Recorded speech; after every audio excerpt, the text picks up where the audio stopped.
Hello and welcome into the stream for everybody tuning in on YouTube, and for those of you who have already joined us on TikTok, thank you so much for being here on this beautiful afternoon. If you've never been here before, let me quickly tell you what we do. We debate Trump supporters. We try to change their mind, get them off of the wrong side of history, the tyrannical side of history, the authoritarian side of history, the perverted side of history, onto the right side of history, which is right now standing against the tyranny of the Trump administration. And we do so with fact, reason, and logic. But before we hop into our debates, as we do every day, we like to go over the breaking news. And the breaking news of the day is that we have an update on the Epstein files. So if you guys remember, the Epstein Files Transparency Act was officially signed into law by President Trump on November 19th, which then gave the Department of Justice a 30-day window to fully release the Epstein files. And for the most part, in an unredacted fashion. Now, they do have a little bit of an ability to control what is released by President Trump on November 19th. Whoa. They do have a little bit of an ability to control what is released, and what I mean by that, I think I misspelled finally in my title. Whoops. I'm going to go ahead and fix that right now. And what I mean by that is if the DOJ classifies anything as relevant to an active or ongoing investigation, they do have the ability to redact that from the files. And the issue there is, well, maybe if there's something incriminating in the files surrounding Trump, they could redact that and, just say it's a part of an ongoing investigation.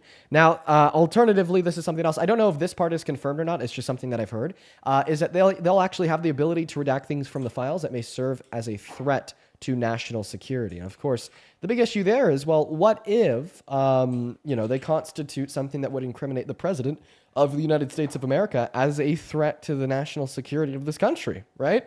But anyways, like I said, we have an update. So the update today is that, one of the House subcommittees that's been giving us some of the Epstein files over the course of the last couple months. That's where, Trump's infamous letter to Jeffrey Epstein came from. That's where the Blue Bubba email came from. They released some more pictures today, not incriminating anybody specifically, but just giving us a little bit of a better idea of what it looked like on Epstein's island. Now, the nature of some of the photos are a little bit triggering. One of the photos, I'll just kind of describe it here, is that I saw was a room on the island with a dentist chair with weird masks hanging up all along the walls. And if you want to see the photos for yourself, I'm sure that you could find them online, released from the House of Representatives. Now, something else I'd like to bring up is, as of today, we have 5 congressmen and women demanding an update from Pam Bondi by Friday, which is here in another 2 days, about where the DOJ is at with their release of the files. Because, like I said, the DOJ has a 30-day window to get them released. That 30-day window started on November 19th, so we're already 2 days into it, 14 days in to be more specific, and they have until December 19th to get them released. So where are the files? In the hands of the DOJ. What are they doing with them? We don't really know. When can we expect an update on their release? By Friday. And we did get some of the files today. So now that we have gone over the breaking news of the afternoon, I'm sure there will be more to come throughout the totality of this 4-hour stream. We are going to go ahead and hop into the debates. And luckily, we already have our very first Trump supporter of the day loaded into the live and connected. Their name is, what's your name? Bless. Bless. Okay. Well, Bless, I appreciate you for being here. I also really appreciate you for your patience. Thank you for allowing me to just kind of speak and go through the intro and get the breaking news out. That's very kind of you. But at this point, I'm going to go and pass you the mic, and it is all yours to tell us how the hell you still support this terrible, tyrannical predator as the president of the United States of America, that man being Mr. Donald J. Trump. Take it away. I mean, for sure. It's just like, I feel he's a better leader than Kamala Harris because he knows what he's doing, it feels like, and he's just protecting the borders. He's great with with other leaders around the world and everything like that. And I feel more protected with him as the leader and everything. And there's other minor stuff as well, but it's not important really, but it's just minor stuff that I believe in. Yeah. You know what I'm saying? Yeah. But yeah. Yeah. Well, okay, I'm just going to hone in on one thing that you said there because it really stood out to me like a sore thumb. You said that Donald Trump knows what he's doing as a leader. I completely fucking disagree. I think that Donald Trump is lost in the sauce. I mean, not even 48 hours ago, he spent, an evening at midnight rambling on and on and on, posting over 150 times on Truth Social, accusing Michelle Obama of using Biden's auto pin at the end of his presidency, or accusing Miss Omar, a congresswoman, of being married to her brother when that's just completely not true. Okay, it doesn't really sound like he knows what he's doing. Quite frankly, it sounds like he doesn't know what he's doing in reference to leadership or just life in general. I think he's a little bit old. I think he's a little bit delirious. I think he's a little bit incoherent. And I also think that that is exemplified through his leadership. If he truly knew what he was doing, then he wouldn't impose tariffs running on a platform of affordability, then remove those tariffs for affordability. He wouldn't run on doing what is in the best interest of the working class, then directing the Republicans in Congress to let an ACA subsidy expire that will increase the premiums for Medicaid through the ACA for 45 million Americans, a lot of them being in the working class, by upwards of 300%. And if he knew what he was doing, I don't think that he would have elected to try to coup our government and rig the outcome of the 2020 election just because he was a sore loser. I understand, but when I said I feel like he knows what he's doing, I know he's like low key a dumbass, but I feel like he has like the people around him to, guide him in the right direction. That's what I kind of mean by it. When I say like he knows what he's doing, I feel like he knows what he's doing by surrounding him with better people. I don't think the people that he surrounds himself with are much better. Let's take DUI hire Pete Hegseth, for instance. Okay. He does not know what he's doing as the Secretary of Defense, or what is now titled the Secretary of War, to the extent, right, that he's been committing war crimes in the South Caribbean, that he's been potentially committing murder, okay, in the South Caribbean by designating a second strike to kill two, incapacitated enemy combatants. Okay, I don't really think that the individuals he surrounds himself with are too intelligent themselves. At this point, I know it's inhumane and everything like that, but I feel when he's in charge and the people he surrounds himself with, I feel more safe. I know it's like the stuff they do. You could get a better cabinet from IKEA, okay? I understand. It just feels like, I know it just feels like they're more aggressive towards what they want to do. And it feels like the Democratic side is just more buddy and it's just more, not as hands-on. So you're saying that he's a better president because he's more aggressive? Not just because he's more aggressive, but it feels like he's ready to take action when needed. I don't think that he's ready to take action when needed. He promised to release the Epstein files. He could have then took the action to release them by directing his DOJ to abide by a subpoena submitted to them by House Subcommittee for like 10 months, but instead he decided to be complacent and actually take action to direct Republicans in Congress to vote against the release of the files, until he was forced to support the release of the files because both chambers of Congress got over 50% support. So I don't really think he's too ready to take action. And maybe I could even test your hypothesis here by asking you a question. So can we agree that something that he said he wants to do is help the working class? He did, yes. Okay, and your argument here is that you support Trump as president because you think he takes a lot of action to achieve the goals that he set himself out to achieve. So what action has he taken to help the working class in the last year? I feel just personally, he cares more. And I don't know exactly the steps he's been taking, but it seems like he's trying. And it feels like when the other Democrats were trying, give me an example. Dude, once again, he cares so little about the working class that he would prefer the healthcare costs and premiums for 45 million Americans to go up by 300% instead of further funding the subsidy for another 3 years costing $40 billion, because instead he'd prefer to use that $40 billion to bail out Argentina's economy, right? He seems to be taking a lot of actions that really put this country last. So how could you possibly sit here and tell me that he cares about the working class? I feel like there's a process, you know what I'm saying? And it's just like the process, it takes time. And I feel like, he's taking his time, but I feel like it's going to be worth it in the end. You know what I'm saying? I know it sounds silly, but I feel like I just trust the process. So he's so he's engaging in a process to help the working class. Yeah, absolutely. Could you show me what steps he's taken in this process in the last year? I just feel like, I don't know the process. So you don't know the process, but you know that there is a process. So how do you know that there is a process? It kind of sounds like that's. I just know him as tell me you have blind faith in. I blind faith in him, but it's faith though. You know what I'm saying? I feel Yeah. confident. You just okay. And what reason do you have to justify your confidence? I mean, he's just a go get it type of person. You know, he's going to execute his plans. That I know he hasn't been lately, but I feel like he will, and I feel like this term is going to be a big term for him, and just a big term for America first. Okay, so the reason that you have to justify your confidence is that you're confident. So you think that your confidence is self-justifying. I'm sorry, say it again. You think that your confidence in the Trump administration is self-justifying in the sense that you don't really have any reason to have it. You just simply do. I mean, I guess you could say that, but it's just like a personal gut feeling because I I got, don't I know. It's got, just I like, got feeling. Well, sir, if gut feelings were reliable and accurate, then all of the innovation in medicine, technology, science, literature, the arts, so on and so forth that we've made since we moved on from using our gut feelings and use objective means of research wouldn't, right? We would have known everything 10,000 years ago, okay? Well, we didn't, right? Because everybody had this gut feeling that we lived in a geocentric, solar system where all the stars and the planets revolved around us and the earth was flat with four corners. I mean, that was the gut feeling of everybody alive for thousands of years. So I don't really know if that gut feeling of yours is too accurate. Not to mention that feelings aren't facts and we shouldn't really treat them like that.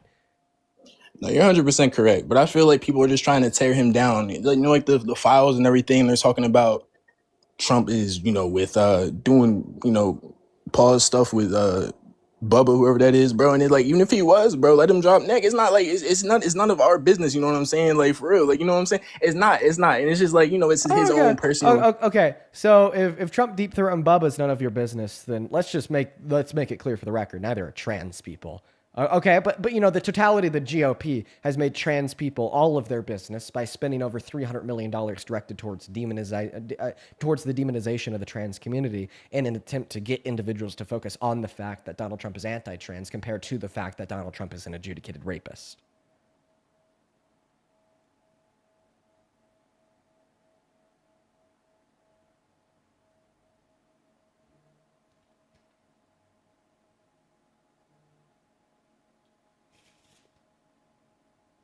There's my water.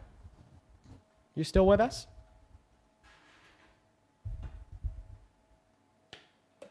Would you like to respond? Nope, he left. Okay. Well, there's the first debate of the afternoon.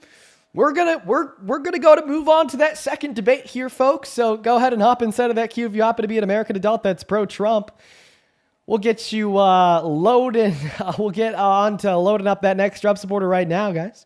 Only hop instead of that queue of your MAGA. Please make sure that you're following the rules. Here we go. We're going to move on to the next guest right now. I guess that guy's feelings really weren't serving him too well. His feelings didn't get him too far, quite frankly. We're going to get that next guest connected into the stream. What's going on, Caroline? Do you support Trump? Oh, it looks like Caroline is, quite frankly, leaving. Oh, he's back in the queue. He's back. All right. Hello, welcome My back. phone froze up, and that tore me up. So sorry about that. Your phone froze? Yeah, it totally froze up, and I thought Very it died. It just interesting. went black. Very Yeah. interesting. But no, where were we?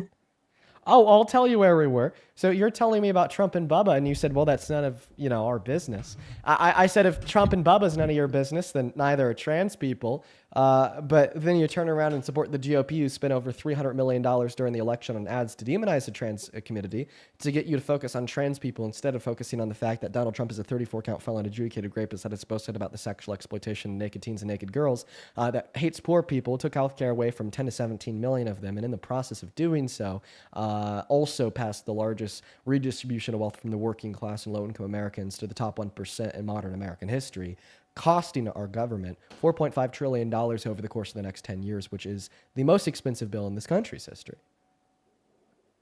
No, absolutely. And I feel like, some of the stuff he does, I know I'm saying I feel like a lot, I know the chat's getting on my ass for that, but like the stuff he says, like about trans people, I don't agree with that type of stuff. And I'm saying I don't agree with like what he's saying, berating him and stuff like that. Wait, I believe he can I'm do going whatever to he put wanna you on mute here. So Jared in that comment section just dropped a comment saying his debates are set up. Jared, I just invited you on the live. So obviously you're not a setup guest. Jared, I just invited you. That's your name. You were in the comment section. I sent you an invite. You haven't accepted it yet. Now, if you want to accept it, Jared, all that you need to do is hit the yes button on your phone screen, and you'll get loaded up in here. I'll debate you too. Now, if I would love to have you up, but anyways, sir, I'm just gonna kind of cut to the chase here. Do you have any legitimate reason to support Trump as president, or any legitimate reason to discount any of the arguments that have been given to you? Because so far in the stream, it doesn't really sound like you've given any, and you've been trying to debate on the basis of a gut feeling. Yeah, absolutely. No, fuck Trump. I don't even fuck with him for. Okay. We're going to move on to the next guest, guys. That guy's a little bit all over the place. It's okay, though. What's going on, Caroline? Do you support Trump? No, but I was going to come. Super base. That is awesome. But we're just looking to talk to Trump supporters. I hope that you have a great rest of your day. We're going to move on to the next guest right now, guys. Everybody just do give us a minute to get that next Trump supporter loaded up into the box right now, quite frankly. Okay, all right, here we go. This guy's name is Mike Jones, and all of a sudden Mike Jones is gone. Don't see him anymore. Oh, there he is, found him. There's also a couple people that I'd like to thank. First and foremost, Disgusted Veteran. Thank you so much for the very first super chat over on that YouTube stream of the day. Disgusted Veteran, you were absolutely phenomenal. Disgusted Veteran with the $50. Wow, that is insane, man. Thank you so much. Let's get 500 Veteran W's. Disgusted Veteran with the $50 says... Giving Tuesday is about supporting worthiness. This boomer is proud of you for standing up for your generation. Keep in mind, many of the people are just playing FUBAR. Keep fighting the good fight, sir. Well, thank you so much for your service, Mr. Disgusted Veteran. Thank you for your kind words, and thank you for the $50. You've been hanging out with us literally forever. I love you. We love you. You are a shining light in the community that we've built here. Thank you so much for the $50. Please show some love to Disgusted Veteran down below in that comment section. What's going on? Do you support Trump? Absolutely. I like your tattoo. Can you hear me? Yeah, I can. I like your tattoo. Oh, yeah. I was gonna say, yeah, I support Trump, man. I don't see how that really aligns with the tattoo, but I guess that's what we're here to discuss, space tattoo. But go ahead and take it away and tell us how you support Trump as president. Well, he just honestly, just as a people person, man, I just feel like when I see him on that podium, there's just like this sense of security I get, like, like the country's safe, man. Oh my God. Whenever he speaks, I get the exact opposite reaction. Like when he went on the podium and didn't know how to pronounce acetaminophen, or like falsely suggested that there's a link between. Okay, but you got to give him some slack though. That's a big word. There's more than 3 syllables in that word. And you got to hold Trump to a different standard. Or like, you got to hold the president of the United States to a different standard. But he's like a higher one, right? Oh, he's a great president. So what is the greatest thing that this great president has ever done? Well, let's see. You see those boats in Venezuela that thought they were coming here but didn't make it all the way? Are you trolling? Yeah, Are you trolling? No, Trump called the shot. Okay. Oh, so Trump called the shot to commit a war crime? We don't know if it's a war crime yet. Well, actually, we kind of do. It's okay to reasonably speculate that it's a war crime, because we know that it does break the Geneva Convention. It breaks international law, it breaks American law when we're engaged in an international arms conflict to kill incapacitated enemy combatants. Okay, it is. But if they're labeled as the White House admitted to the second strike to target and specifically kill 2 incapacitated enemy combatants that were hanging on for their dear lives off the side of a blown up boat that purported no genuine threat to the United States of America. Yeah, that double tap, I saw that. I just saw that yesterday. That was you just called it a double tap? That was a double tap. That crazy. Was for sure. That's crazy. It's war. That was a bit much. That was a little bit over the top. I didn't think Trump would go that far, but like I said, Trump's asserting that dominance, man. Like these people, they got to know they can't be bringing up that stuff over here. Yeah. War crimes assert dominance. I mean, shoot. I mean, Biden was letting them all come in here, right? And now they know. Okay, I don't think that you are a Trump supporter. Why you say that? I'm looking at your reposts. Oh, dang, you doing research. Don't do that, Dean. Get out of here. We're going to move on to the next guest. Only opposite of that, Q, if you happen to be an American adult that supports Donald J. Trump as president, y'all, we're just looking for some genuine debates. Please don't troll so we can try to, stick it like specifically to debates with MAGA. There's a handful of people that I would like to thank, though. You guys have continued to be very, very kind today. Seriously, we've only been live for 20 minutes, dude. Okay. Thank you so much. Let's see here. Callie with a $10 over on Venmo for the very first Venmo donation of the day, who says, hey, Dean, it's my favorite time of the day. Also, did you mean to spell finally like that on YouTube? No, I didn't mean to. There's a typo in my YouTube title, but we got it fixed now. Thank you for the $10. I really do appreciate that. Thank you so much, Callie. Show some love to Callie down below in that chat while we're looking for that next Trump supporter. Additionally, show some love to Jamie for the $20 for having Parker's back. Well, we love Parker here. Thank you so much for the $20, Jamie. Seriously, that is very, very kind of you. Show some love to Jamie and Callie down below in the comment section. Also, let's get 100 W's for Tom. Tom sent $10 on Venmo saying, you are a great brother to Parker. I'm glad you have his back when it gets tough. Well, listen, Tom, this can get really, really tough. I've been there myself many, many times, and I'm happy that I have Parker to rely on. And I'm happy to be there for him when, we experience things that many others don't. But thank you so much for the $10, Tom. I think that you're awesome. What's going on, Molly? Do you support Trump? Papa Dean, I love you so much, Papa. Dude, what are you doing? Okay, moving on to the next guest, guys. Only hop inside of that queue if you're an American adult that supports Donald J. Trump as president. Please follow the god diddly damn darn rules. I'd really appreciate it if you would. The rules are very important to this live. Moving on to the next guest. All right, we got MAGA. We are Charlie Kirk. Oh, you sold. You sold. You didn't hit that. You didn't hit the note. You didn't hit the note. You sold. Quite frankly, you sold. Terrible. Get him out of here. Rebecca, thank you so much for the $20 as well on Venmo. Rebecca with the $20 says, I love how you and Parker support each other. Dude, thank you, Rebecca. I really appreciate that. Thank you for the $20 in the kind message. Let's get 200 Rebecca W's. And let's also get 200 Zoe W's for the $20 as well on Venmo. Zoe with the $20 on Venmo says, sending love from Grand Junction, Colorado. Keep doing what you're doing. Well, sending love to down the street. I'm also in Grand Junction, Colorado. Yeah, sending love to 25 Road. Thank you for the $25, Zoe. That's very, very kind of you. Thank you so much. Let's get 200 Zoe W's. Thank you guys. What's going on, MAGA Father? Do you support Trump? You're my favorite gifter. You're my favorite gifter, Dean. I'm your favorite grifter, dude. W. All right, moving on to the next guest. We got to kick the fetus. Let's get that next guest loaded up into the box, guys. Go ahead and hop inside of that queue if you happen to be an American adult that supports Trump as president. We have so many viewers right now, but for whatever reason, we can't find a single Trump supporter to come up here and to have a conversation with us about why. Insane. What's up? Do you support Trump? Somewhat, yeah. Somewhat? I don't like everything he does, but Okay. some of it I'm okay with. Okay, but like knowing everything that you do now, if you're teleported back to last November, who'd you vote for or would you vote at all? I still probably wouldn't have voted for Kamala Harris, no. But would you vote for Trump or would you just not vote at all? Yeah, probably. Okay, yeah, that's that fine. was our choice, That's so. all right. Well, give me a minute here to thank a couple more people, then I'll pass you the mic. Jenna, thank you so much for the $10 over on Venmo, who says, I accidentally got blocked by somebody on Parker's live earlier on TikTok. Can somebody unblock me, please? Well, Jenna, I appreciate you for the $10. Let's get 100 Jenna W's. And you should comment under that donation with your TikTok ad. I'll see if there's anything I could do. Also, Alice, thank you for the $5. Addison with the $5 and Peyton with the $5 over on Venmo. Thank you guys so much. And Jackie, thank you so much for the $25 on Venmo. Dude, you guys are going crazy today. We haven't even been live for 25 minutes, and you guys are showing up and showing out. All the love in the world to you guys. Thank you, Jackie, for the $25, who says, thank you for continuously trying to teach people what our reality really looks like. Well, we're here trying to open up the eyes of those that need to have their eyes open every single day for 4 hours, and I wouldn't trade it for the world. I love what I do. Thank you for the $25, Jackie. There's also a handful of you guys that have supported over on PayPal. I want to make sure I could get around to thanking y'all. But before we do, I'm going to go pass the mic to the guests at this point to tell us why the hell they support this tyrant as president, especially considering the fact that their bio says that they're a libertarian when Donald Trump stands in opposition to libertarian values.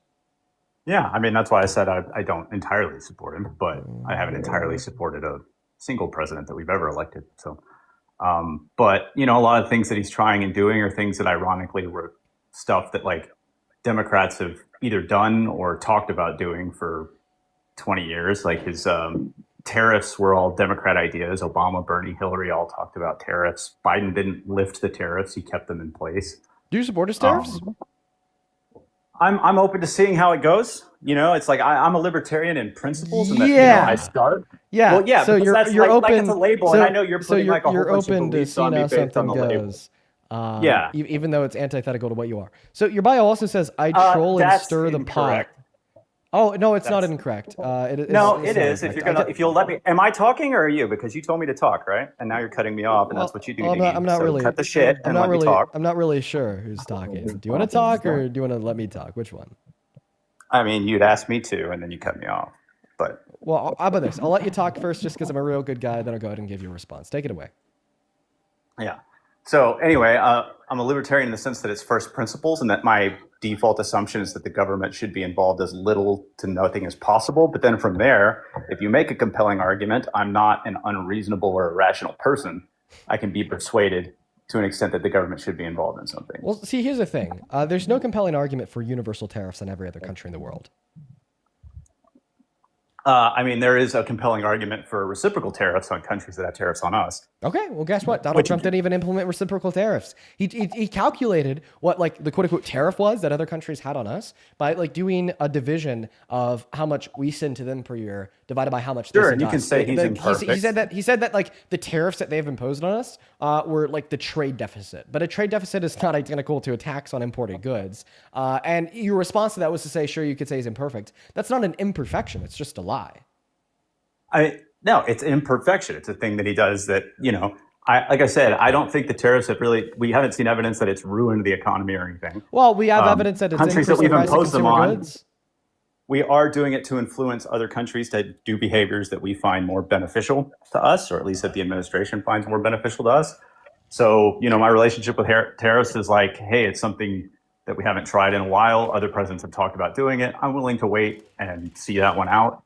Okay, so then the tariffs aren't necessarily a reason why you support Trump as president, but just something you're neutral on. So what are the things that you're not neutral on, but rather the specific reasons why you support Trump as president? And there's the First Step Act, which was, a meaningful move toward prison reform. Something that Donald Trump has already contradicted. contradicted. He says that he wants DRUG dealers to be sentenced to death, something that the First Step Act specifically fought against. Yeah, but that hasn't happened yet. And again, he says a lot of shit and then doesn't follow through on it. So then we agree that Donald Trump is fighting against the one policy that you're able to name that he signed into law during his first term that you liked. That he's fired off angry tweets about it, sure. Okay, all right. Well, so I mean, it doesn't really seem like this is a good reason to support Trump, considering the fact that even he doesn't support this law that he signed into law, this bill that he signed into law. And by the way, he had to sign the First Step Act into law. If he didn't, it would have been political suicide. But it's the law until it's not, so... Yeah, but what I'm saying is the reason why Donald Trump signed it into law isn't because he pushed for it to be passed, but rather because if he didn't pass it, it would have been political suicide. Okay, and the Democrats have never done that before, right? I've never done what? And no Democrat politician has ever signed a thing that they didn't like because it was political suicide to do it. So I'm sure that you can name things that they have signed into law that they didn't want to sign into law because it would have been political suicide not to do it. I just simply ask you for an example and I ask you for how this would correlate to your argument insofar as why you support Trump and me successfully debunking it. Yeah, so now you want me to go and get on the computer and Google it, like that, like we know that that's happened. Well, I'm just like curious. Is there any like relevant examples that would like give us any insight insofar as how it's not a little bit strange for you to support Trump as president because of a bill? Sure, I don't think Obama was 100%. I don't think Obama was 100% satisfied with quote unquote Obamacare. I don't think Bill Clinton was 100% satisfied with NAFTA. So you don't think that Obama actually wanted to sign Obamacare into law? You think the only reason why Obama signed Obamacare into law is because it would have been political suicide to not sign it into law. They had to do something. Yes. Oh, brother. It was a campaign issue. Oh my god. Okay, you got to be trolling. So your bio says that you troll sometimes. I think that you're trolling right now. I'm not trolling. Okay, well, nobody takes you seriously whatsoever. Okay, great. I have a question. Is there any hypothetical actual conversation, Dean? And this is exactly how I expected. Okay, you're crashing out. I just kind of wanted to see for myself. Okay, well, can I ask you who you are? Can I ask you a question? Shoot. Is there any hypothetical red lines you would hold against Trump? Like, if you were to do this thing, then you would stop supporting him as president? Sure. Yeah. Like what? Obviously, if we got into like an extreme amount of violence here at home, and there was not these National Guard deployments, those have a propensity to go wrong and go far. And I do agree that there's a risk of like a power grab there. That would be a red line for me. I'm really not sold on the Venezuela stuff. That would be a pretty... What's like the clear red line? If we have like a Kent State situation where like U.S. soldiers are open firing on U.S. citizens on U.S. soil, that's going to be a pretty bad one. So like if we were to like, what if like you were just to like call for the execution of his political opponents, which seems to be in the same ballpark as what you just suggested? If you're saying that rhetoric is the same as actually having people murdered, no. I said it's in the same ballpark. Calling for somebody to die exists in the same ballpark as killing somebody. Are they identical? Okay, no. Are they just as wrong as one another? No. But do they exist in like a similar metaphorical ballpark? Democrats have also called for the assassination of Trump, and then that's Oh, no, I don't think they have. I don't think that you'd be able to point towards a single Democrat in power that's come out and said Donald Trump should be executed. You can find reels of it on YouTube, man. Oh, yeah, maybe like what? Like 17-year-olds like living in their mother's No, basements Tim with 10 Walz legs? and like people Oh, in you said office. that Right? Tim Yeah. Walz has said that? Please, show me where. Yeah, get on YouTube. Just Google, politicians like calling for the assassination of Trump. They make jokes about it. They remark about it all the time. Okay, all right. People Well, say like, "I hope someone takes care of him." Like all that that's a entertain thing. you. Tim Walz calling for Trump's assassination. The first thing that pops up is something published by Forbes 2 days ago, titled "quote unquote Do you stand by that claim of calling Tim Walz the R word?" So nope, I'm not really finding anything on YouTube that's justifying your claim that Tim Walz has called for the death of Donald J. Trump. Yeah, because 10 seconds is a thorough examination of YouTube. But Okay, so should I keep on scrolling? The second post is by the New York Post that's also going over how Donald Trump called Tim Walz the R word. The third post is unrelated. The fourth post is Tim Walz responding to Donald Trump calling him the R word. I mean, okay, we'll just go down the first full page. Do I find anything? No. Second page. Do I find anything? No. I'm not really finding the evidence that you're suggesting exists. I'm on my be able phone, to- so I can't look it up for you. Without so- closing this, Could you just be honest? Did you just say that without No, like, I've- knowing I've that it's seen true it. first? Like, so, I've seen so it. what I know that it's exactly? true. What I've exactly seen did it. Tim Walz say? you're gonna make me go open my laptop. Hang on. Right, and like hopefully, right. Hopefully you will be able to give me that quote because that's quite the allegation, sir. I think that's honestly pretty defamatory, if you ask me. I think that you're crashing out because you know that Donald Trump called for the execution of Democrats and you're trying to scramble for a way to defend it. No, so you're I'm just not making up scrambling this at all. fake reality of Democratic politicians doing the same directed towards Republicans. Yeah, no, I'm not at all. But Well, I mean, that's the leading theory. Xander, thank you so much for the $50 over on Super Chat. Oh my goodness, dude. Thank you so much. I really appreciate you for that, Xander. It's so good to see you. Please show some love to Xander down below in that comment section right now. Let's get 500 Xander W. Xander with a $50 says, still think you should grow the stash back. I used to have a stash a couple years ago. Been thinking about growing it back. I don't know. I'd have to go through that rough phase of like a couple weeks where it looks like shit. I'd be hearing about how it looks like shit from every Trump supporter every day. Don't know if I'm on board with that. But thank you for the $50, man. You are fucking sick. I'd also like to thank Kathy. Thank you for the $25 over on Venmo who says, happy birthday to your mom. Thank you for doing what you do. I think I would be ... in therapy dealing with some of these people. Oh my God, Kathy, some of them suck so much. But thank you for the $25 and the incredibly kind words. I want y'all to show some love to Xander and Kathy in that chat. Also show some love to Andrew in that chat for the $10 over on Venmo who says, when somebody complains about Obamacare, you should ask them their opinions on the ACA. That's a good idea, Andrew. Thank you for the $10. I'd also like to thank Jacqueline for the $20 over on Venmo. You guys are going crazy today. Jacqueline with the $20 says, look forward to watching your lives every day. You're now my favorite person to watch. Well, thank you for being here. I'm so happy that you're enjoying the live streams. I think that that's fucking awesome. Thank you for the $20, Jacqueline. Huge shout out to you. I would also like to thank Ashton for the $10 on PayPal, who says, I download your VODs on YouTube and listen to them on my 12-hour shifts. You won't believe how much of it helps to pass time. Oh my God, listening to the debates totally helps pass time. I do the same thing with Parker's lives. You are awesome, awesome, awesome. Thank you for the $10. I'd also like to thank Matthew for the $6. And thank you for tuning in from the UK. You are awesome. Karsten, thank you for the $15 on PayPal. And Soul with the $15 on PayPal. Thank you, Karsten and Soul. Thank you guys. Karsten with the $15 says showing the guest box on the YouTube stream is such a good addition to the stream. I know it helps, bring it to life a little bit over there. Thank you, you guys. So, I mean, I've been thanking my donors here for a little bit. Have you been able to find that source yet? I'm online looking for it now. Oh, he's still looking for that source. I think we're gonna go and get somebody else up here in the meantime. I see a lot of people in the comment section asking that I quote unquote bring Duffy up. Duffy's not even in the queue. I heard that he was having a really weird crash out about me over on his live stream though. Very interesting. How about this? We're gonna get this guest Fascinating Fragrance pulled up in the queue because this guest Fascinating Fragrance said that these were all scripted debates. Oh, and of course they ran away. Well, it's kind of embarrassing. I'm not gonna lie. Hey, Jennifer, thank you for the $10 on Super Chat, who says, thank you for continuing to support women and speaking up for us. As a victim of SA in my past, you and Parker helped me speak up for myself and others. Jennifer, we love you. I'm really sorry that happened to you. And thank you for being here, genuinely. All right, moving on to the next guest right now. Okay, we just tried to pull Katie up from the queue as well. I mean, that's her second time being there, and then both times I've tried to pull her up, she just automatically left. Scared, dude. The Trump supporters are scared today. Oh my goodness. Go ahead and hop inside of the queue if you happen to be an American adult that's pro-Trump. We'll get you loaded up into the live. We're doing everything and anything that we can to get our next debate underway. What is going on, Monique? Do you support Trump? Monique, I'm going to give you around 5 seconds. Bro. Hello, do you support Trump, Hey, Monique? Dean, want to hear my Charlie Kirk impression? 1 second, Long Muffin. Monique, do you support Trump? I don't think that Monique does. Long Muffin, do you support Trump? Hey, Dean, want to hear my Charlie Kirk impression?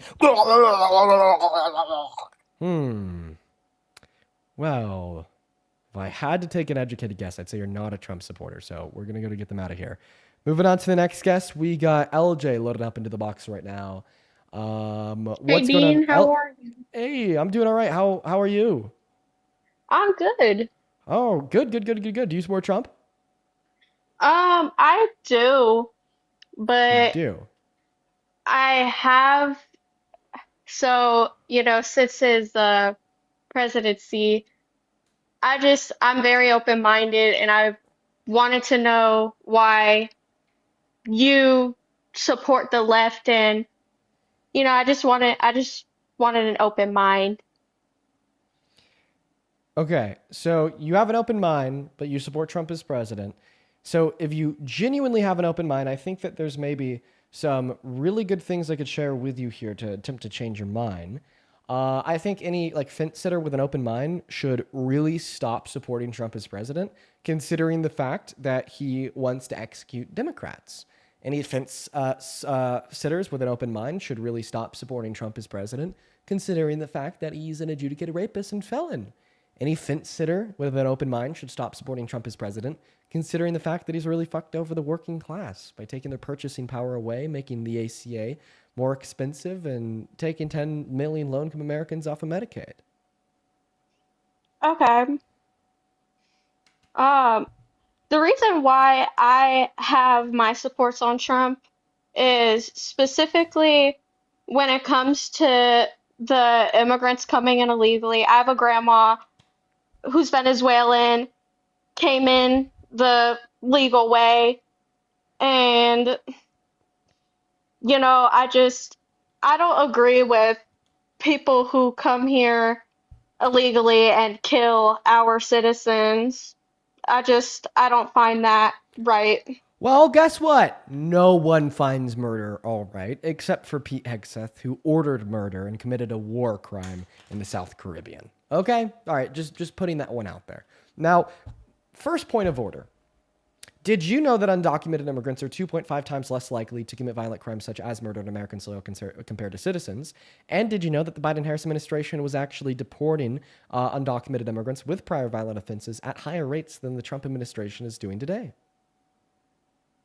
Um, no, I didn't, and I won't lie about that. Yeah, and did you know if you really care or read about violent crimes like murder or attempted murder, that you never support Donald Trump as president, considering the fact that he thinks would-be murderers are patriots and even gave them full presidential pardons, such as the 173 people that were convicted of violent assault on police officers on the steps of our Capitol on January 6th. And I just want to verify your age here real quick. How old are you? I'm 18. I graduated in May of 2025. Everybody who's saying I'm in high school, no. Okay. So do you want to respond to those points? I'm sorry, could you repeat yourself? Sure. I can quickly repeat myself. Okay. Undocumented immigrants are 2.5 times less likely to commit violent crimes than American citizens. Point number one. The Biden-Harris administration was deporting undocumented immigrants with prior violent offenses at higher levels than the Trump administration is doing today, because unlike the Biden-Harris administration, the Trump administration is focusing on the removal of all undocumented immigrants, not just those with prior criminal offenses. Point number two. Point number three, if you really care about violent crime, you never support Donald Trump as president a day in your life because he doesn't. My evidence is the fact that he pardoned violent criminals, let them out of jail, and labeled them as patriots after they tried to kill cops on the steps of our nation's capital on January 6, 2021. Okay. All right. Well, I didn't know that, Now you do. but now I do. And that's why I wanted to just be more open to a discussion. I know this isn't really a debate kind of thing, but I just wanted to hear all your viewpoints and stuff. Okay. Well, is there So anything that you'd like to say in response, or is that it? I think that's it, but thank you so much for your time. Yep, you take care. Okay. Holidays. Were you able to find the clip of Tim Walz calling for Trump to die? Yeah. When Trump was in the hospital and Tim Walz was saying, we're hoping there's news. He was hoping Trump was dead. That was a famous thing. I know you know about it. When was Trump in the hospital? September 2025. Basically he was like getting treatment for something. I mean, I don't know if it was like the hospital, but there was the rumor going around that he was dead. And Walz was giving a speech and was like, I know you're all hoping for news. Yeah. So Tim Walz said, "You're hoping for news?" Like probably. Yeah. Like And I clearly, mean, yeah, it's reasonable. It's reasonable. One moment. It's which like is it's not like appropriate, right? It's Can we agree reasonable. that's not appropriate? I think that's a stretch. I think it's reasonable to expect any American to be hoping for a status update or news surrounding the status of the president that is in the hospital. Dean, even for you, man. Be honest. I mean, I think it's bullshit that you'd be telling me I'm wrong. Yeah, like Waltz was hoping he made a full recovery. Give me a break. So you're speculating that he didn't. No, it was very clear what he Okay. meant. So play the clip so it becomes very clear to all of us. Everybody was laughing about it. So play the clip, make it very clear to all of us. Give me a second. I'm pulling it up. And listen. I agree that people on the internet were laughing about it. I agree that people on the internet were like, "Yeah, I hope that Trump's dead." I remember that day on Twitter. That was a very interesting day, right? But come on, dude. Tim Walz is an old head. He's an old head, old school Democratic politician, a part of the establishment in the institution, right? For him to come out and say, "We're all hoping for news that Trump is okay," like in all reality, really isn't like too far outside of the realm of an expectation for an institutional establishment liberal politician. That I don't agree with that at all. I would honestly argue that is the exact response we would expect from an institutional establishment Democratic politician. In fact, the day that Trump does die, I bet that we will see people like Tim Walz and all the other old institutional Democratic politicians being like, although we had political disagreements, very sad that the 47th president of the United States is dead. Rest in peace, Trump. Are you going to listen to the clip or? Well, I'm sure. I mean, maybe you could start playing the clip once I'm done talking, but apparently you can't. Whatever. Go ahead and play the clip. I will say this: the last few days, you woke up thinking there might be news. Just saying. There will be news sometime. Just so you know, there will be news. Damn, Mr. Walz. Holy shit. Damn. Okay. Damn, that's Tim Walz? Yeah. Oh, well, I mean, I don't know.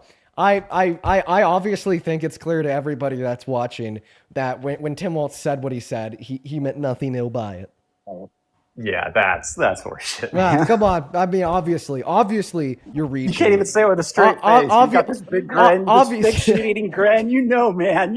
Just admit it. Tim Walz is an asshole. He said an asshole thing. Like, people can be assholes sometimes, right? Okay, I'll be honest.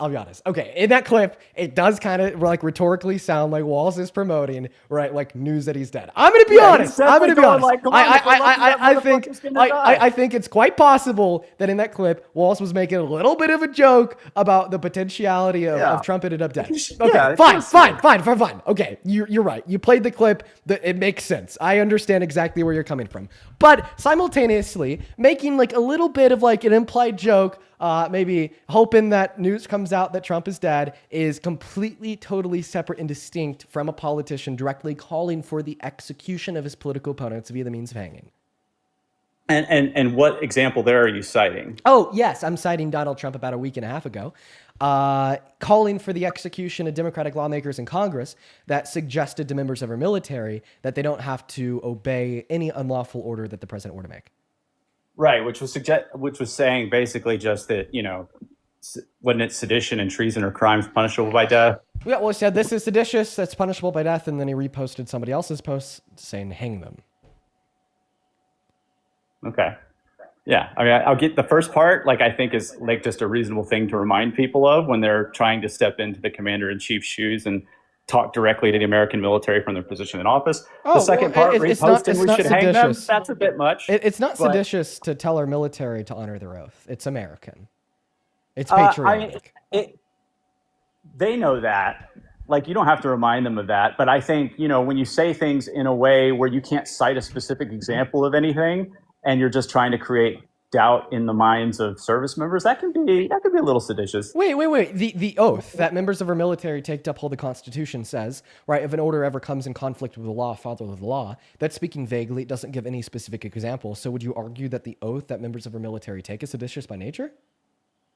No, I just think the context of the conduct of the congressman is a little like, it's very clear they're trying to undermine people's confidence in Trump as their commander in chief. Wait, so they'd only be undermining people's confidence in their commander in chief of what they said in the video was false. And I mean, all that they said in the video was that the Trump administration serves as a threat to the American Constitution. And if you're a member of the armed forces, you don't have to abide by any unlawful order that the president were to make. And nothing that I just said opinion, and that could repeated be from them is false and still cause people to have doubt. No, right? I could prove that what they said is true. I could prove that he's a threat to the Constitution.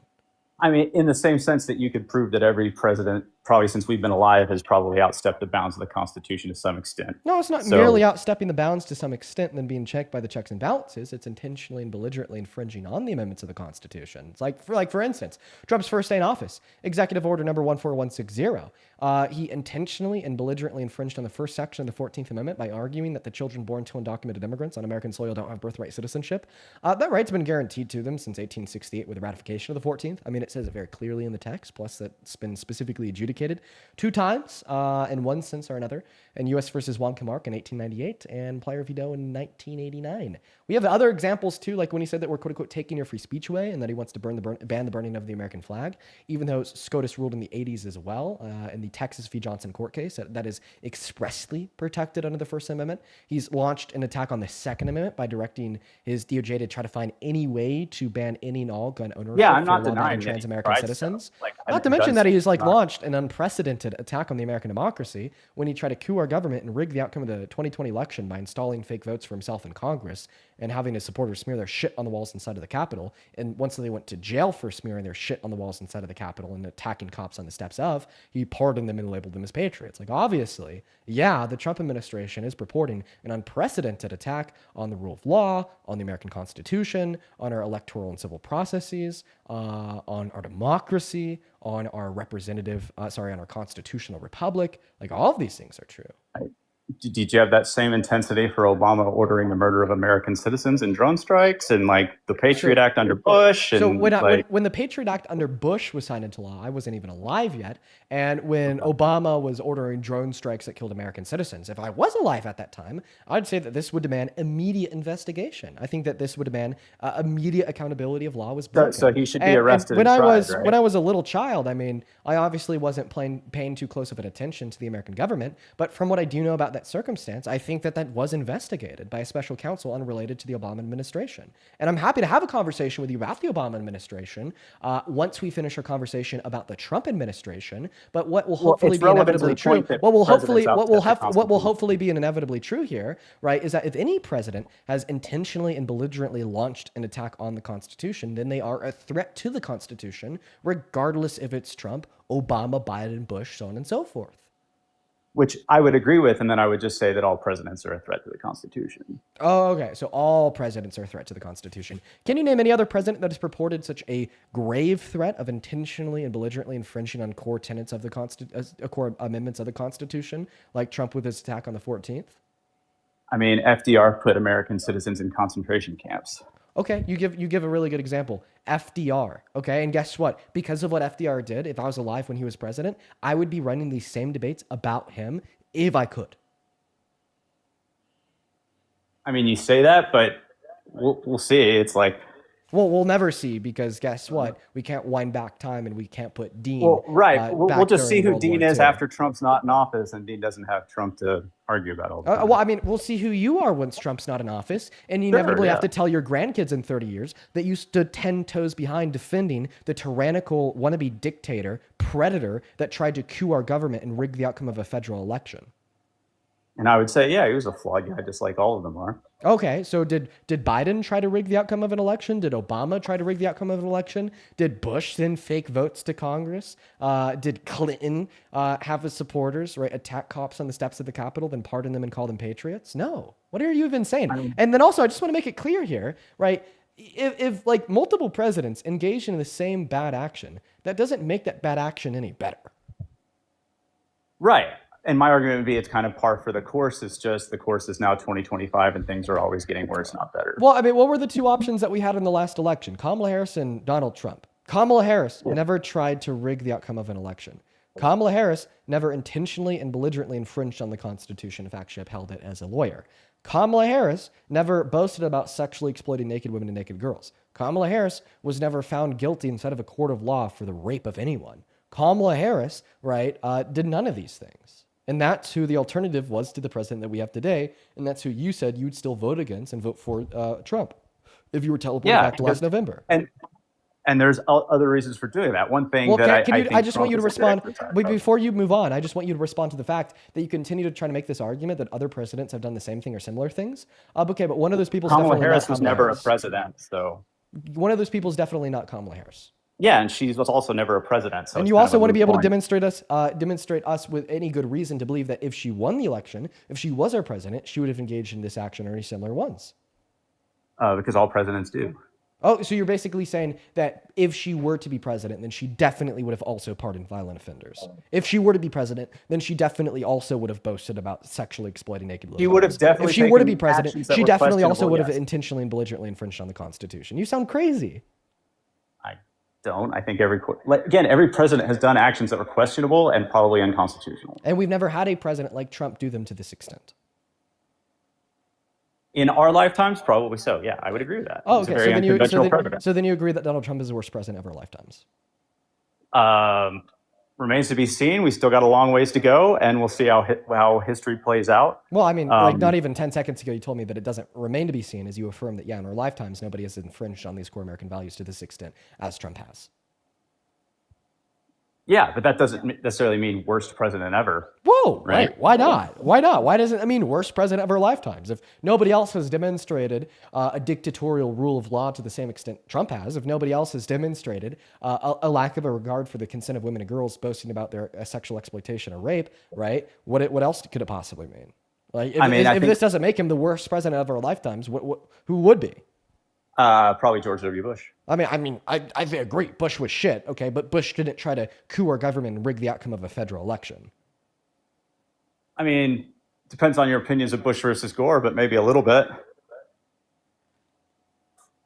What's that? Right? Depending on your opinion of Bush versus Gore, a little bit. I'm confused on what you're saying.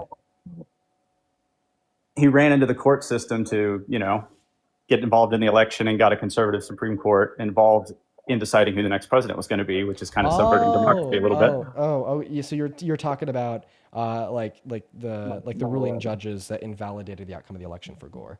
Well, I think that there's a potential argument that could be made there. However, simultaneously, it's not clear, cut and dry as Donald Trump admitting in court to trying to rig the outcome of the 2020 election. Still putting Trump a little bit ahead. Yeah, that would be fair, but Trump also didn't get us into a war that lasted a decade and another war that lasted 20 years. The consequences of the Bush administration far, far outreached his presidency. Well, Trump kept us in that war for the first 4 years of his first term, and now Donald Trump could potentially be doing the same thing in places like Venezuela. Could. And if he did, not to mention the war. So I just want to make it clear. We're debating which one of the two Republicans of our lifetimes is the worst president of our lifetimes, right? Yeah, and I'm not a Republican. Okay. So Donald Trump is either the worst president of our lifetime or the second worst Republican, the president of our lifetime, being beat by another Republican. Yeah, sure. So if Donald Trump is either the either the worst or second worst president of our lifetime, then why the hell if you were teleported back to November, you'd still vote for him again. Compared to Kamala Harris, who had Yeah, great policy, and that's great because character, didn't even have a fucking parking ticket on her. And you're still telling me that you would have voted against her. So what is the red line here that you hold against Kamala Harris? Yeah, and it's that Kamala is just an establishment shill, just like Joe Biden was. And I really think, honestly, the Democrats are just they're not really a progressive party. They're a sellout party. So a Democratic establishment shill is about 1 billion times better than Trump. I don't think so, because I think long term it just continues the same things. And I think Trump is a wake-up call to liberals that if you're going to continue to win elections, you kind of have to actually deliver on some of the shit you campaign on. What are those same things? Like, what is something that Kamala Harris would have done if she had won the presidency? Oh, that's really bold coming from Trump. You're telling me that Trump is delivering on the things he campaigned on. What happened to ending Russia's invasion of Ukraine in one day? What happened to reducing the price of groceries so fast on day one your head would spin? What the hell happened to releasing the Epstein files? Obviously, he signed the Epstein Transparency Act into law, not because he wanted to, but because he was forced to, because Congress made him so. What the hell happened to building the wall between America and Mexico, then sticking the bill to Mexico? What the hell happened to passing the infrastructure bill in his first 4 years? What the hell happened to doing good by the working class, giving them tax breaks when in all reality, according to the Center of Budget and Policy Priorities, their purchasing power is going down now, right, because of the big beautiful bill. I mean, these are love all those promises things that he made Yeah. that he never pulled through on. So what do you think is the worst thing Kamala Harris would have done if she won the presidency last November? Or like what the hell happened to replacing the ACA? I could go on and on and on. Yeah, I just don't think she would have done anything. Oh, okay. And your evidence would be? Just like Biden more or less just didn't do anything. Okay, well, you're obviously very uneducated. They actually passed some of the most monumental and influential policy in modern American history, ranging from the PACT Act to the Chips and Science Bill, to the Inflation Reduction Act, to the American Rescue Plan, to the Infrastructure Bill. They did a lot. They did significantly more than Donald Trump did in his first 4 years, by the way. Yeah, I mean, there's like these legislative milestones, right, that we allegedly passed, but then does the average American actually feel that, or are we just spending more money and growing the bureaucracy bigger, going deeper into debt, spending better? more money, going deeper into debt. No, trust Donald me, Trump big added beautiful more bill to is the terrible. debt. Donald Trump added Yeah. more to the debt. In Donald Trump's Yeah. first 4 years, he added $8.6 trillion to the debt compared to $4.6 trillion in Biden and Harris's first 4 years. And this trend is only getting worse in Donald Trump's second term. In the last 10 months, he's already added $5 trillion to the debt, which is over twice as much as the debt-related spending, that not unrelated to COVID, that the Biden-Harris administration added in 4 years. Do you see here how when we actually break it down, when we get to the nitty-gritty, when we talk about the specifics, there's not a single way, right, that the Biden-Harris administration or Kamala Harris as a candidate was worse or is worse than Donald Trump as president? No, I honestly think they're about the same in terms of economics. Yeah, no, not at all. Dude, Absolutely. they can't be possibly about the same. I've already proved that they aren't. You said that you care about our expenditure and you care about our debt. Donald Trump has added so far twice as much to the debt in the last 10 months than they added in 4 years to non-COVID related expenditure. That is already one massive difference that makes it clear. One moment. That makes it clear that they are not the same. And no, Biden did not spend more. We didn't go trillions more into debt under Biden? He didn't spend more than Trump. Oh my God. Well, no, but our spending still isn't going down, right? We still don't have a responsible government that's going to spend less, right? See, the difference here is that adding an additional $4 trillion to her debt is obviously significantly less and not as bad as adding over $8 trillion to her debt. You cannot sit here and say that adding over $8 trillion to her debt has the same impact on this country as adding $4 trillion to her debt. Right, but I don't want either of those things, so I'm willing to vote for the one that pisses them off the most until they offer a platform. So you don't want to add money to the debt. Therefore, you're going to vote for the candidate that's going to add the most possible money to the debt. Yeah, it's how you send a message. I don't want to starve, therefore I'm not going to eat for a month. I don't want to be lonely and single, therefore I'm going to break up with my girlfriend. I don't want to spend $1 out of my bank account, therefore I'm going to go get a loan for $400,000 from a bank, say it's for a business startup, then drop it on the down payment on a Bugatti. No, let's look at it this way. Like, let's say you're in a thing and you have creditors and people that are loaning money to just say a business. And let's just say, for hypothetical sake, that you are a voting member of this business. And the people that are giving your business money to your CEO expect certain things that are antithetical to what you want. And you don't really have a ton of power in your position directly to do something about it, but you do have the power to pick the person that's running the company. And so you can either pick a guy that's going to spend a bunch of the investors' money on things that the investors will get a return on, or you can or you can vote for a guy that's going to bankrupt the company to threaten the investors into changing their positions. Oh, so you're basically telling me that you support Trump because of an accelerationist view? Yeah, I think he's a wake-up call to the establishment that you have to actually do things for working people. Yeah. So you're basically telling me that Donald Trump is such a bad president that'll hopefully make presidents in the future better. To the establishment, yes. Okay. Well, see, the big issue, the big flaw with the accelerationist view is it necessarily assumes that the harm and the damage that Trump causes to this country, to the world, and people in it, right, is necessary in an achievement of the greater good. Right. And I will never sit here and say that, overturning Roe v. Wade, putting a woman's right to access abortion back down to the state level, which has led to 60 pregnant rape victims per day being denied access to healthcare in 10 of our 50 states, is necessary for the greater good. I will never sit here and say that taking healthcare away from 10 million low-income Americans, when we already have 40 through 60,000 low-income Americans die per year via lack of access to healthcare, is necessary for the greater good. Okay. Refusing to fund food stamps for 16 million American children will never be necessary for the greater good. Normalizing grape and grape culture to a greater extent by putting a grapist in the most powerful position available to any human on earth will never be necessary for the greater good. Well, didn't Obama cut almost $1 trillion from SNAP benefits when he was president? And didn't he also deeply cut Medicaid and Medicare to pass the Affordable Care Act? So, it's all these things where there's a lot of subterfuge and point number one, the Affordable Care Act fucking funds Medicaid. Oh my God, it expands eligibility. It literally got over 45 million new people on Medicaid. You cannot sit here and say that Obama is just like Trump because Trump kicked 10 million low-income Americans off of Medicaid and Obama allowed 45 million new Americans to be on Medicaid. And no, I don't think that Obama cut SNAP benefits by $1 trillion because I don't think that SNAP has even funded $1 trillion. The military hasn't even funded $1 trillion. What the fuck are you talking about? What, the SNAP? By $1 trillion? The more I think about it, the crazier that claim becomes. Yeah, not per year, but over basically the cuts were going to result in Show me. Cut SNAP by $1 trillion a year? Wait. So you're saying that SNAP is funded $100 billion per year? Let's see. No, 8 billion, not $1 trillion. Sorry. But yeah, 8 billion in SNAP benefits.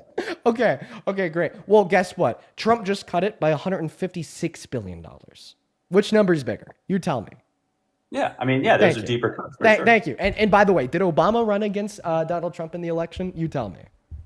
No, he didn't. But again, it's just my point where if you're talking about we're going to do things for people. Right. And by the way, you completely ignored my question. Can I repeat my question? Because instead of actually answering my question, right, you just literally said, but Obama. Okay, so instead of listening or not listening and thinking about what you're going to say next, actually just try listening first, okay? If you're going to be condescending, I'm going to leave. That wasn't condescending, it was a fact. If that's going to cause you to run away, feel free to. We won't miss you. Okay. And he left. Okay. All right. We're going to move on to the next guest, guys. Go and hop instead of that queue. If you happen to be an American adult that supports Trump as president, I was being very, very serious when I said we wouldn't miss him. So goodbye, sir.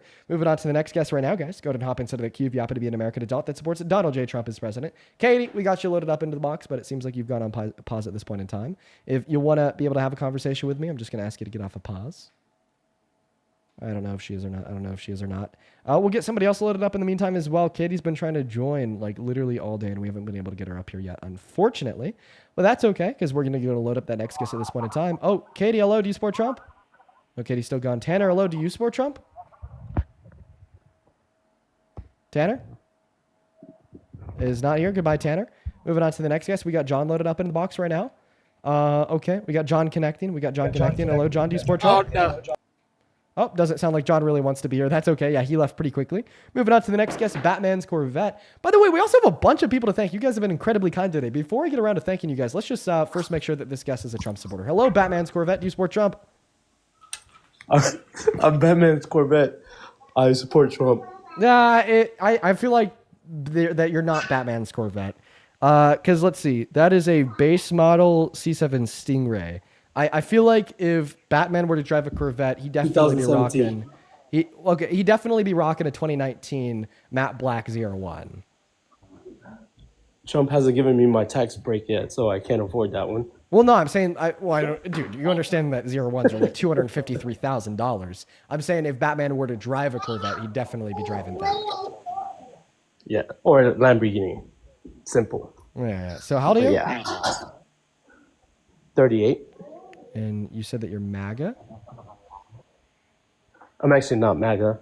It's super fun. Well, you take care. And nice car, by the way.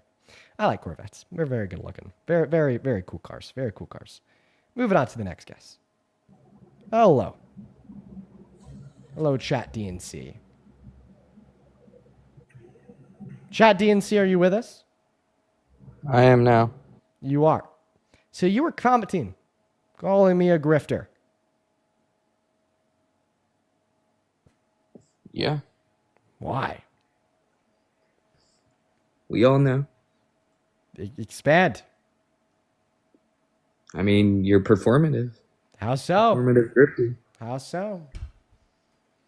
I mean, why is your buddy Santana hanging out in commie laws? What?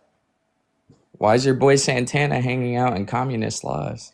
Because I think he's either a communist or socialist himself? Of course.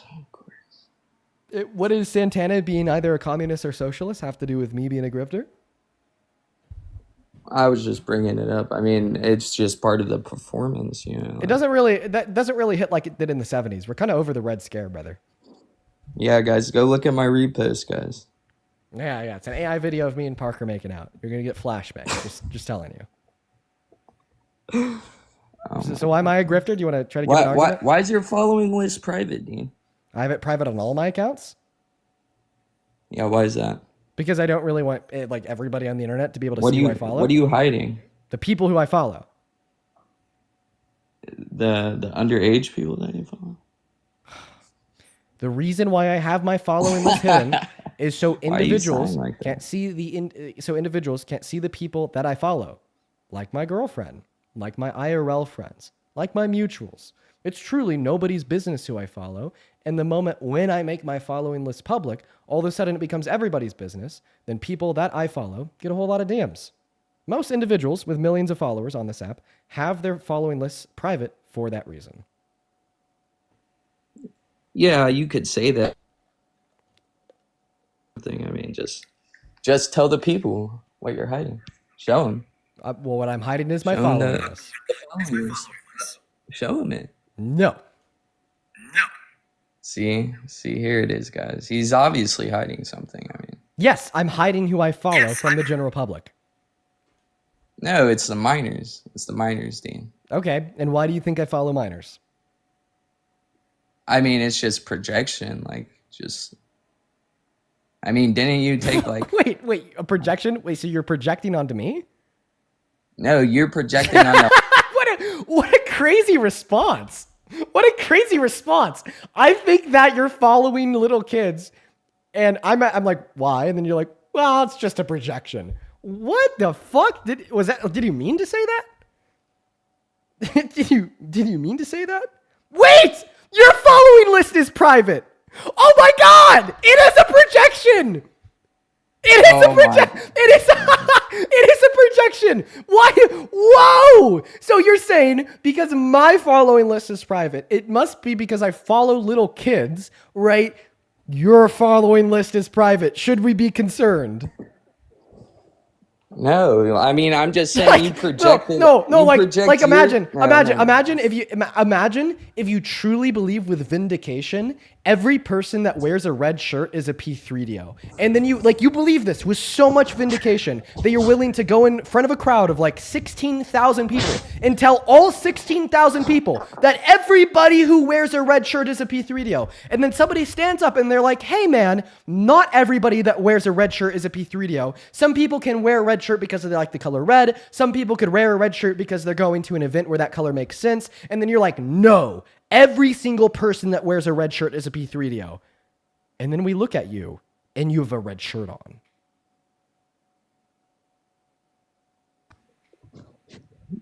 That's basically what's going on. Keep using that chat DNC. All right, keep using it. Do you want to respond? I mean, it's just, it makes no sense. You know what I meant? Like when you project, everybody that you're talking to be a child P3D. I mean, I definitely don't call everybody that I talk to P3DO. I mean, you try to. Like you wish they were.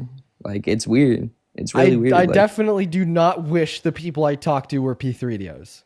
You do. Just like the. And how do you know that I wish that?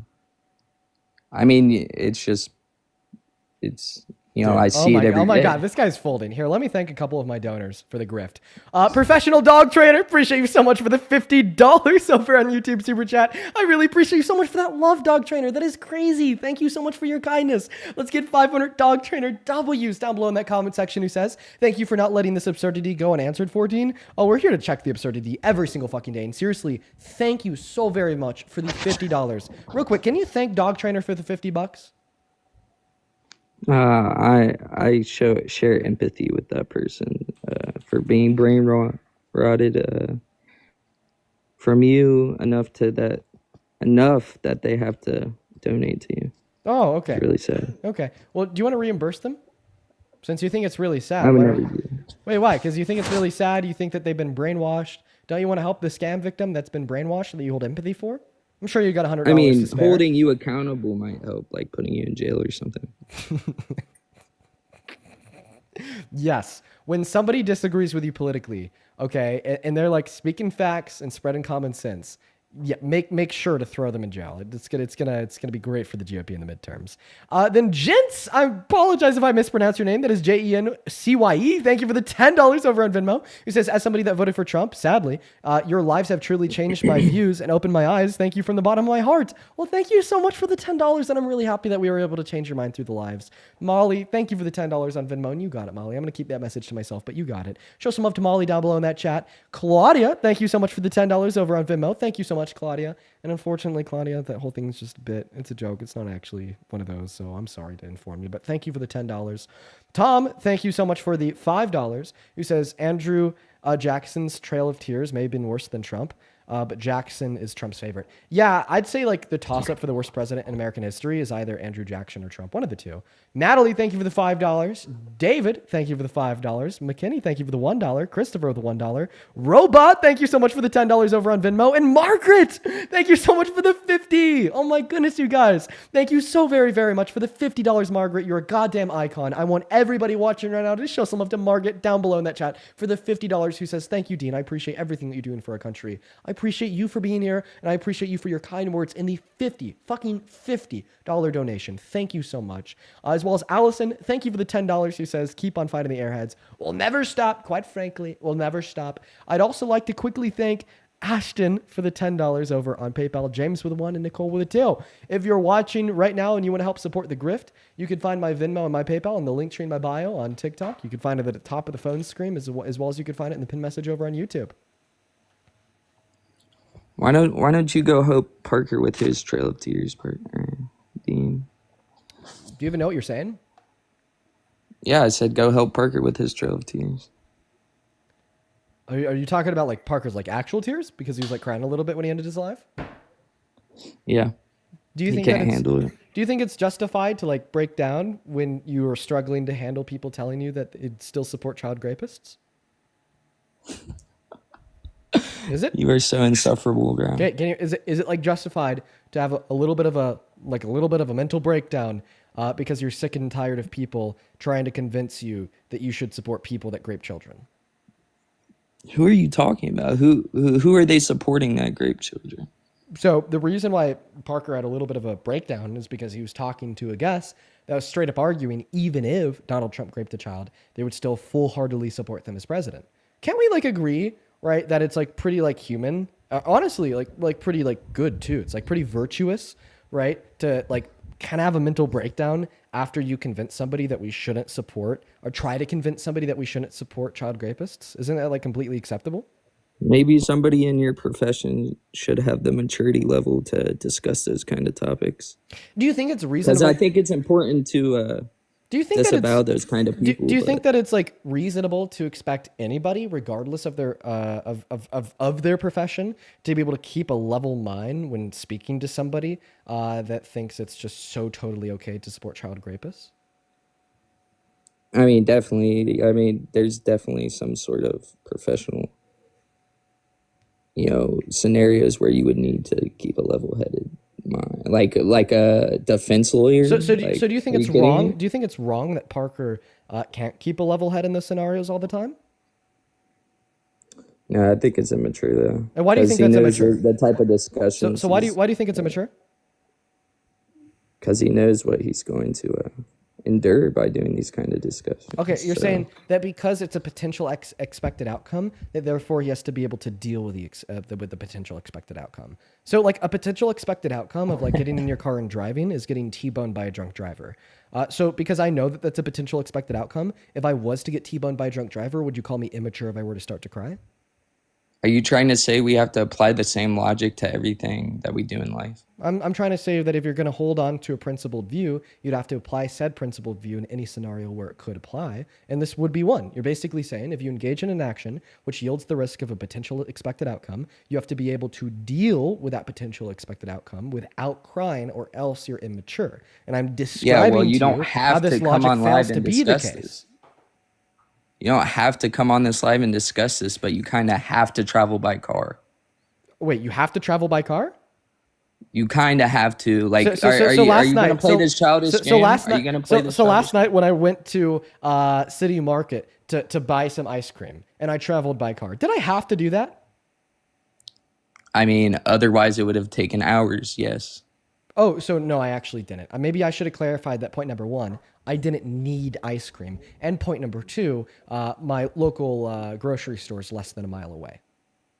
I mean, you can extrapolate on So that. did I but, have to? like, So did I have to? Did I have to travel by car to go get ice cream last night? kind of. Like, yes, Kind it of? would have taken hours. Like, No, I just said that the grocery store is less than a mile away.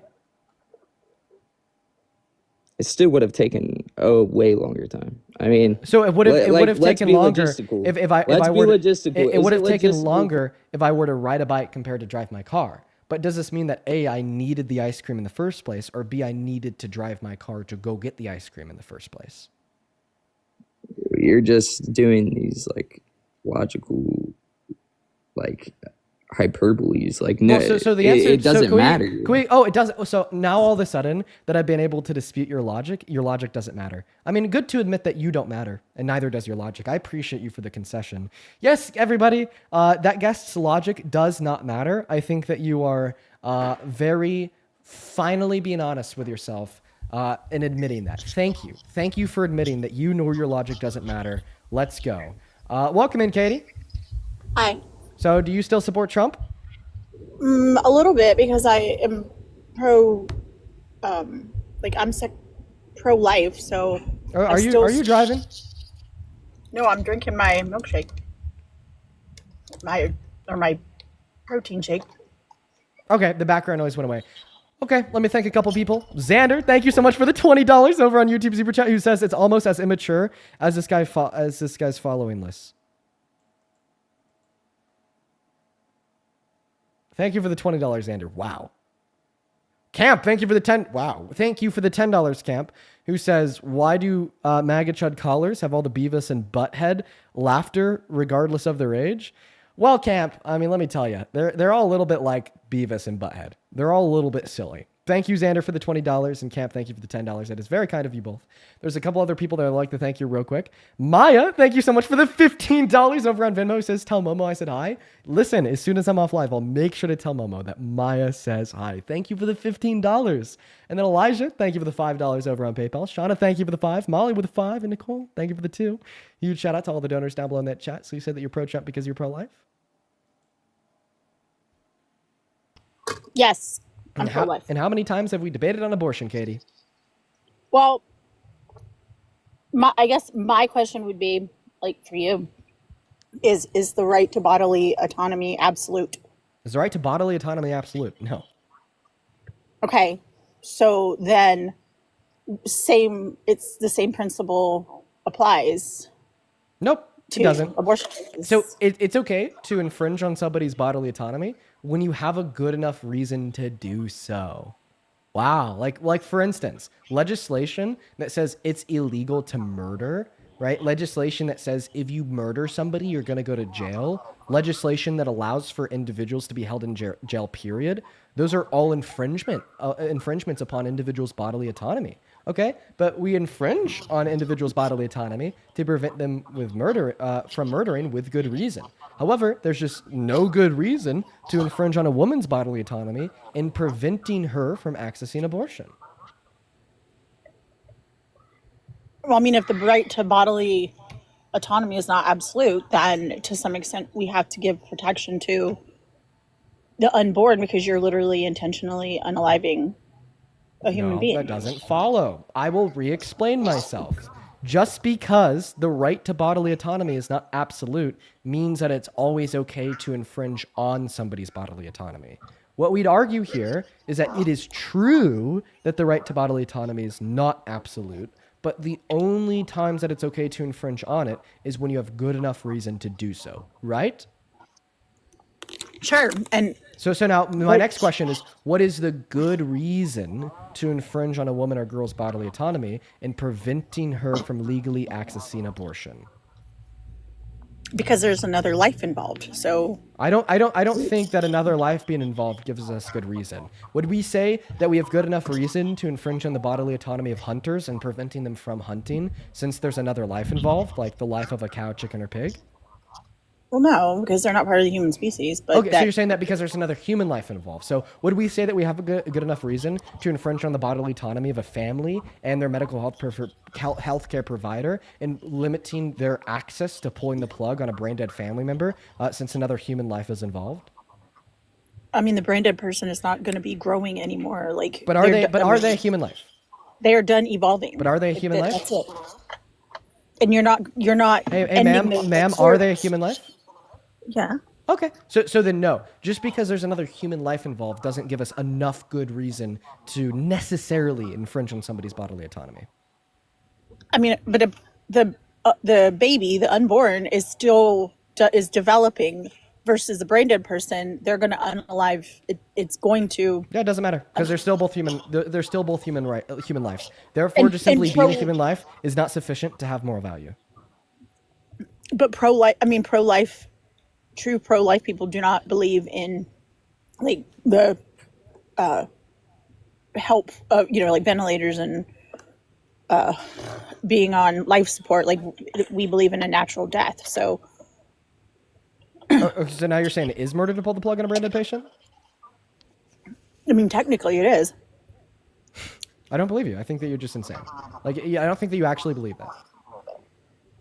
I mean, they're going to unalive anyways, but technically you're taking them off of life-saving measures. So do you think that we should, as soon as possible, pass federal policy to ban pulling the plugs on brain-dead patients? I don't think that's the case because it's different when it's not, you don't have two people's lives involved. There's not another one growing. But you just said it's murder. So you just said that we shouldn't, as soon as possible, pass legislation to prevent murder. That's the conclusion of your view. Because you think that it's murder, no, Katie. Because you think that it's murder to pull the plug on a brain-dead patient, and you don't think that we should, as soon as possible, pass federal policy to criminalize pulling the plugs on brain-dead patients, then in other words, you don't think that we should pass federal policy to stop murder.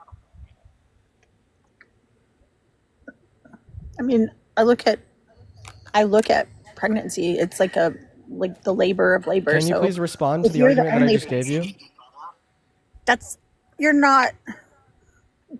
A brain dead person and a pregnancy are two different things. Okay. In my argument, not at one time did I invoke pregnancy. Do you need me to repeat my argument? No, but I know the analogy is. Do you need me to repeat my argument? No. Okay, then respond to it. I don't think it's murder when you're pulling the plug on somebody else. You just said it technically was murder 20 seconds ago. No, I don't think it is. So you change your mind? Yes. Can you stop flip-fucking-flopping? Sure. Good, Katie. Good, Katie. Okay, so then why is it murder to kill a fetus? Because the intent, you're like unjustifiably, I believe abortion is like unjustifiable unaliving. Like that's what murder is. And I think That's the that definition when of murder. you- So in other words, you're saying it's murder because it's murder. That's a circular argument. well, when you intentionally unalive somebody that is growing and will continue to develop at a stage in development, then and you're ending their life, that's it. Like that's murder. The question is, what makes it unjust? The fact that it's growing, I guess the flow argument, like it's going to have a future like ours. It might not have the capabilities that we have now and the things that we have now, but it will because it's just at a different stage in development than like an infant or a toddler is. I mean, it's still a Are human zygotes being. going to have a future like ours? If they haven't implanted, then no. So if something is preventing them from becoming an individual like you or I, then they are not going to have a future like ours. Therefore, it's not wrong to kill them, right? I mean, I wouldn't say to kill. I wouldn't agree with doing away with zygotes. So you do think it's murder to kill zygotes, even though they don't have a future like ours. So therefore, right, having or not having a future like ours is irrelevant to your position, insofar as why you think it's murder to kill a fetus. Zygotes are missing a step in the human development stage. And you still think it's murder to kill them? I mean, I don't think it's right, but that's why I also. Dude, do you think it is murder to kill a zygote? Yes. Okay, even if they don't have a future like ours, right? Sure. So therefore, a future like ours is completely irrelevant to why you think that it's wrong to kill a zygote or a fetus, right? But it's developing. No, it's just at a answer my stage question. of- Therefore, a future like ours is completely irrelevant to why you think it's murder to kill a fetus or a zygote, right? Okay, sure. Okay, so then what is relevant? What is relevant of the life of the fetus that makes it murder to kill it? Protecting its human right. Okay, so It you're has a saying, right to life. And I don't think it's okay, right and to why life does it first. have that right to life? It's not because it has a future like ours. It's not because it's growing and Because developing. human Why does it have rights- that right to life? Because human rights, all humans are protected for their right to life. Okay, contradiction is, earlier you told us it's not murder to pull the plug on a branded patient, even though they're human and alive, and now you're arguing that if you're human and alive, you have a human right to life, meaning it would be murder to pull the plug on a branded patient. And no, you can't, result A back to brain arguing. dead person You is can't, not. It's not you the same can't pregnancy. result back to arguing that branded individuals are not going to have a future. Branded individuals are not growing or developing because neither are frozen zygotes. You still think they have a human right to life. But a brain dead person and an unborn baby are it's totally two different things. And a pregnancy, they're two different things. But That's- everything that is different between a fetus and a branded patient is not something that you think is morally significant. But I don't view them as. I wouldn't view them as less valuable. Like I don't think your value. Wait. If you don't think that a branded patient is less valuable than a fetus, and you think it should be legal to kill a brain-dead patient, this means, logically speaking, you'd also have to say that it should be legal to kill a fetus. I wouldn't make it illegal, but because I think when you make things illegal like that, that's when we have issues. But I definitely believe in elective abortion should not be allowed because 98% or so of all abortions are elective abortions, and it's not like a medically necessary You just thing. said that I don't think it should be illegal, but I think it should be illegal. Nothing that you're saying is making any sense. You're a mess. There's 10,000 people in here. I'm nervous. I don't talk to 10,000 people daily like you do. Sorry, Katie. That is not what I don't do that. So it makes me a little nervous.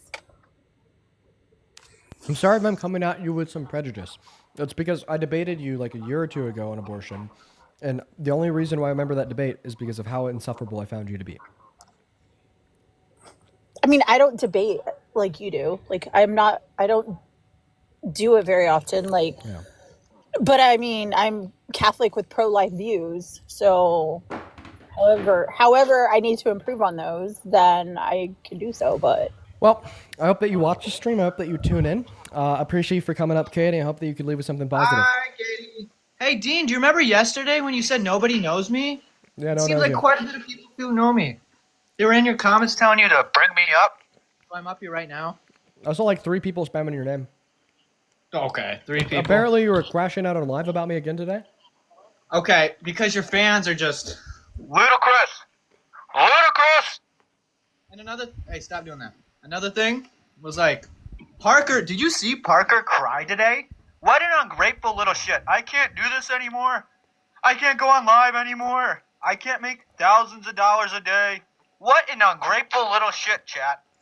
Ungrateful. So you think that crying as a response to having a little bit of a mental breakdown in response to Then get off the app. There's how many other people want to... Dude, I would be in his position, dude. I would King love to Duffy. be in his position. Hey, King Duffy. Oh, shit. My bad. Right. We're gonna go and disconnect you, right? Because not only did you get a restriction, which you deserved, but you also interrupted me. It doesn't make you... By the way, it doesn't make you edgy to defend people that think child rapists should be president.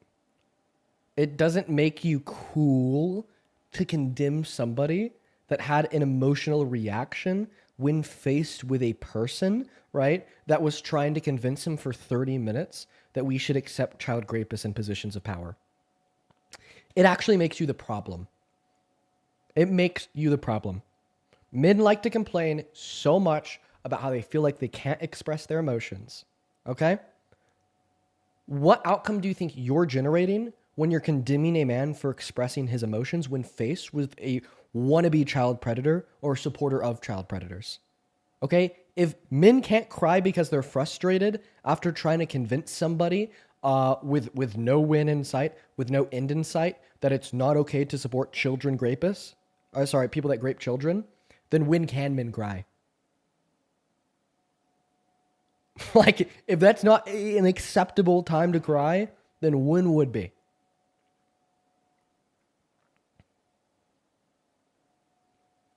Crazy. Crazy, crazy, crazy. What an issue. What an issue.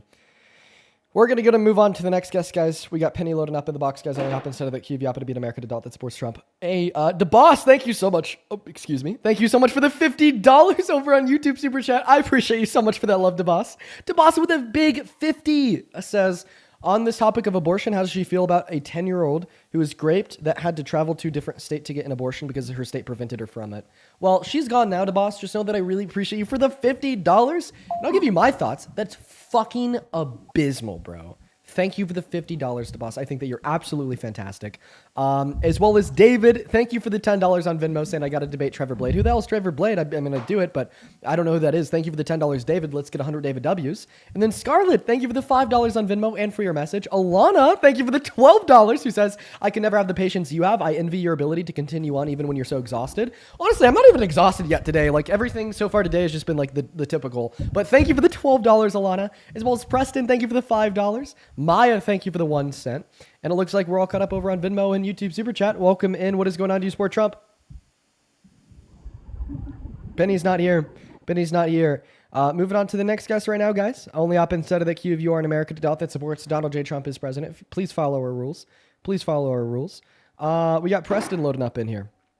Is there anybody to thank over on PayPal? There is. Sophie. Thank you so much for the $13. Give me a second, Sophie. Can you turn that off? So, I mean, I guess from like his position, it's like we just need as much business as possible, right? Okay, it sounds like Preston was too busy debating somebody else. Interesting. Anyways, I want to thank Sophie for the $14 over on PayPal.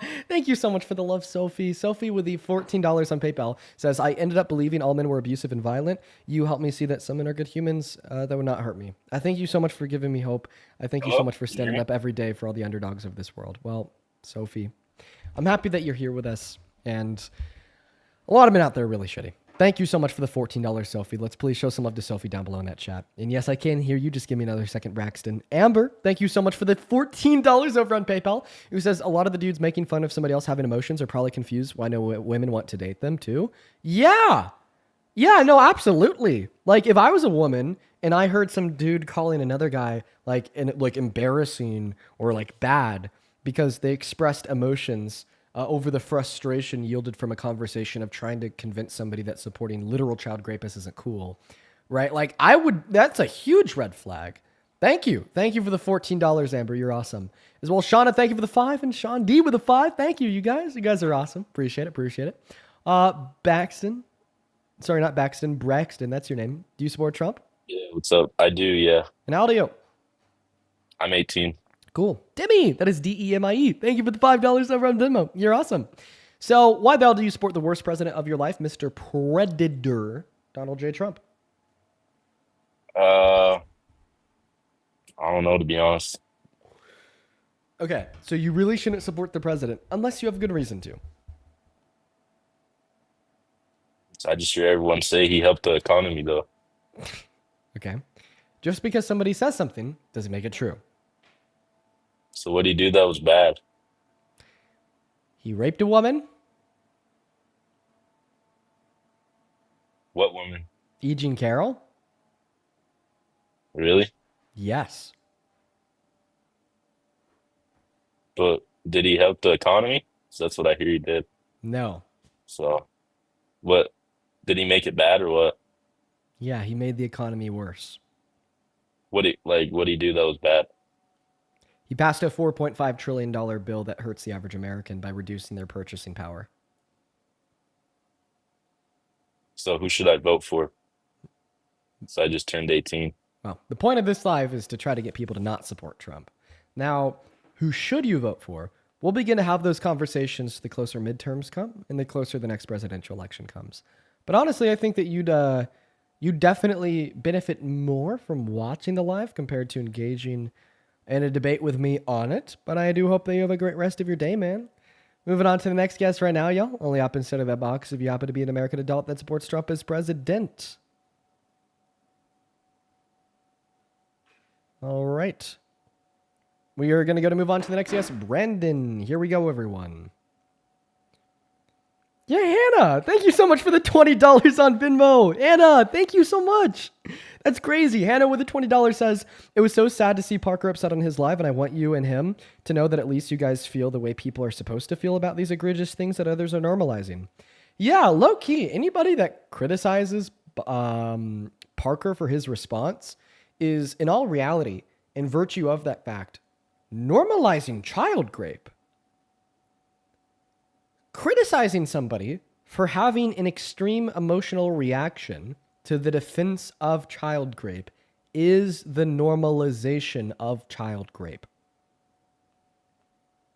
And that's an undeniable position because you can't argue that criticizing Parker for having an extreme emotional reaction to somebody arguing in support of such is doing anything than arguing that you shouldn't have an extreme emotional reaction to somebody arguing in support of such. What's up? Do you support Trump?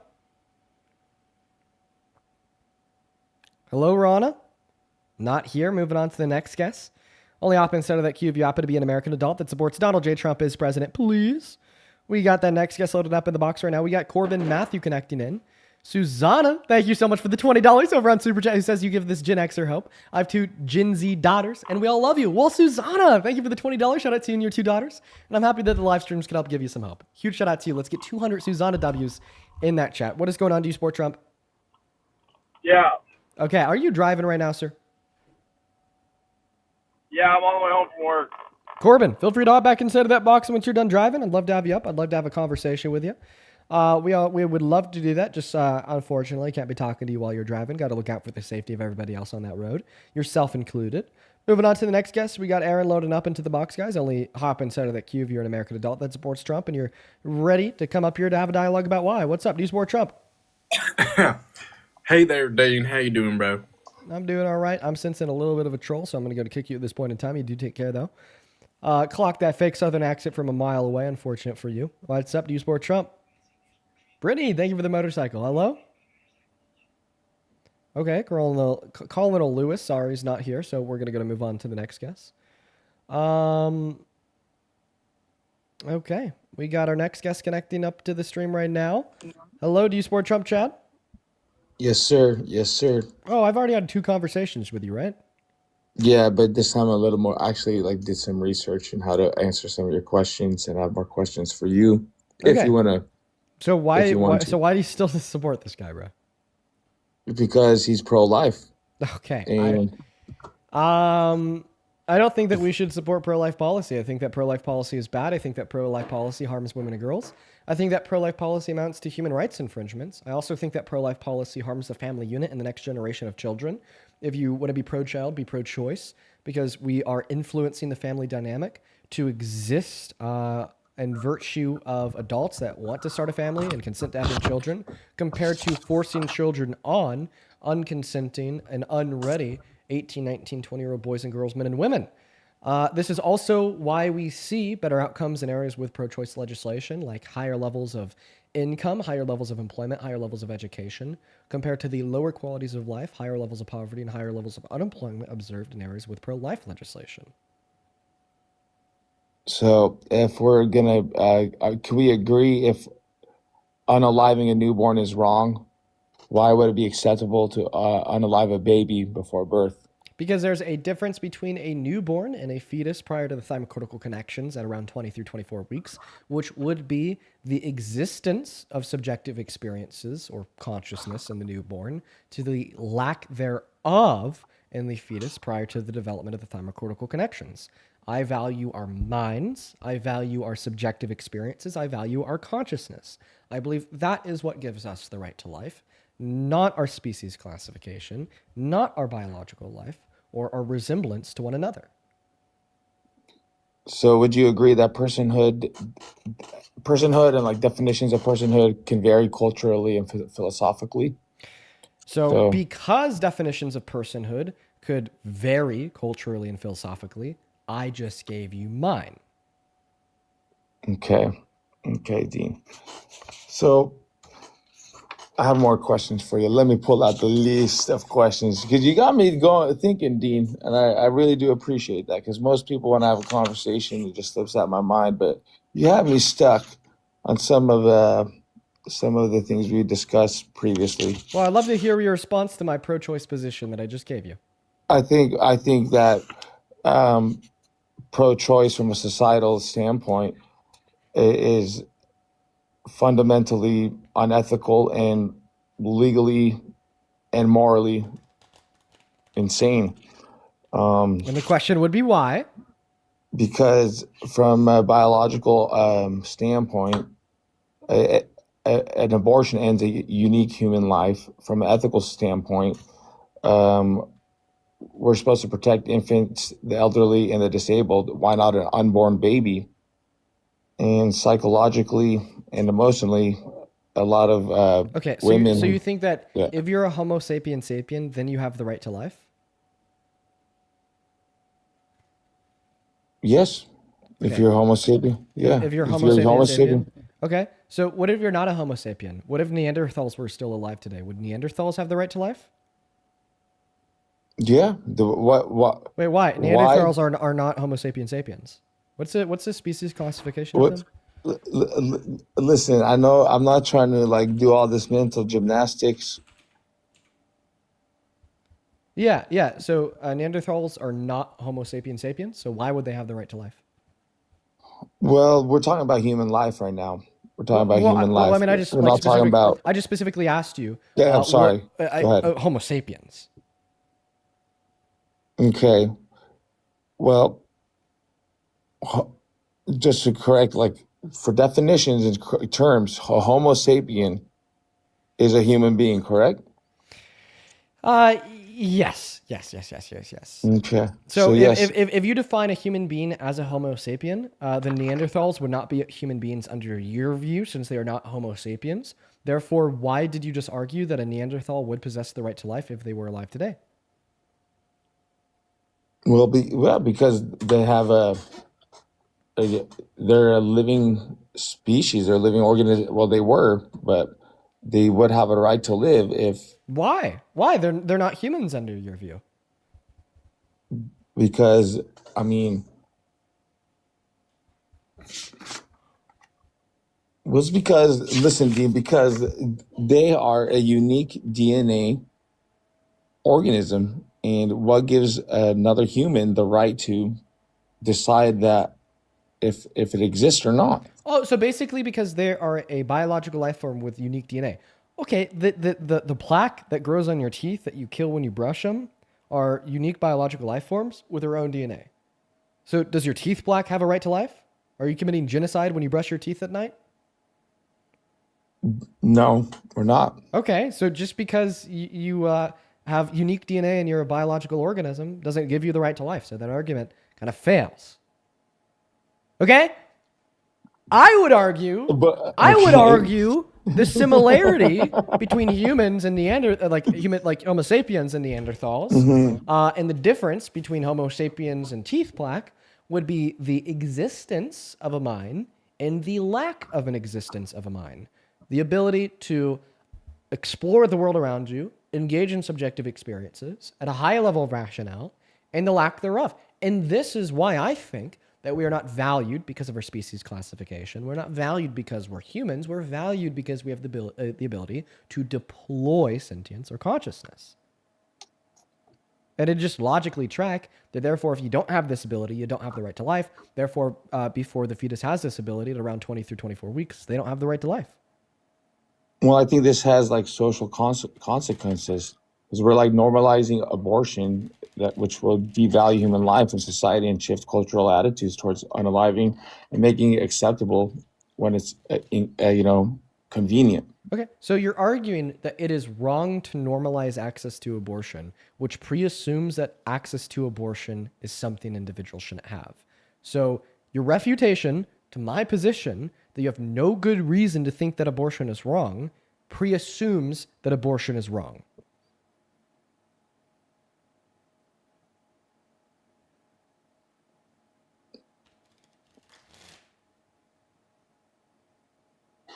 Damn, Dean. Well, there's other alternative options. For just abortion is not the only option. There's other options that women can have. And so before viability, what are the other options to terminate pregnancy outside of abortion?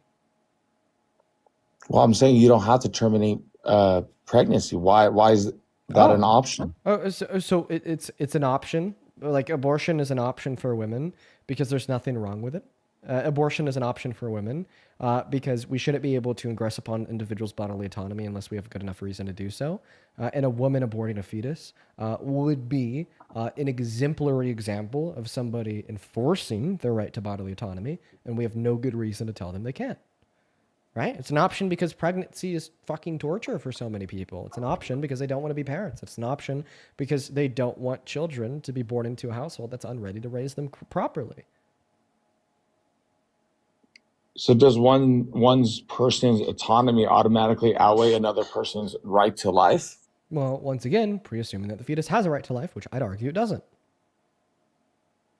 So we just don't agree. There's plenty good arguments. There's plenty good arguments to demonstrate that maybe a woman's right to bodily autonomy would be more morally significant than a fetus's right to life if it had one.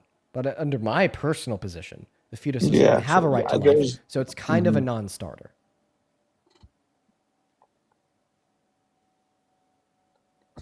We just stand on the other side, opposite side of the line, see, I stand on my side of the line with reason and a good argumentation, and you stand on your side of the line with no reason, no argumentation. I do have reason, sir. I do have reason, so sir. What is one reason that you've given to demonstrate why it's a good thing to deny women access to abortion that I have not already disputed and debunked? This whole idea of devaluing human life in society when you're giving so devaluing some forms of human life by the justification of the termination of their life is not always wrong. Okay, I could give you an example. Go for it. We devalue the lives of brain dead patients because we say it's okay to pull the plug on them. Is that wrong? Giving the option to pull the plug, is that wrong? No. Precisely. Yet you're devaluing human life. I'd actually argue that the pro-choice view, the pro-life view devalues human life, particularly the human life of the pregnant woman or girl. You cannot tell me, you cannot tell me, right, that what the boss brought up over on that YouTube super chat a little bit ago about a 10-year-old girl that got raped, then wasn't able to access abortion in her state, even though it literally might kill her, that had to travel states and go somewhere else. You cannot tell me that her life was not devalued by that policy. That policy told her that even though she's 10, even though she just got raped, even though she just got pregnant because of that rape, she needs to die. Because guess what? She shouldn't be able to access this abortion. That would be at a high likelihood of completely saving her life. I mean, there's certain like situations where I think it's acceptable, of course, but in general, if the female is healthy, well, you just devalued women by calling them females.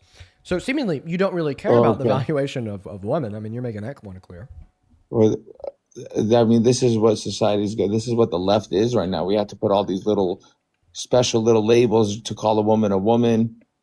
We have to, spoon feed our children and having these. I thought people- that your whole thing was calling women women and calling men men. Like fuck. Yeah. Like, isn't that the whole Well, thing I'm of the about right? that. Right? Yeah. Okay. So No, then when I'm I tell you, about that. so then when I tell you to call a woman and you start freaking out, you kind of seem like a little bit of a hypocrite. No, I don't think. I think you kind of got a little cringe about the fact that I said female instead of woman, because there's all these little micro definitions in today's world that we have I'm just to saying, abide by call to women- satisfy the left. Well, I'm just saying, call women women, man. Isn't this Okay, yeah. everything Well, that if a about? woman, all right. So, do you think? Could you, since we're on this topic, could you define a woman? I'll define woman for you if you could give me your definition of what a woman or man is in turn, because you're a Christian, right? No, actually, I'm not. Are you an atheist? Nope. Okay. I'm a Muslim. Okay, well, that also works. So my definition of what a woman is an adult human individual that would pertain towards the typical social characteristics or norms of the female sex. Now, what is your definition of what a man is? A male or a man is a male who's born with a what? Okay, Allah. The is he a man? genitalia. Is Allah a man? No, he's not a man nor a. So you refer to non-men with he/him pronouns? Well, just the way that, I mean, at least how I was taught. I'm not the best Muslim, from my understanding, that we refer to him as a male because, like, males are more powerful and physically, I guess. I don't know. We're Okay, not. so we're you not, refer to a non-man as a man, is what you're telling me. Well. So if it's okay for you to refer to non-men as men, right? Then why do you turn around and accuse individuals on the left of doing that? And speak about it as Because a big bad thing. I don't consider God a human being. I don't like follow personifying Allah, the spirit. But you just refer to Allah as a man with he/him pronouns. Well, that's a different case. It's a different situation. Yeah, it's different. It's just called special plane. Because that's the thing you get, with comparing life with, bacteria, like you did earlier. I'm not comparing life to bacteria. Bacteria is life. Yeah, but you value bacteria just as much as human life. I value bacteria just as much as I value fetus, sure. I think you should too. So you don't consider a fetus human life? No, a fetus is a human life. So you value a human life just as much as bacteria, because you just said Yeah, bacteria. I value some human lives just as much as I value bacteria. Spot on. Ding, ding, ding. So you're okay with having the choice of taking away human life? Wasn't that clear when I said I was pro-choice? Yep. So are you just like asking me to like kind of hold your hand and describe to you like what the pro-choice even is? like yeah, like a fetus is biologically human, okay? And when you kill a fetus, They die.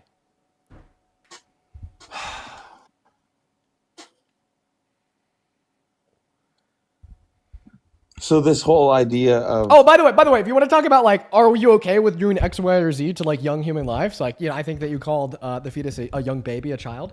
Well, I mean, dude, I don't really think that you have any like podium to morally grandstand on, considering the fact that you support the president that refused to pay out SNAP benefits and allowed 16 million American children to starve for the first 12 days of this month. You support the guy who took healthcare away from 10 million low-income Americans when we already have 40 through 60,000 die per year via lack of access to healthcare. And by the way, you support the guy that not only sexually exploited naked children, but then boasted about it, laughed too as if it was a cool thing to Howard Stern in his radio show in 2005, and raped a woman in 1996. So I really think that you get your priorities out of whack here. If you're going to claim to care about one child, right, you got to claim to care about them all.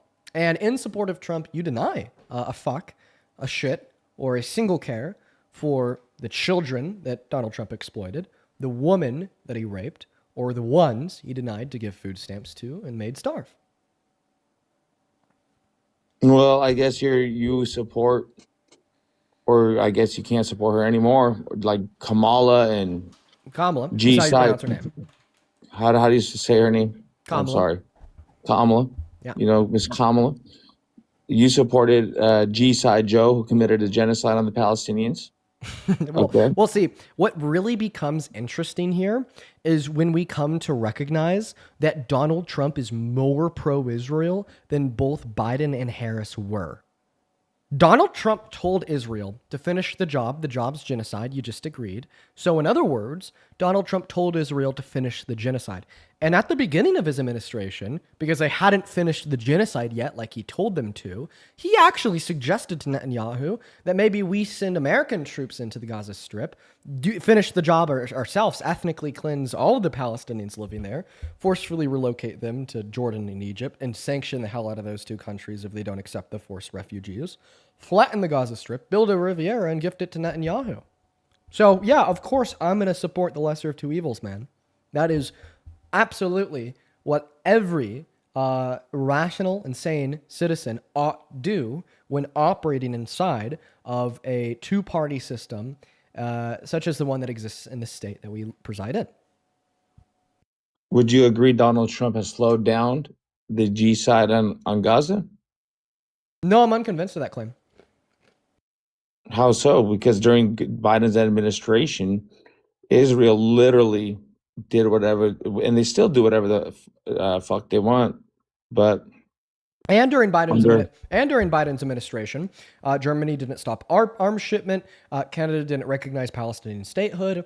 Australia didn't recognize Palestinian statehood, and a vast majority of younger Americans didn't hold disdain for the state of Israel for the most part. We've seen a perpetual wheel rolling towards the inevitable conclusion of like global anti-Israeli sentiment. And of course, this wheel was rolling under like Biden in his term, but it wasn't rolling as fast or to the extent that it is today under Trump. I think the reason why Israel accepted that ceasefire agreement that they violated in less than 12 hours had little to do with Trump, considering the fact that he told them to finish the job and offered his help, and more to do with the fact that the rest of the world really started to kind of cut them off, so they realized they had to go back to the optics game of appeasing their neighbors in an attempt to convince them that they're not the bad guy. okay, so would you support a Democratic leader, let's say for the 2028 election, that was funded by AIPAC? Would you support them? Would you support any Democratic leader on the left who is funded by Israel? Yeah, let's see here. Yeah, I would. And the reason why I would is because whoever they're running against probably is as well to a greater extent. I thought I just finished about how we need to support the lesser of two evils. Now, would I like the Democratic representative of the official party's platform in the next general election to be funded by Israel, AIPAC? No, right? I wish we could maybe have like an AOC. I wish that we could have like a Zoran Mamdani. That'd be sweet.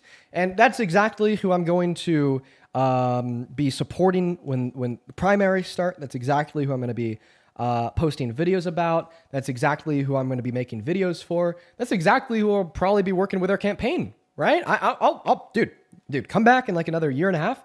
likely I will be working in direct relation with a campaign of a great anti-Israeli candidate come primaries for the next general election. But inevitably, if they lose the primary and a pro-Israel Democrat is on the ticket, I'll absolutely take a pro-Israel Democrat over a pro-Israel Republican. I see what you're saying. Well, I hope that happens, Dean. I really hope that happens, my Now, friend. do you agree? Can we agree that it's better to take a pro-Israel Democrat than a pro-Israel Republican? I would say vote for a different party. Vote for the Green Party. Oh, vote for Like- Jill Stein? Where's she at Yep. right now? I mean, God knows, but she was the only one who publicly. Having another dinner with Putin? What do you mean? Do you think she's having like another dinner with Putin? That's what I asked. I remember seeing that video. She just sat next to her, and she just happened to have. It wasn't her choice to have that spot on the dinner table. They just assigned the seats. Yeah, and maybe support further investment into Lockheed Martin. Listen, we all know all these like politicians are getting paid off their asses, right? I just think that like Jill Stein is an op. I think that Jill Stein. Okay, this is my big conspiracy theory. This is my real big conspiracy theory. I think that Jill Stein is a paid op. Okay, that inserts herself in every general election to try to steal more of the vote from whoever is running as the Democratic representative. Maybe if she didn't have that dinner with Putin, I'd say otherwise. Maybe, right, if she wasn't supporting the investments into Lockheed Martin, I'd say otherwise. And like honestly, like the most compelling argument is maybe if she didn't disappear for 3 years once the election season is over, I'd say otherwise. That's fair enough. But last election, I think she got like less than 2% of all votes. Yeah. Yeah. Listen. Uh-huh. I wish that we all had ranked choice voting. I wish that third-party candidates were viable, and I wish that the establishment moved away from Israel. But unfortunately, that's just not where we're at as a country yet. Okay. So let's say for the next election, there was a potential, third-party candidate, like a third party, that you, in your eyes, thought were a better leader than the Democrat or the Republican. Would you still support the Democratic leader who took the It would depend. primary? Once again, You know? that would hinge on the viability of the third party candidate. Chances are the third party candidate would not be viable, and I would support the Democrat. All right, Dean. Listen, man, you always get me thinking. All right, I'm gonna come back with some more fire for you. I appreciate you having me. I really do, because Yeah. I know you think I'm just a little like digital screen, but I actually listen to you, man. So That's cool, man. You have a good rest of your day. We're going to move on to the next guest. We got a couple people to thank here. Let's go ahead and take a look. I really appreciate you guys for the love. Sarah, thank you for the $5 over on Venmo. Says, hey, thank you for all that you do. Well, thank you for the $5, Sarah. Appreciate you for being here as well. Maya, thank you for the $5. Thank you so much, Sarah and Maya. And Ali, thank you for the $15 on Venmo. Who says, what's funny What do you want me to have a fucking huge pit bull? I didn't even buy this dog. My sister bought it. Is this guy on the game? Oh my god, there's niggas on me. Niggers. What the fuck? Okay, well, we banned him. We're going to go and move on to the next guest. Everyone just give us a minute. We got Wyatt loading up into the box. Jesus Christ, guys. Okay, I'm going to... Hey, what's up, man? Do you support Trump? I had a dream about you, bro. We were like bestest friends ever. Very nice, Wyatt. You have a good rest of your day, pal. Moving on to the next guest, guys. Go ahead and hop in that queue if you happen to be an American adult that supports Trump. We got the next guest loaded up into the box right now. We got Ollie connecting. Jesus, guys. Jesus. Okay. Ali, thank you for the $15 once again, who says, what's funny is that all of these religious people could kind of win this argument by giving their deity they/them pronouns, but they won't. You make a very good point. Thank you for the $15. And then Ashley, thank you so much for the $10 over at Venmo. Thank you so much, Ashley. Then Preston and Demi, thank you for the $5. Then it looks like we had another one just come in. Paige, thank you for the $5 as well, who says thank you for you and Parker for being real men and not being afraid to show your emotions. Well, thank you for being here, Paige, and thank you for the $5. I'd also like to thank Alexis for the $5. Huge shout out to you. Mel, thank you for the $10. Appreciate you so much for the love, Mel. And Mel, I just read your message. I'll check that out. If you want to send me some more resources on that, I'd really appreciate that. And you have a great rest of your day, Mel. And then Victoria, thank you so much for the $25 over on Venmo. Dude, you guys are going fucking crazy today. Thank you, Victoria. Victoria with the $25, who says, thank you for ringing hope. We have a lot of colleges here in Republican-dominated Fresno, Florida. How can I get you to appear at one? Dude, honestly, I would love to start going around to colleges again. I might start doing that soon. Thank you so much for the $25. Let's get 250 Victoria W's. And oh my God, dude, we have a fucking huge one here. Dude, Susan, thank you for the $100 on PayPal. Jesus Christ, bro. Thank you so much for the love, Susan. That is so incredibly kind, and that is so incredibly generous of you. Thank you so very much for your kindness, Susan. Susan with the $100 says, so freaking proud of you and Parker. Keep up telling the truth, Susan. All the love in the world to you. I do not deserve that. Thank you so much for your support. And thank you, everybody. Your guys' support allows me to continue to do this for 4 hours a day, 7 days a week, 4 weeks a month, and 12 months a year. Thank you for the $100, Susan. As well as Shauna, thank you for the $5. Shandi with the $5. And Amber with the $15. And Sophie with the $13. Thank you, Amber and Sophie. You guys are fucking awesome. Thank you guys. What's going on, Law? Do you support Trump? Yes, I do. How old are you, Law? 23. Okay, everybody in the comment section is like, no, don't go to the colleges. Okay, I got one more person to thank you, then I'll pass the mic to yourself. Angel, thank you for the 12, sorry, not for the 12, for the 20 euros over on Super Chat. Appreciate you so much for that love, Angel.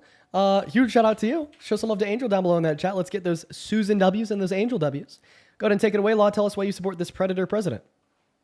Well, first I want to ask you to clarify why you support who you support. Well, I mean, it's kind of a weird time to ask me that question. We're kind of at that point between the last general and the midterms where, you know, we've kind of moved on from Kamala Harris because she lost the election and it's been a year, but we're not really all too close to people announcing their campaigns for seats in Congress come midterms or potential presidential elections for the next general. So, I mean, like right now, I think I support voices that stand against Trump's. I think right now I support voices that stand against his agenda in Congress. And I support voices that kind of want to reform the Democratic Party and make it a little bit more progressive than it is, like Zoran Mamdani in New York. But the purpose of this live is just to try to get more people hopping off the Trump train. And that's kind of the scope that we're going to be focusing on until people start announcing their candidacies for the midterms. Well, then I want to go over a few things you discussed, like the abortion and all of that. I think I have a few things to say. We've been on talking those. about abortion for like the last hour. I mean, if you want to add on, sure, but like, you know, it's just been a topic of the day. I'm just going to throw my personal opinion into the matter. I believe abortion should be wrong, just as pulling the plug on someone who is brain dead, as you guys put it, should be wrong as well. Okay, why? Because the way I was raised is that all life is valuable, regardless of if it's developed or not developed or whatnot. A person's life is valued by how they live their life and what they can contribute to society. What can fetuses contribute to society? What was that? What can fetuses contribute to society? Well, nothing yet. Only the future will tell. You Right. can't expect a fetus to do anything right off So the if bat. a life's value is judged by what they can contribute to society, and they can't contribute anything to society, does it mean they don't have any value? At the moment of their birth, no, they do not have any value, but they do have the opportunity to live, thrive, and grow. Well, they certainly won't have that opportunity if they're aborted. And that's the point I'm making. Abortion should be wrong. My personal opinion is that abortion should only be available for those who have been a victim of rape, who have had to go through that traumatic event. That is who I believe who should have the options. Okay. I'm not gonna lie. I'm kind of like done talking about abortion. Now, if you want to give a compelling argument, give it quick. But actually, I don't know. Yeah, I'm gonna go ahead and move on, Law. You're following some interesting accounts. A little bit too quote unquote interesting for me to feel comfortable keeping you on the live. We're gonna go to move on to the next guest. Here we go. Yeah, it was oh, that was I mean, so they're like anime accounts, but they were kind of like bleeding into like, what do they call it? Lowly? So I don't know, whatever like it is when it's like the depiction of like super young people. What's up? Do you support Trump?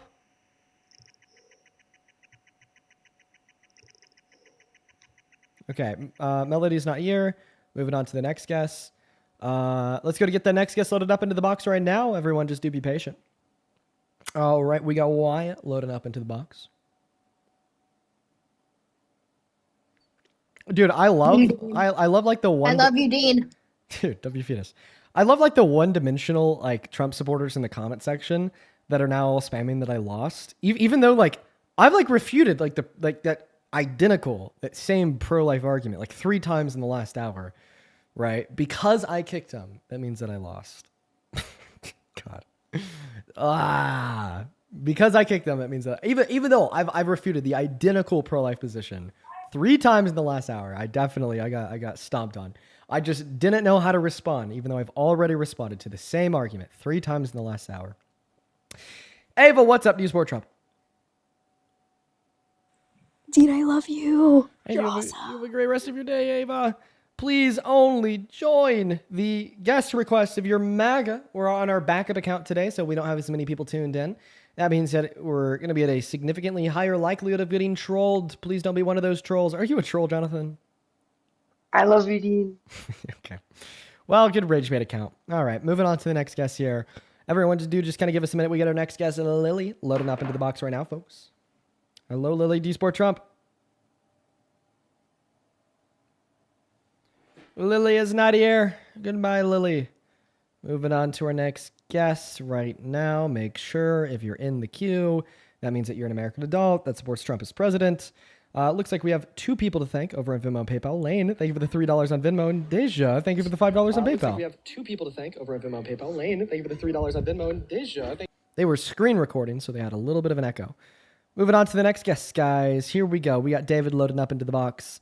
We got Vic loading up into the box. We got JC loading up into the box. Oh, that is a middle schooler. And we're going to kick JC. What's up, David? Do you support Trump?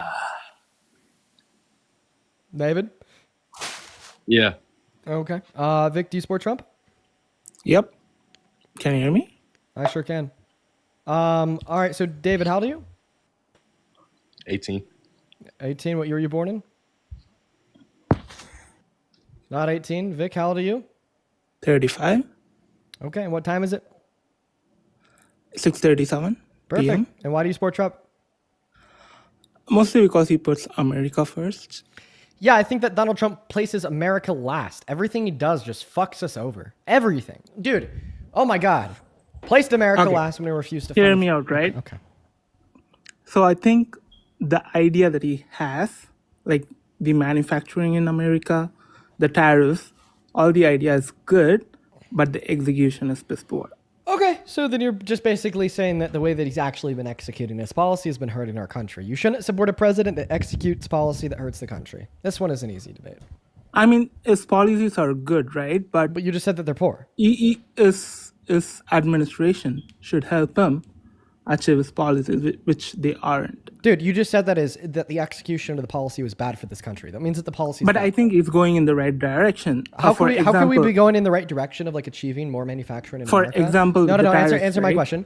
How can we be going in the right direction of achieving more manufacturing in America when we've only been seeing a reduction in investment into American manufacturing as reported on by the U.S. Bureau of Labor Statistics, or like the secondary fact that unemployment is going up and GDP growth is going down? Seemingly, the only direction that we're heading in is a destabilization of the industries because we have less investment poured into them. We're deporting millions of their workers, and more people are without a job. I mean, that's kind of like the negative effect because of the way they executed it. But I think that's kind of reasonable. Given time, I think we should see at least a reasonable increase. No, I think that's in cool. GDP. I don't think that you could demonstrate. For example, right? I don't think that you could. I don't think that you could like legitimately demonstrate an economically sound argument to prove that given time things will turn around. I do believe that because, for example, the manufacturing plant in Georgia that got shut down because of the immigration rates that happened, those are like a few instances that he's trying to do it, but there are hurdles even within his administration that's going on with how they're handling with the immigration. Okay, You nothing that agree? you just said responded to the question that I asked. Would you like me to repeat the question that I asked? Sure, please. Okay. How can you argue that in the long term, okay, because of Trump's policy, our economy is going to be better off, even though last month we lost 46,000 jobs in the private sector, GDP growth is down over 1% compared to last year, unemployment is up, industries are destabilized, manufacturers are shutting down, and investment into American businesses are going down, down, down, down, down every quarter after going up, up, up for all quarters for the last 3 years because of the Biden-Harris administration. Because Please it's give me going the to, economically sound argument that in the long term, Donald Trump's economic policy is going to produce good outcomes. yeah, because it's going to take time for all the industry plans to be set up. Saying that Which it's I going to take basically believe, time is not an economically sound argument. no, That's just an which is why I assumption. felt like the tariffs should No. be slowly implemented rather than immediately. Okay, dude, brother, I'm going to say this one last time. I'm asking you for an economic argument. Saying, quote unquote, give it time is not an economic argument. I mean, I don't have any other examples, right? I don't have an example where it has done previously successfully, right? I still do believe we need to remove the tariffs on China so that in the meantime, while we bring up the industry plans, we can continue importing the materials we need to set up those plants, right? Which is kind of We like, are not building more plants. We're building less plants. I don't believe that. The evidence that we're building less plants is that building plants requires business investment, and business investment is going down. Okay. I mean, I kind of agree with you, but I do believe it could get better. But with this administration, it's highly improbable. But I also have an argument with the pro-life versus pro-choice. No. I want to hear No. the counter argument to the position that we are not building more manufacturing plants because building plants requires investment, and it is a fact that investment is going down. Based on what? The U.S. Bureau of Economic Analysis and the Federal Reserve Bank of St. Louis. Okay, I will look into it and I will revise my opinion. Good enough? Good enough. Appreciate you, bro. We're going to move Can- on to the next guest. We talk about pro-life. God, I just want like 30 minutes with no abortion discussion. Then we can hop right back into it. It's just the same thing every time. So we're going to move on to the next guest. Yo, the boss, thank you so much for the $50 over on YouTube Super Chat. Dude, the boss, you've been showing so much fucking love over the course of the last couple streams, man. The boss with another $50 says one more point about the pro-life stance from Trump supporters is that they always say that there should be exceptions for rape or children. The point is that those aren't exceptions under Trump. Additionally, it's not pro-life to jail people for miscarriages. Yup. Appreciate you so much for the love, DeBoss. You were awesome, awesome, awesome. Let's get 500 DeBoss W's down below in that box. Nicole, what's going on? Do you support Trump? Nope. Nicole's husband's not here. Thank you once again for the $50, DeBoss. As well as Julia, thank you for the $20. Who says, love what you do, Dean. You helped change my MAGA grandma's mind about the orange man in office. You've been an inspiration to me, so keep on doing what you're doing. Honestly, that's kind of crazy that we're able to change the minds of grandparents. Like, usually the older you get, the more dogmatic you are in your views. So that's absolutely awesome to hear. Dude, shout out to her. She's a goddamn icon, and so are you, Julia. Thank you for reminding me why I run these streams, and thank you for the $20. By the way, if you're watching and you want to support me, if you want to support the stream, if you want to support what we do, you can find my Venmo and my PayPal in the link tree in my bio on my TikTok account. At the top of the phone, Keep so you can get a panhandling, message. bitch. Keep panhandling. You're really killing the vibe, aren't you, buddy? Keep panhandling, bitch. How am I panhandling? Also, stop saying bitch. You might get a flag for it, and I want to talk to you, so I don't want TikTok to ban you. Maybe you say like bih, you know, like B-I-H, like bih, then like you'll be able to. I got you. Okay, so you're accusing me of panhandling? How so? By what you just said. By asking people to if they want to donate to me, here's how. Mm-hmm. Why is that wrong? I mean, this is my job. You know, I accept donations. They're not forced. They're voluntary. They're on the basis of individuals donate voluntarily. That's what I meant to say. They don't need to. They only donate if they want to. I'm very appreciative of it. Well, what's wrong about this? There's nothing wrong with it. I'm just saying you're panhandling. What about it as panhandling? I mean, isn't this the exchange of a good or service for like monetary value? And the only difference between me and a typical business model would be the fact is I don't require that exchange, as it would only be done on the basis of volunteers. What service are you doing that is good? Yeah, the service where I destroy the Trump supporters and try to change their minds by giving them truth nukes. So, like I guess the services like a little bit more logistically broken down would like point number 1 be like a service of like more information surrounding American politics. Point number 2, a service surrounding like hopefully like trying to push our country in the right direction. And then point number 3, like a sense of a service of like of like entertainment. I think I got a service you could do. What? Help you change your mind? Help you stop supporting the terribly tyrannical president? Oh, wait, I actually have a service that you could do. Brianna, thank you for the $3 on PayPal. Juliet with a 5 and Ethan with a 5. Thank you, Juliet, Brianna, and Ethan. Can you please thank Juliet, Brianna, and Ethan? Thank you, Julia, Brianna, and Ethan. Good boy! Feisty! Thank you for the $20 as well over on YouTube Super Chat, quote unquote, for the services. Appreciate you so much for the love. That is so incredibly kind of you. Let's get 200 Feisty W's in the chat. Could you also thank Feisty? Thank you, Feisty. Very good, very good. Thank you for supporting my panhandling. Of course, brother, of course. So why do you support Trump? I think he's a good dude. He's trying to do the right thing. Do good dudes typically sexually exploit naked women and naked girls? Fuck yeah. Fuck yes, dude. Oh. Hell yeah. Oh, wow. Wow. So are you like trying to like do a bit here? Like I'd assume that you're not being serious, right? No, I'm not being serious. No. Right. Well, I mean, I think it's worth. That's fine. That's fine. I think it's worth informing you that it's not funny to say that good men rape women. I never said it's good to rape women. You said assault.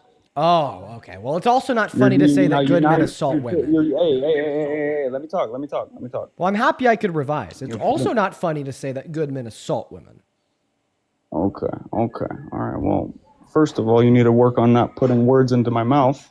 Well, second of all, I think you need to work on wallowing your way out of that door, because I just straight up won't talk to people that make quote unquote jokes of that nature. I think that's absolutely ridiculous and disgusting. Banned. Moving on to the next guest. So fucking weird. So fucking weird and gross. So weird and gross. Haley, thank you for the $5 over on PayPal. Who says, hey, Dean, love watching your videos every day and thank you for everything that you do. Haley, happy to have you here. Thank you for the $5. Show some love to Haley in that chat. Also, show some love to Heidi down below in that chat for the $20 over on PayPal. Heidi, thank you so much. Heidi with the $20 says, here's for your panhandling. Thank you for educating us. This guy's a pedo protector. That guy was fucking crazy. Matthew, thank you for the $15 as well on PayPal for the goods and the services. Dude, Heidi and Matthew. Fuck yeah, you guys. I really appreciate y'all for the love. Show some love to Heidi and Matthew down below in that chat while we're looking for the next guest. Seriously, too. I really appreciate you guys. Thank you. We're going to go ahead and get that next guest loaded up into the box right now. We got KDL joining in, guys. Please follow our rules. If you find yourself in that queue, make sure that means you're an American adult that supports Trump as president. Hello, hello. Do you support Trump?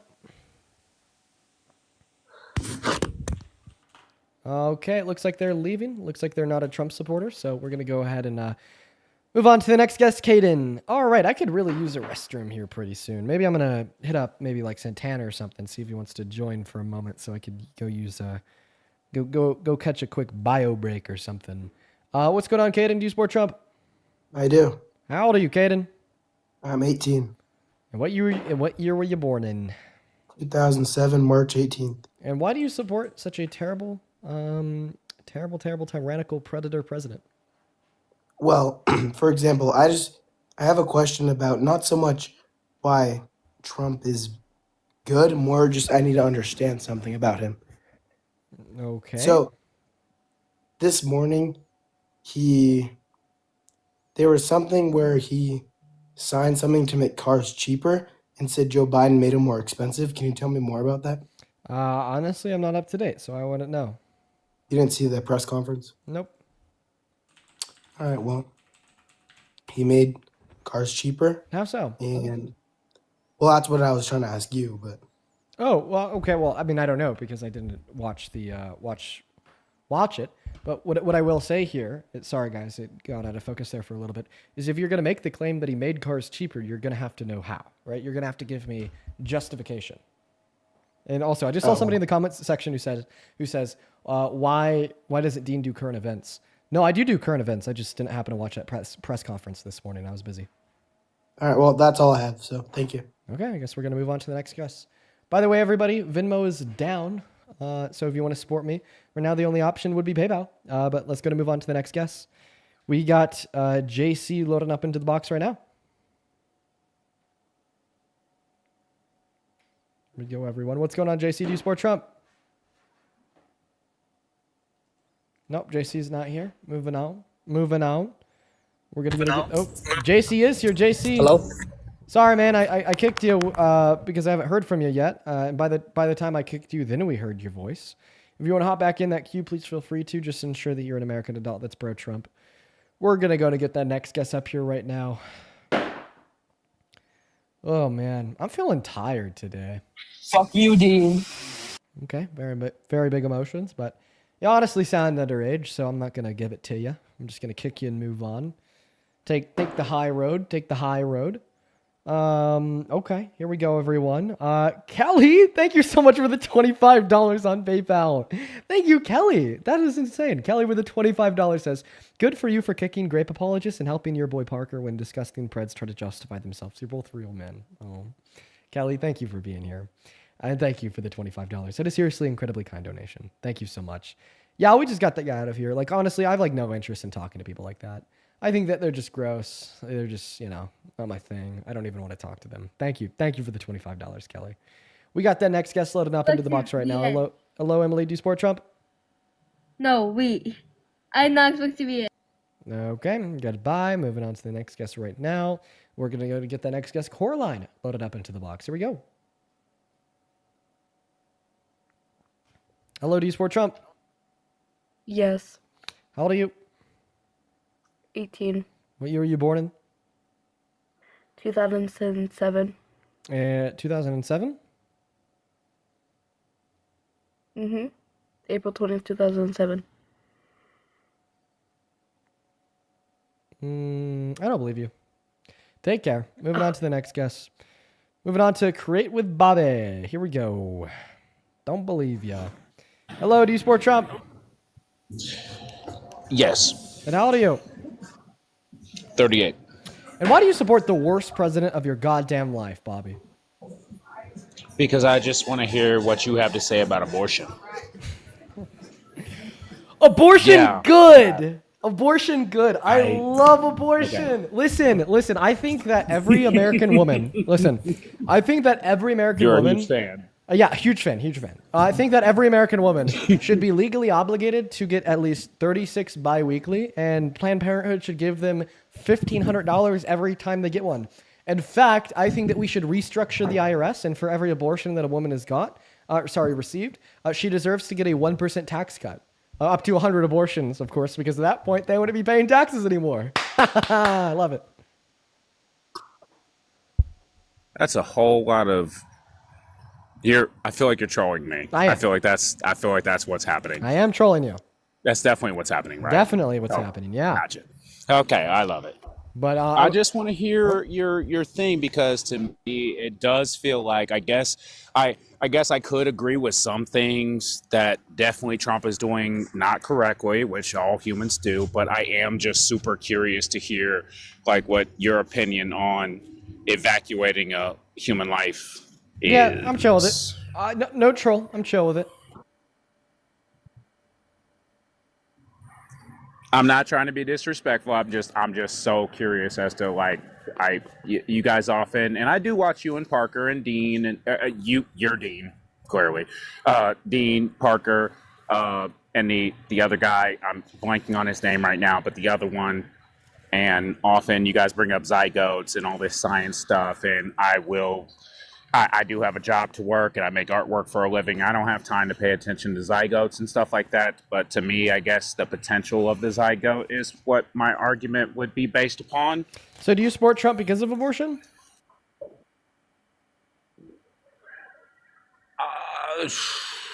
That's an interesting question. Okay, I will say that things that he's doing is not super cool.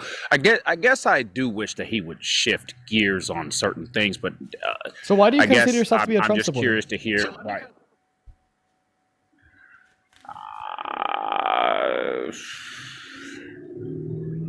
If I'm being honest, I don't support everything he does. Honestly, I don't support most things he does. 90%, I guess. It I honestly stuck in doesn't here to even hear really. why. Yeah, it honestly doesn't really even sound like you're a Trump supporter. But if you're curious insofar as what my position on abortion is, I think that abortion is completely morally permissible because I don't think that there's any identifiable traits of the fetus in which are morally valuable.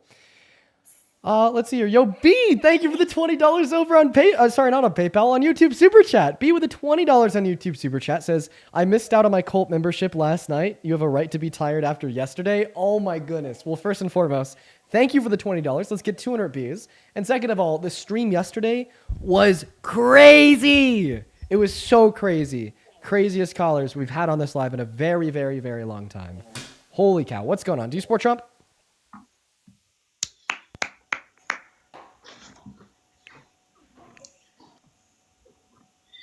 John? I don't know what John is John is doing, sorry. So we're going to kick him out and move on to the next guest right now. Only hop inside of the queue if you happen to be an American adult that supports Donald J. Trump as president. Please, please, please, please, please, please, please. I'm a little bit fed up with all the trolls, quite frankly. And then everybody that we get that is not a troll just wants to debate on abortion, even though we've just gone over it time and time and time again. It's an interesting trend that we'll see. We won't hear like anybody bring up abortion for like a couple weeks, but then once we hear one person bring up abortion, then everybody brings up abortion. It's a very interesting phenomenon. What's going on? Do you support Trump? If I had the opportunity to vote back in the 2024 election, I would vote for Trump. Yes. Okay, and how old are you? I'm 18. Okay, yeah. Why do you support this predator? Well, I don't really support a lot of the things he does. But I was honestly coming in here to talk about abortion, but since you don't want to talk about it anymore. Okay, let's speed run this. Southern accent, young white guy. Christianity. Yes, sir. Damn, look at me. I'm intuitive. Okay. Not Catholic, not Orthodox. Either non-denominational, Baptist, or Protestant. I'm more on the Catholic side, but I'm not really. Oh, completely lost it. Come on, I lost my intuition. You're close. Okay, so you're Catholic? Close enough. You can call me one. Well, it's not really a gradient. It's either you are or you aren't. You either think that the magisterium holds normative authority, or you don't think that the magisterium holds normative authority. Then at that point, I guess you can call me non-denominational. Sorry, I'm a little nervous. I've never been talking in front of 11,000 people before. No worries, you're good, man. I just thought I would let you know it's not 11,000. It is 16,000 because we also get 5.2 over on YouTube. But you know, it'll be cool. It'll be cool. Now, okay, here's a question I want to ask you next. Anywhere in the gospel does it tell you that one sin is worse than any other sin outside of blasphemy? No, sir. It says all sins are equal, as in they are all sins. Okay, all sins are equal. So the sin of abortion is equal to the sin of lying in the eyes of God. And because you think that abortion should be illegal because it's a sin, you also think that a lying should be illegal because it's a sin. An example of a lie would be telling your children that Santa Claus exists. Well, before I even started this, I didn't really want to bring up religion because it's such a biased topic, because it's really hard to make someone swap off their beliefs. I was more, because honestly, in my belief, I think that is pro-circumstance a thing, because that's kind of what I call it. As in... Well, could you please respond to my question? I asked you a very specific question. Sorry, what'd you ask? Yeah, so you affirm that you think that all sins are like identical in the eyes of God, and your argument is that abortion should be illegal because it's a sin, and therefore would you also argue that because telling your children that Santa Claus exists is also a sin as it's a lie, should that be illegal to do? Because it's identical to the sin of abortion in the eyes of your divine moral standard? It is identical as in it's both a sin, but it's not identical in the worldly view that abortion is ending a life and telling a kid to believe in Santa Claus is really just setting up Christmas in a more in the world childlike way. So is God the standard of morality? I would say so, yes. Is God the only standard of morality? From my view, yes, but I still think Perfect. if you're an So would you argue that God's also perfect and all-knowing? Yes, sir. Okay, so God's a perfect standard of morality. So if the perfect standard of morality says that sin of abortion is just as wrong as a sin of lying, Anybody that thinks otherwise would be wrong, right?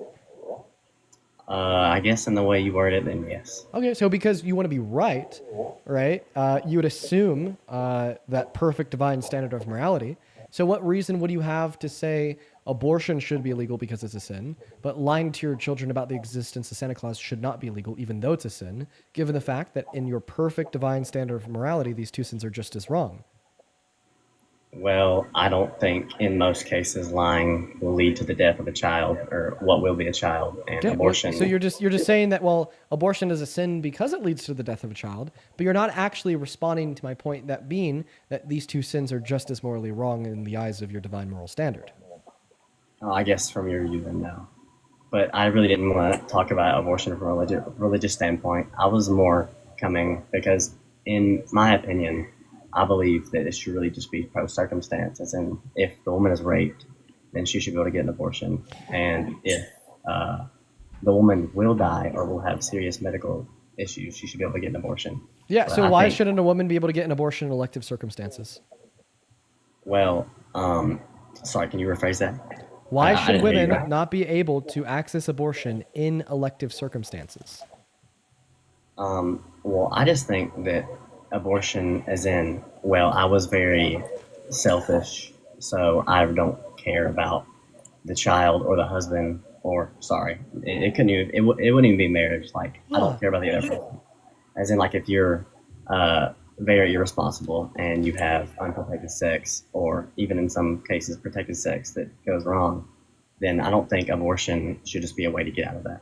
Okay, why not?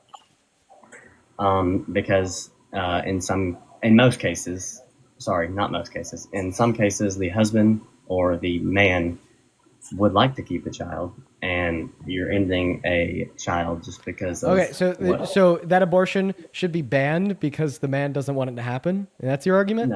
No, that's not. Oh, okay. Okay, so then what's Sorry. the argument? I just think it's a very selfish way to kill. Can you define selfish? Worrying about only yourself and not others, as in like taking. Okay, so caring about yourself should be illegal? No, I think prioritizing Prioritizing yourself should be illegal. prioritizing yourself, yeah, and not considering other lives at stake is selfish. Okay, why should we consider the life of the fetus? Because it is a human life. Okay, well, I don't think that we should consider all human lives to be morally valuable.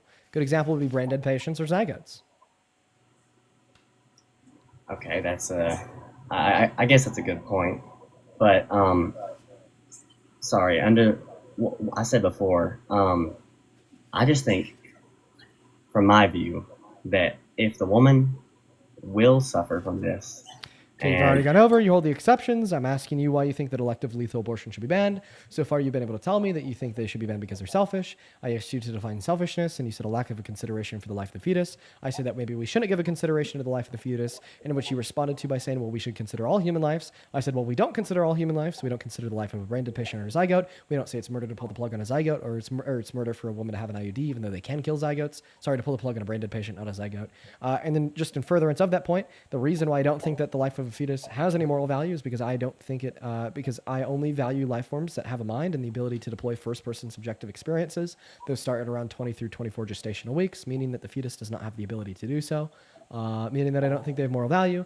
Now, of course, if you want to respond to this, feel free. I just feel like the stream today has just been a loop of me hearing the same position, all human life matters, me giving the same refutations, brain dead patients and zygotes, then giving the same position that we should only care about life that has a mind and the ability to deploy subjective first-person experiences, and then the same response, which is, well, I honestly think that all human life matters, and then the loop begins, and then it stops once I remove the guest, and then it restarts when we get the next guest up. Okay, well, when I joined, I was gonna say after that you've been talking about abortion for so long.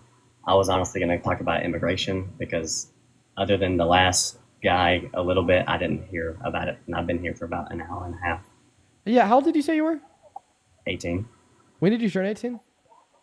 March 4th. Yeah, you like just turned 18. Well, I mean, I'd say I've been polite so far. Still 18.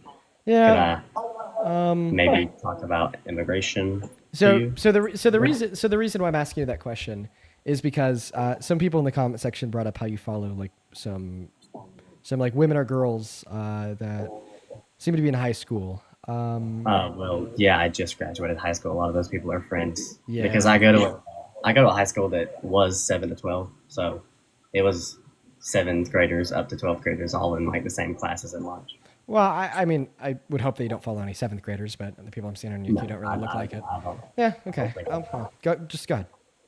Well, a lot of people in my life have died or been seriously injured due to fentanyl overdoses, and that's probably why I base my opinion on immigration. I'm sorry. I gotta kick you because you can't even say that word on TikTok. I'm sorry. I'm sorry. I'm sorry, man.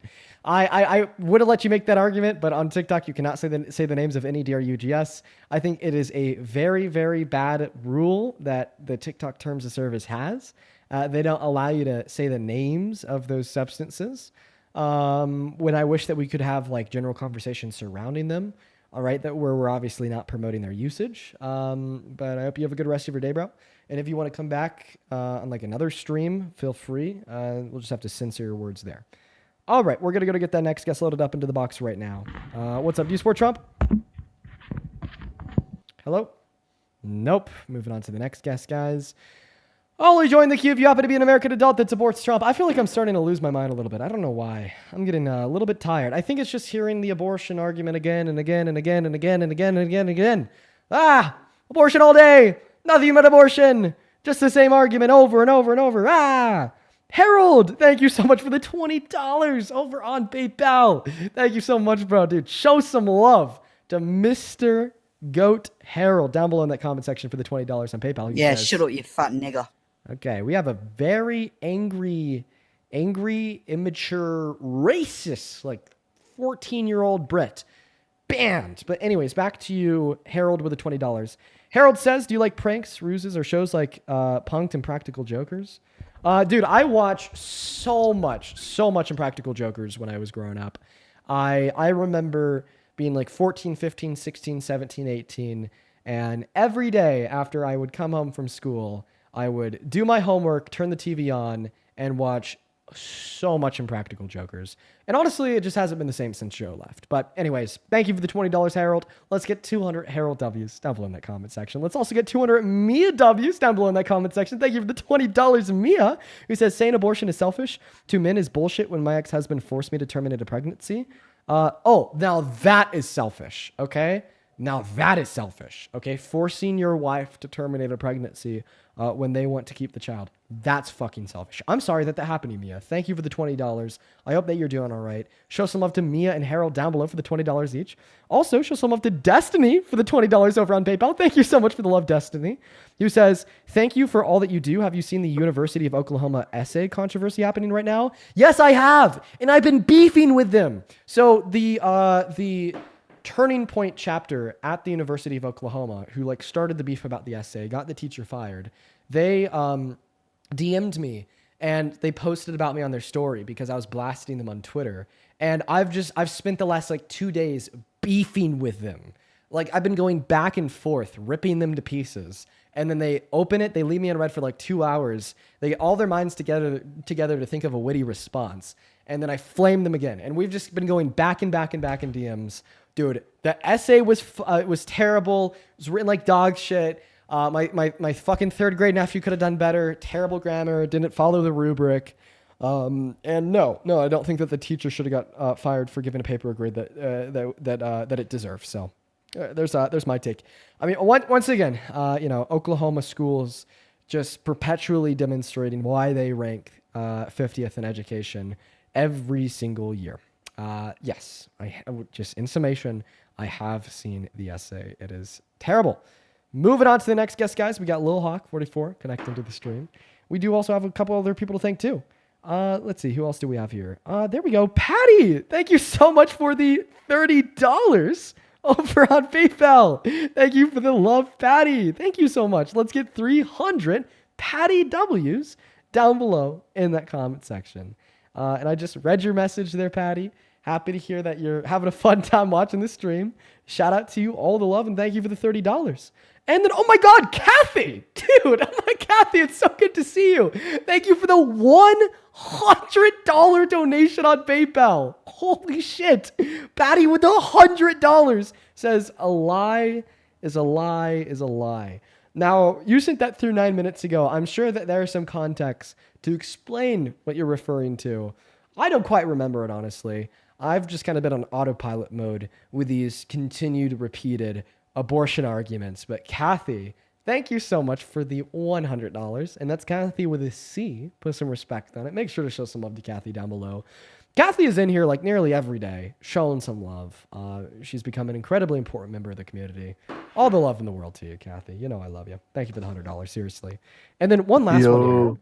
What's going on, Ashton? Just do give me a second. And then one last one here, because you guys just decided to start going like crazy in the last 10 minutes. Kelly, thank you so much for the $50 over on PayPal. Dude, Jesus Christ. Thank you so much, Kelly. All of you guys going nuts today. Kelly with the $50 says, I'm a lesbian mother/wife. My best friend in 25 years is a Trump supporting Christian. She lost a child at 3 years old and has become more faith-based. She didn't come to our pride party because she thought it was us trying to make her kid gay. How do I have a conversation with her about this? Rough. Rough. I'm not going to lie. If she's been your best friend for 25 years and this just recently started to happen, you might be able to just be honest and try to open her heart, open her mind. But simultaneously, if she's already been willing to draw those hard lines and like refuse to go to one of your parties, it may just be time to get a new friend. But I mean, obviously I understand how like sad that is because you were best friends with her for 25 years. So, I mean, I hope that you get that figured out. And thank you so much for the $50, Kelly. And we love you here. I would come to your pride party. Thin Line, what's up? Do you support Trump? Yeah, I guess you could say that. Are you driving? Yeah. Fortunately, can't be driving on TikTok Live. We're going to kick you out and move on to the next guest. Let's going to get that next guest loaded up into the box right now. Quite frankly, only join in the queue if you are an American adult that supports Donald J. Trump as president. Okay. All right. We got the next guest loaded up into the box right now. Here we go, everybody. Only up inside of the queue if you are an American adult that supports Trump as president. But I know you guys already know the rules because I only repeat them about every 5 seconds. Okay, we're going to move on to the next guest right now. We got Archie loading up into the box.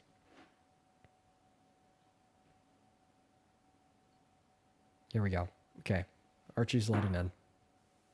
Hello, yeah, it's me Trump. again, you fat nigger. Oh, it's the same very aggravated British child. Moving on to the next guest. Here we go. Here we go. Oh. Somebody's name in the queue says, Dean, stop lying, you pig.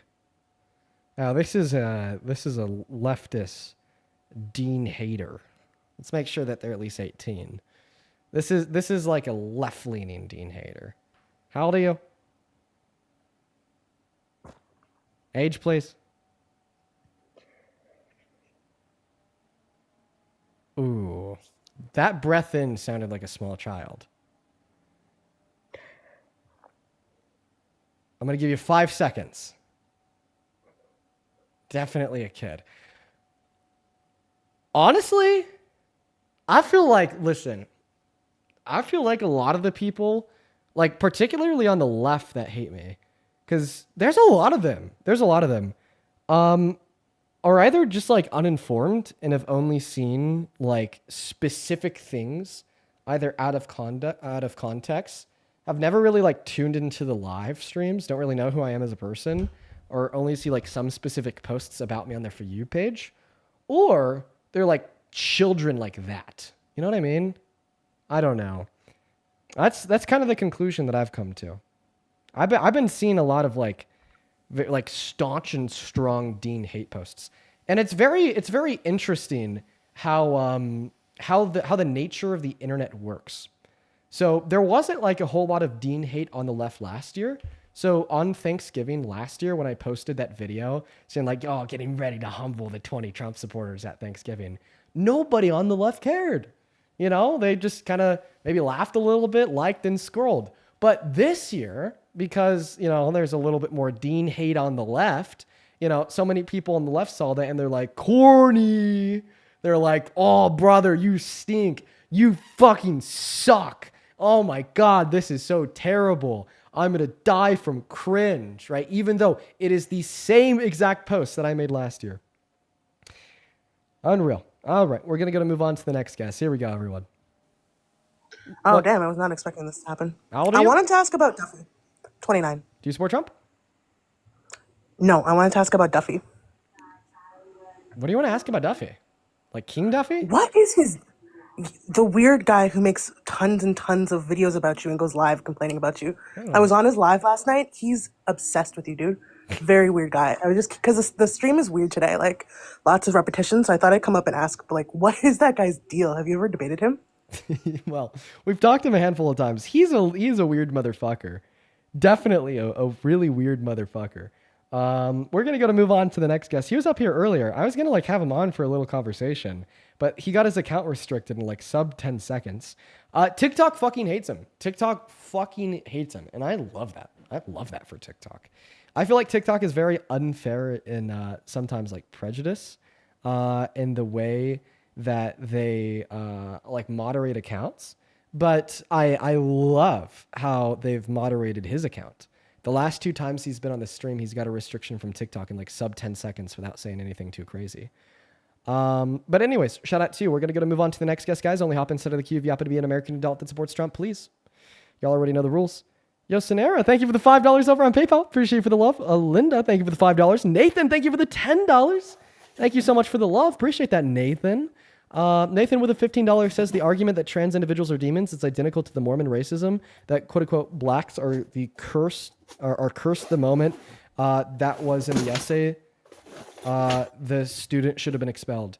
You know what? That actually is a good point. That actually is a good point, Nathan. Like, I don't think just because like you pertain to a certain religion gives you a right to just be like incredibly bigoted. Right? Like, I don't think that bigotry is covered under religious freedom. So you're right. I think that like a Christian arguing that trans individuals are demonic would be like a Mormon arguing that black individuals are cursed. I think that's a good point. We're going to go to get that next guest loaded up into the live, guys, right now. We got Bell loading in. Only up inside of the queue of your MAGA. Please follow our rules here, guys. We only have like 3. I'm standing here with Fred, who says he was greatly impacted by the gushing of oil. Can you tell us a little more? Okay, I don't know what clip they're playing. And honestly, I think that we may have run out of Trump supporters for the day. If... One second, guys. I'm texting Santana. All right, there we are. Let's go to get that next guest loaded up into the box right now. I mean, we could continue to look for a Trump supporter. I just don't think that we're finding any. I honestly feel like we've spent like the last like 50 minutes or so just kind of hanging out. Spent the last 50 minutes or so hanging out. What's up, Danny? Do you support Trump? No, like, dude, like, what is that? Can people like that stay out of the queue? I would really appreciate it if people like that could just stay out of the queue. It'd be super based if people like that could stay out of the queue. Moving on to the next guest. Here we go, everyone. We're going to get that next guest loaded up into the box right now, everyone. Only up inside of that queue if you are MAGA. Please do follow the rules. I would really appreciate it. Fuck. I don't even know what to do. This is obviously not a Trump supporter. I'm going to bring them up and make an example out of them. Join. Are you MAGA? No. I'm Banned! Sorry, man. I had to make an example out of you. See, that's what's gonna happen if I select you in the queue and you're not a Trump supporter. That is what is gonna happen. You are gonna get got. You're gonna get got so hard, unbelievably hard. You're gonna get banned. There's my example. There's my example, quite frankly. Hello, do you support Trump? Sorry, I didn't mean to join. Ban! I'm just kidding. I didn't ban you. I'm gonna ban you. But, you know, still yet the example remains. Don't join the box unless you are MAGA. Hello, do you support Trump? Hi, I'm so sorry. I just wanted to ask if I'm sorry, but banned. We gotta start making the rules making the rules non-mendable. Okay, no violation of the rules, guys. Stop, please. Hello, do you support Trump? Violet, you have 5 seconds before you're auto banned. 5, 4, 3, 2, 1. Banned. I'm not having fun. Why do you guys have to do this? It is so easy to just not troll. Hello, do you support Trump? Dean. I do. And how old are you? I am 19. What year are you born in? 2006, September. Okay, and why do you support a predator as president? Okay, now I do know that you are kind of tired of debating abortion, but Yes, I do really have to make no more abortion debates for the I foreseeable do future. really no, please. All right, I'll debate you on something else if you just listen with one topic. Telling you no, bruh. Fuck. Okay. You know, I do have that counter debate that for some reason, if he's willing to engage in that one, You know what? I'll Whatever. debate you on abortion, Santana. Yeah, I'm gonna go No. run and I'm gonna go run and use the restroom real quick. Santana, I'll leave you Perfect. with a guest. You could take him in whatever direction you All want. Appreciate you guys. All right, I'll be right perfect. back. Yep. Hey, listen, I don't want to talk about women's bodies because how many uterus do you have? 0, sir. Okay, perfect. So neither one of us have uteri, right? So until you get a uteri, I don't want to debate you about women's body. But guess what? Hey, Do not even know what I was gonna say. that's fine. But if you're talking about women, is anything in your argument going to be about women and their right to choose? Howdy, partner. Kind of, but Okay, not perfect. necessarily. Then never mind. So listen, roll with me on You this one. think Check that this I out. I would got be something. fully I got something against- way better for you. Listen, check me out. Watch this. Mandatory vasectomies. Boom. Right? Think about it. Mandatory vasectomies. Vasectomies are safer, more efficient. It's an outpatient procedure, quick snip, quick recovery time. They're 100% reversible up to 5 years. After that, the actual odds go down just a little bit. You can freeze your sperm beforehand. It's one of the easiest procedures that you can actually get, and it eliminates the overall issue, right? Because if you take care of the men who actually, need to keep it in their pants, but if you take care of them at that point, then you don't even have to worry about abortion. So talk to me about mandatory vasectomies. Yeah, You have a vasectomy. Keep it in your pants, pal. Do you have a vasectomy?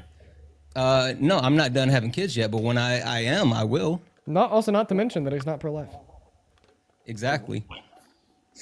But think about it. This actually fixes your problem, right? If we just go ahead and focus on the men, right? You eliminate the root cause instead of the symptom. Mm-hmm. Okay, Dean. Well, I'm gonna leave it up to you. No. What do you? No, Hold on. no. I'm not gonna talk to you because I don't even know who the fuck you are. But I'm Santana, bud. Dean, well, nice to meet you, Santana. Yeah. Dean, what You're would not- you hey. like? What would you like to debate about? I'd like to hear Since your you're so response. bored. I'd like to hear your response to Santana.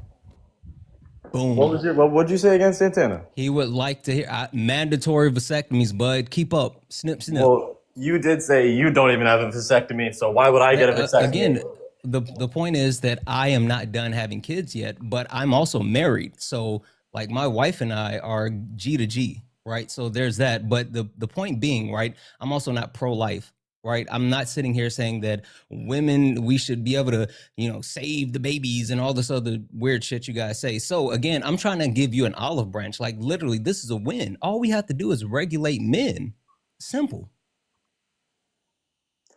I mean, I'm not gonna have someone tell me to get a vasectomy when you don't even have one. So I'm not telling you to get a vasectomy, bud. I'm saying you and I should lock hands, arms in arm, march down Pennsylvania Avenue and demand that the country institutes a mandatory vasectomy until young men are ready to actually have babies. And when they're ready to have babies, when they're completely prepared and they've met the person they want to have a baby with, they can get it reversed.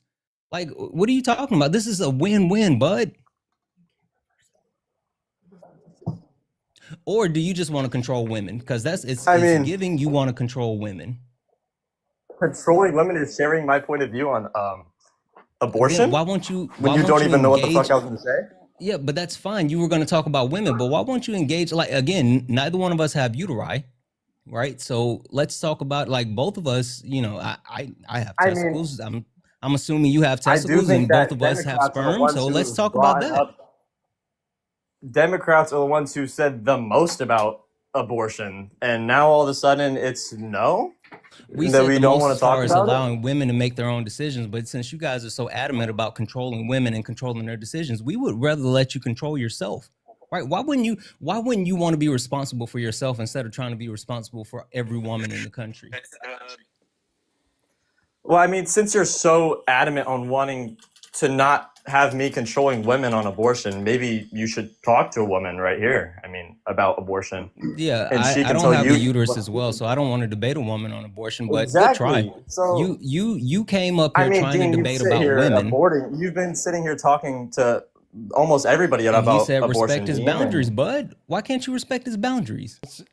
I'm What's just going on? saying. Now it comes up, and it seems like you're a little scared to debate about it. Why can't a woman be a part of the conversation when you're talking about women? That doesn't make sense. Dean Exactly. literally said, he said respect his boundaries. Listen, no means no, bud. Are you No saying means that? no. Are you saying that you want to put a woman on the mic to debate me about abortion? Do you want to? I mean, fuck, it's your live, Dean. Sure, if that's what you're offering, do it. All right, go ahead. Hey, Dean, if you don't mind, a couple of quick thank yous, and I got a jet because I got a I thing. appreciate you for covering me, Santana. Yeah, absolutely. Also, ice is insufferable, so you have fun with that one. Connie, thank you so much for the 633. Nicole, thank you for the 1. Sonia, fucking thank you for the 25. And Nicole, again, thank you so much for the 1. I'll send you guys personal messages saying thank you when I read it. But I appreciate each and every one of you. I'll be listening, bro, if you need me. All right, sounds good, man. I need to get hyped up. Woo! All right, we've been in a little bit of a slump for like the last hour. No debates. Now we got 2. So we got a woman coming on the mic to debate me on abortion. Ice, do you support Trump? Yes. Yes. Okay, 2 Trump supporters. Ice, are you patient? Not Sure. Perfect. Just hold off. Let me talk to I'll mute. this associate, a secret user. So secret users associate. Do you have a name that you'd like me to refer to you by? My name is Lacey. Lacey. Okay, and you're like pro-life, so you think that abortion should be banned? Well, I don't think it should be banned in its entirety. I personally will not have an abortion. I have given birth to 5 children myself. But I think there need to be some regulations. I think there should be some parameters. Yeah, sure. What do you think those regulations should be? Well, I think 12 weeks should probably be the max Okay. that we do abortions. Yep. Okay, so why is it not wrong for a woman to get an elective abortion before 12 weeks, but it is wrong for a woman to get an elective abortion after 12 weeks? Well, so my personal views, just period. I there's a difference between what's wrong for me and what's wrong for others. So for me, it's wrong across the board, and that's partially because I've done IVF and I've seen the embryo upon being implanted within me, and ultrasound a week later, and seen it at such a young stage, already seeing the flutter of the heart and such. So that's just not something I'm going to do. However, I'm not going to judge another woman who has to get in or decides to get an abortion. However, I think it's wrong past 12 weeks, because at that point, also being a woman who's done this multiple times, that at least by 6 weeks, 7 weeks, for to Oh, you sorry. go in Just and seek help at that point. We repeat the shouldn't be last waiting 10 until to after the 15. 12-week mark. Repeat the last 12 to 15 seconds you cut out.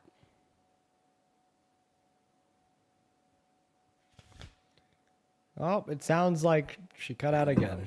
Oh, okay. Repeat everything that you just said. You had a big can you hear lag me? spike. Yes. All right. So I guess, first of all, tell me what your definition is of wrong, because I'm not going to say that a woman is necessarily wrong for doing it. My own personal beliefs is I will not have an abortion. Yeah. All right. So but let me help clear this up a little bit. So when I say something is wrong, I'm just saying that's something that people shouldn't do. Okay. Right. In a moral sense, in a normative sense. But that aside, I mean, it sounds like your argument is like you think that abortion is wrong at all points, but you kind of want to compromise with a pro-choice view by saying that you think that women should be able to legally access it up until 12 weeks because you think that's enough time. Now, I just full-heartedly reject this line of reasoning. I think that we shouldn't infringe on somebody's bodily autonomy unless we have good reason to do so. And I don't think saying, well, they could have got the abortion already is good enough reason to prevent them from getting it in the future. So in what instance do you think that they need to have an abortion past 12 weeks? In what instance? A pregnant woman that doesn't want to be pregnant past 12 weeks. Mhm. That's an instance. So you think that after 12 weeks, I mean, at 12 weeks, you've pretty much know you're pregnant and you've wrestled with the idea for a while. You think that it's okay to just be pregnant for a while and then decide, you know what, actually, this is not for me. Like, you don't think it's reasonable that they can make that decision beforehand? So, I mean, I think it's reasonable to come to the conclusion that they can make that decision beforehand. And likewise, I also think that it's reasonable to come to the conclusion that they can also make that decision after 12 weeks. But I mean, like, you know, we don't usually like legally discriminate against individuals for taking longer to make a decision than what you would consider to be arbitrarily reasonable. I think that that's like a weird legal standard to uphold, right? Like maybe it's like reasonable for somebody to get their driver's license when they turn 16. And maybe they'd be waiting a long time if they were to get their driver's license for the first time when they were 25. This doesn't mean that we should make it illegal to get your driver's license for the first time when they're 25. So I just don't understand why the same logic would track as it would relate to access to abortion. You can say that if a pregnant woman doesn't want to maintain her pregnancy, she's already had enough time to terminate said pregnancy before 12 weeks. But, you know, maybe that was a pregnancy that she didn't even know about until after 12 weeks. Maybe she wanted to have the child before 12 weeks. She was in a healthy, loving relationship, but then her husband divorced her and that child no longer had a solid home to grow up in with two parents. And she thought that she might just wait until she meets her soulmate, so on and so forth. I mean, we could speculate about a billion reasons here, but ultimately, from my view, I don't even think that you need a reason to access an elective abortion as a woman. Is just having that right to enact upon your bodily autonomy, and the lack of any reason not to do so is good reason enough. Well, yeah, we're not going to speculate on all the things because I think the divorce conversation could go in many directions. But as far as the not knowing till after 12 weeks, she knows when she had intercourse, right? So then after intercourse, if you're going to make the decision to have sex, then go take a pregnancy test. Well, I mean, I think it's unreasonable and unrealistic to assume that everybody is going to take a pregnancy test every time after they have sex. Not to mention the fact that the pregnancy tests usually only work around 6 to 7 weeks after conception takes place, due to a rise of progesterone in a woman's in a woman's pest. So. I mean, I think it's unreasonable to assume that like every woman ever that engages in sex with a man is going to document particularly when they have sex, start a stopwatch, keep it in the calendar, and then take a piss test like 6 to 7 weeks after when their HCG levels are finally high enough in order to be detected by one. Well, that depends on how badly you don't want a child. Because if you're that paranoid about having a child, then I think you have like a whole stack of them. You can get them for really cheap to get like 30. I have them under my countertop. I have a daughter who's 21. I keep them on hand. So from my experiences, usually women take pregnancy tests when they're showing signs of pregnancy, like morning sickness, tender breasts, so on and so forth. Not just as a scheduled routine, 6 or 7 weeks after they engage in sex. Unless they think there was an accident that maybe she took her birth control pill late one week, which can throw it off. Sure. Missed I birth still do control, that. failed pull out, broke condom. Yeah. Right. But I mean, I just don't think it's typical or realistic that every American woman should be realistically expected to take a pregnancy test like 7 weeks after they engage in sex every time. And also, I don't understand why we would like say that's reasonable either. Right. I think what's reasonable is just to make the recognition that there's no identifiable trait of the life of a fetus that would make that fetus morally valuable. And I don't think that there's anything wrong when a woman gets an elective abortion, regardless if it's before 12 weeks or after. Well, obviously, you and I disagree on that. I mean, we could also have the conversation of having some morning after pills on hand, stuff like that, which I recognize is not every conservative's point of view. Some will say that that's an abortion in of itself. I don't think if you take a morning after pill within 72 hours, that's a big deal. I don't think that agreeing with morning after pills means that you think that abortion should be banned. I think that you could agree with Plan Bs and you could agree with access to abortion. Correct. So let me ask you this: at what point do you think would be a reasonable cutoff? Because there's got to be some cutoff. Up to the 40th week is ridiculous. So, like, morally speaking, I think that elective lethal abortions become morally wrong at around 20 through 24 weeks.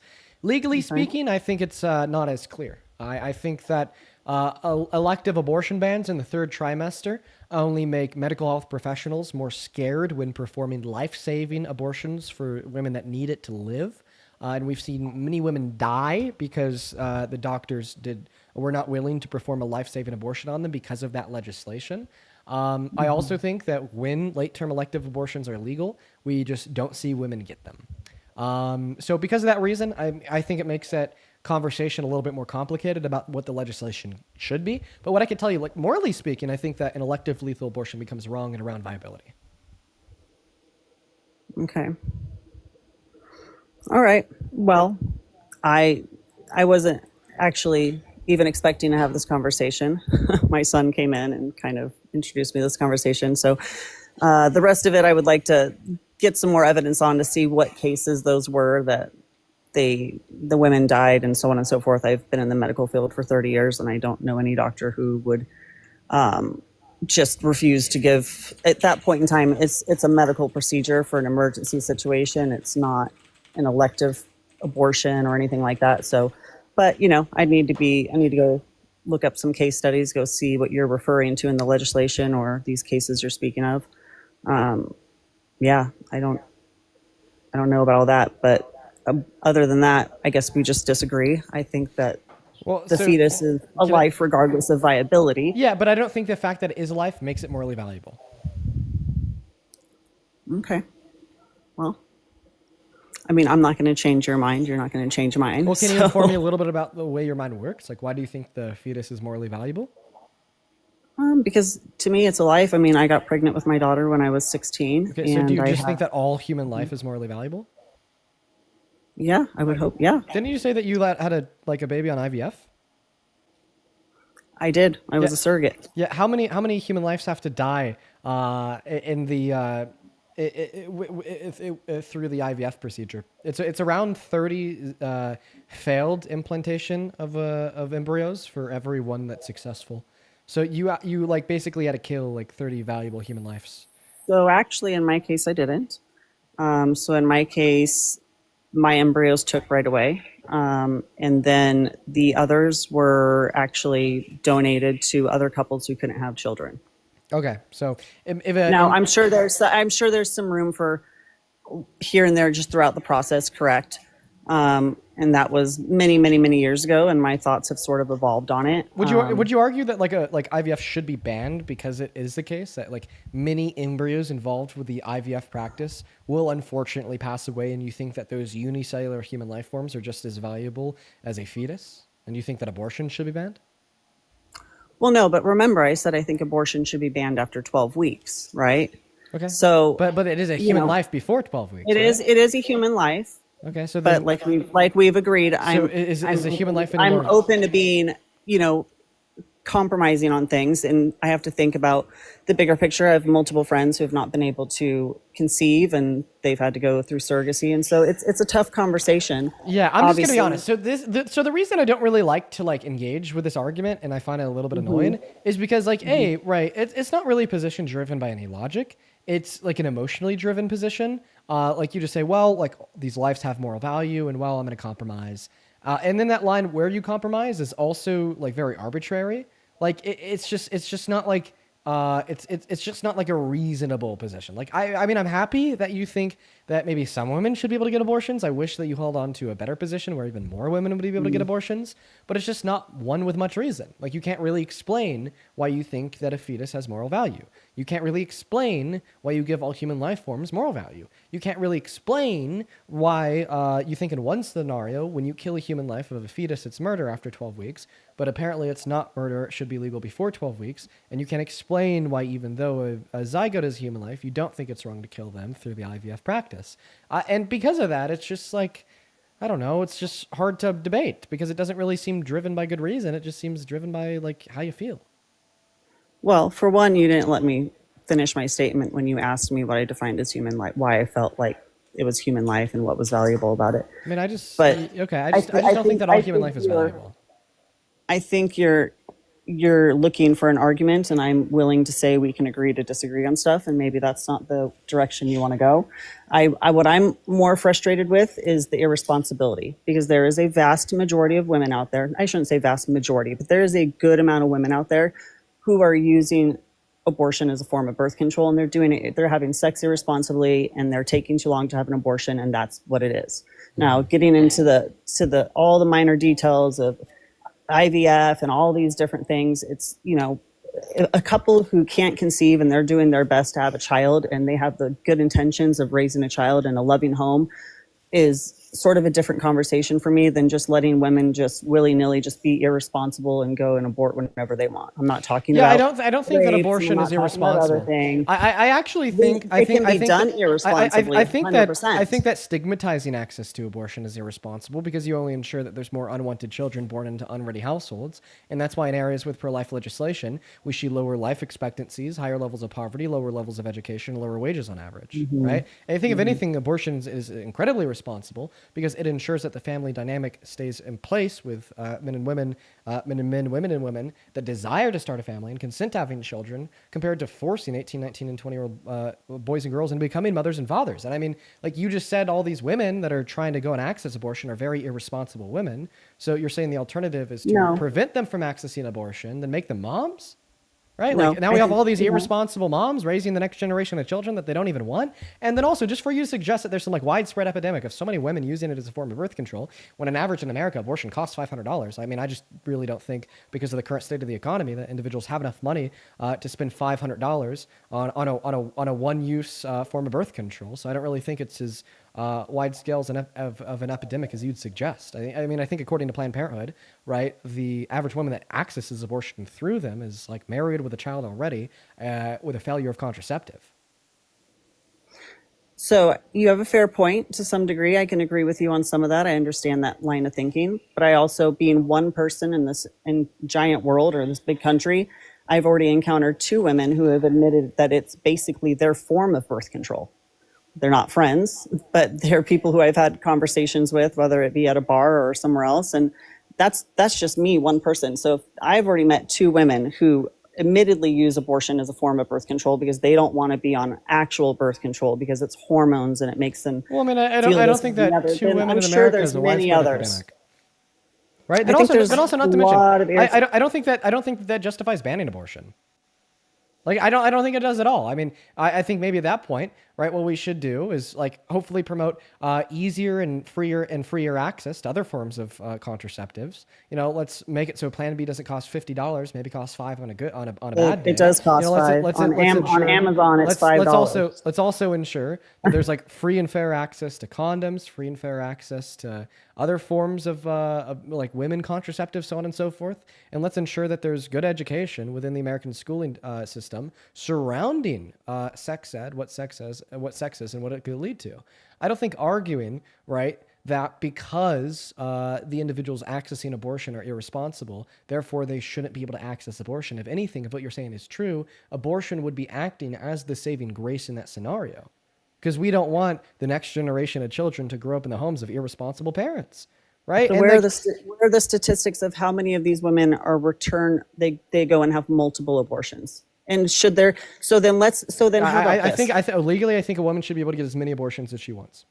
See, so then are you willing to compromise is the question, because all we're asking for is that there be some sort of parameters of because that you think it's irresponsible. being used responsibly. I have a question. And you're just saying, can we agree that it's irresponsible? Nope, you go willy-nilly. I'm just going to trust your judgment on all the time. Can we agree that it's irresponsible to chain smoke all of your life? That's just now. This is where we're going to disagree. You're affecting your body, but this is a life within you. So it's not just your body. And also the man should have a say as well. Well, the thing is, point number one, I don't think that the life of the fetus is morally valuable. I think that the life of a fetus is just as valuable as the plaque that grows on your teeth or the cancer cells that grow on your lungs after you chain smoke your whole life. And the argument that I was just about to give is, well, I mean, let's just like imagine this hypothetical chain smoker who's smoking cigarettes all their life and they develop lung cancer like 1 billion times. And every single time they develop lung cancer, they go to their medical health professional fail and they get the life of the lung cancer terminated by chemotherapy. Of course, we would argue them like smoking, then going back and getting the chemotherapy to kill the new cancer time and time again is incredibly irresponsible. But like obviously we wouldn't respond to that by banning the chemotherapy. If anything, the chemotherapy would be the lifesaver in that context. But then when we're comparing this to like women accessing abortion, sure, you could say like some senses it's not empirically rational for a woman to continually engage in unsafe sex, then continually go back to Planned Parenthood and get an abortion like every 3 or 4 months. However, in that scenario, I don't think the adequate solution is to ban abortion, right? It's to ensure that in our public schooling, in America's public schools, there's a higher level of access to free and fair contraceptives and like high quality sex education, right? The solution isn't just to ban the saving grace of abortion, so we're not putting unwanted children into unready households driven by irresponsible men and women. To that point, I think there also needs to be a lot more work done on the foster care system and all that, so that women who don't want to have a child can think about carrying to term and putting up for adoption. However, I will recognize that right now that system is not great. And maybe So- something else I'll ask you to do here. This whole time we've been talking about the woman and how you think they're irresponsible. And that's why I say that the pro-life movement isn't about the fetus. It's not about the baby. It's not about the child or its value. It's about women that you view as irresponsible because they hold different values in the context of romance, intimacy, and sex than you do. And this pro-life virtue signal is just a shield that hides your pro-controlling women, like your virtues of being pro the control of women. Okay. What was the question? That wasn't a question. It was a statement. Okay. All right. Sorry, you're talking a little fast. And I wasn't here for the beginning of where this whole debate started. I know there was some talk about a vasectomy or whatnot. I thought you were going there with that. There was no debate. Your son just asked me to debate you on abortion. And honestly, I'm getting a little bit sick and tired of it. I've been debating on abortion for the last 2.5 hours straight. I have one last question for you. Do you have any children yet? Nope. I would just say, when you get to that point, if you choose to do that, after you watch your wife go in with an ultrasound for her, and at the earlier marks before 23 weeks, you can come back and talk about whether or not you thought that life within her was valuable. Great. Do men have any uteruses? It's a lot different in that conversation. Do men have any A lot different when uteruses? you've lived it. Do men Huh? have any uteruses?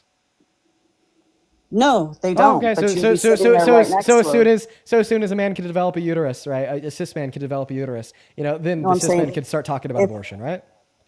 No. What No, are I you mean you're talking sitting here telling me I got to wait until I have children to talk about abortion. Therefore, men have to wait until they grow uteruses so they can talk about abortion. You're putting words in my mouth. I never said that you had to wait to talk about it. I'm just saying I would be interested to hear your perspective on it after you've gone through your own pregnancy with your own wife, if that's what you so choose to do in the future. Well, the thing is I don't let like optics like inform my moral decisions. Like I mean, basically what you're saying is when you see if you see the process of pregnancy, if you see a newborn on the operating table, if you see the arms and legs ripped off of a fetus outside of a woman's uterus, right? Because When you getting an asked abortion, me you're gonna why think I did- differently. you But asked I me just don't think like why I optics, value the way that that life. something looks, is gonna inform me about what's moral or immoral. But it's not just about what it looks. It's when you ask me why I think that's a valuable human life versus you thinking it's no different than plaque, my answer is something that can't really be described. It has to be lived, and it's not something you've lived. Okay, so you're basically that's saying that my you can't answer. describe the reason why you think women and girls should have their human rights infringed upon No, I by don't the think state any banning their woman access can to elective describe- abortions after I don't 12 think weeks. any woman can put into words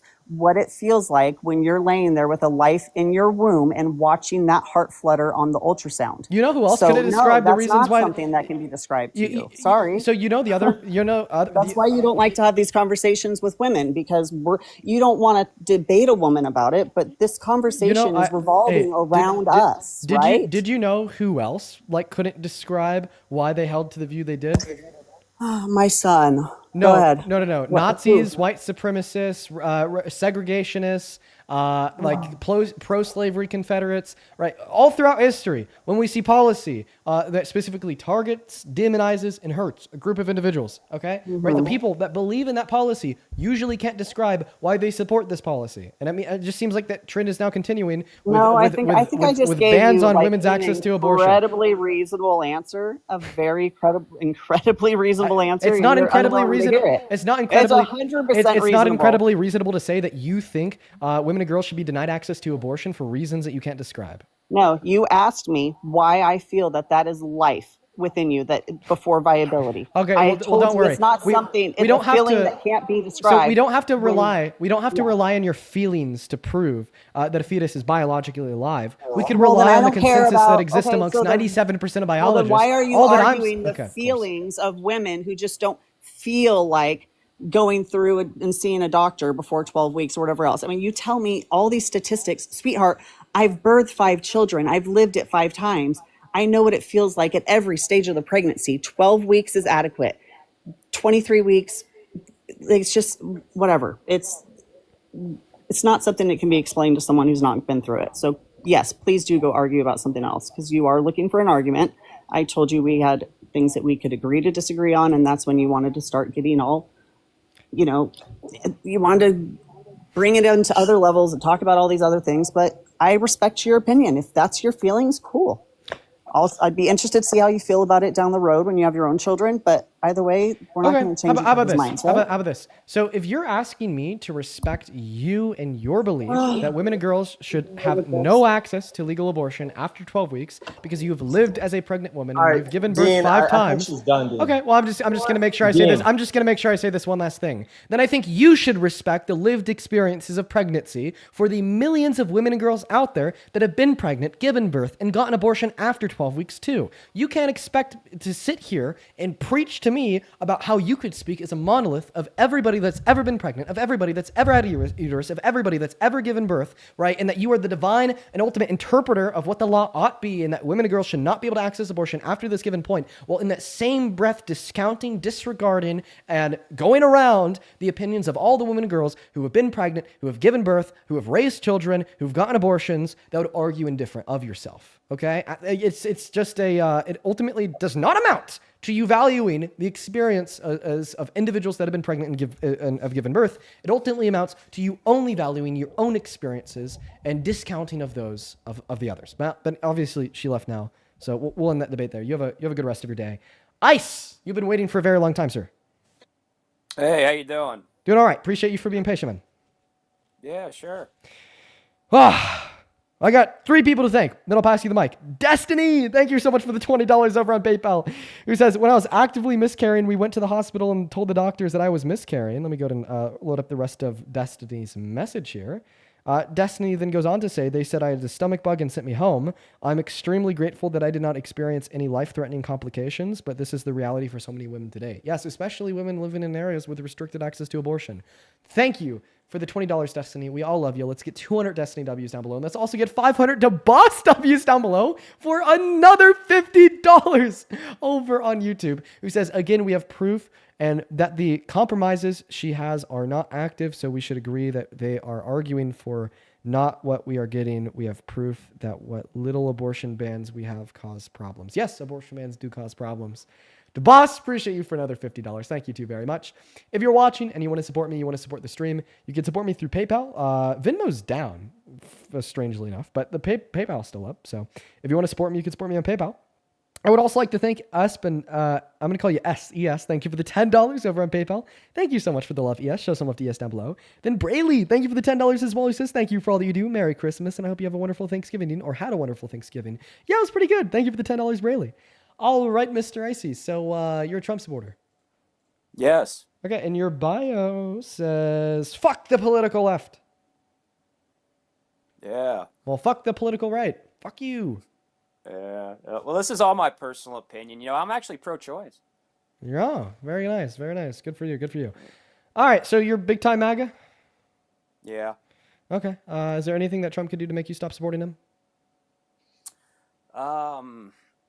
I don't believe the allegations about JE, but if that would be true, then yeah.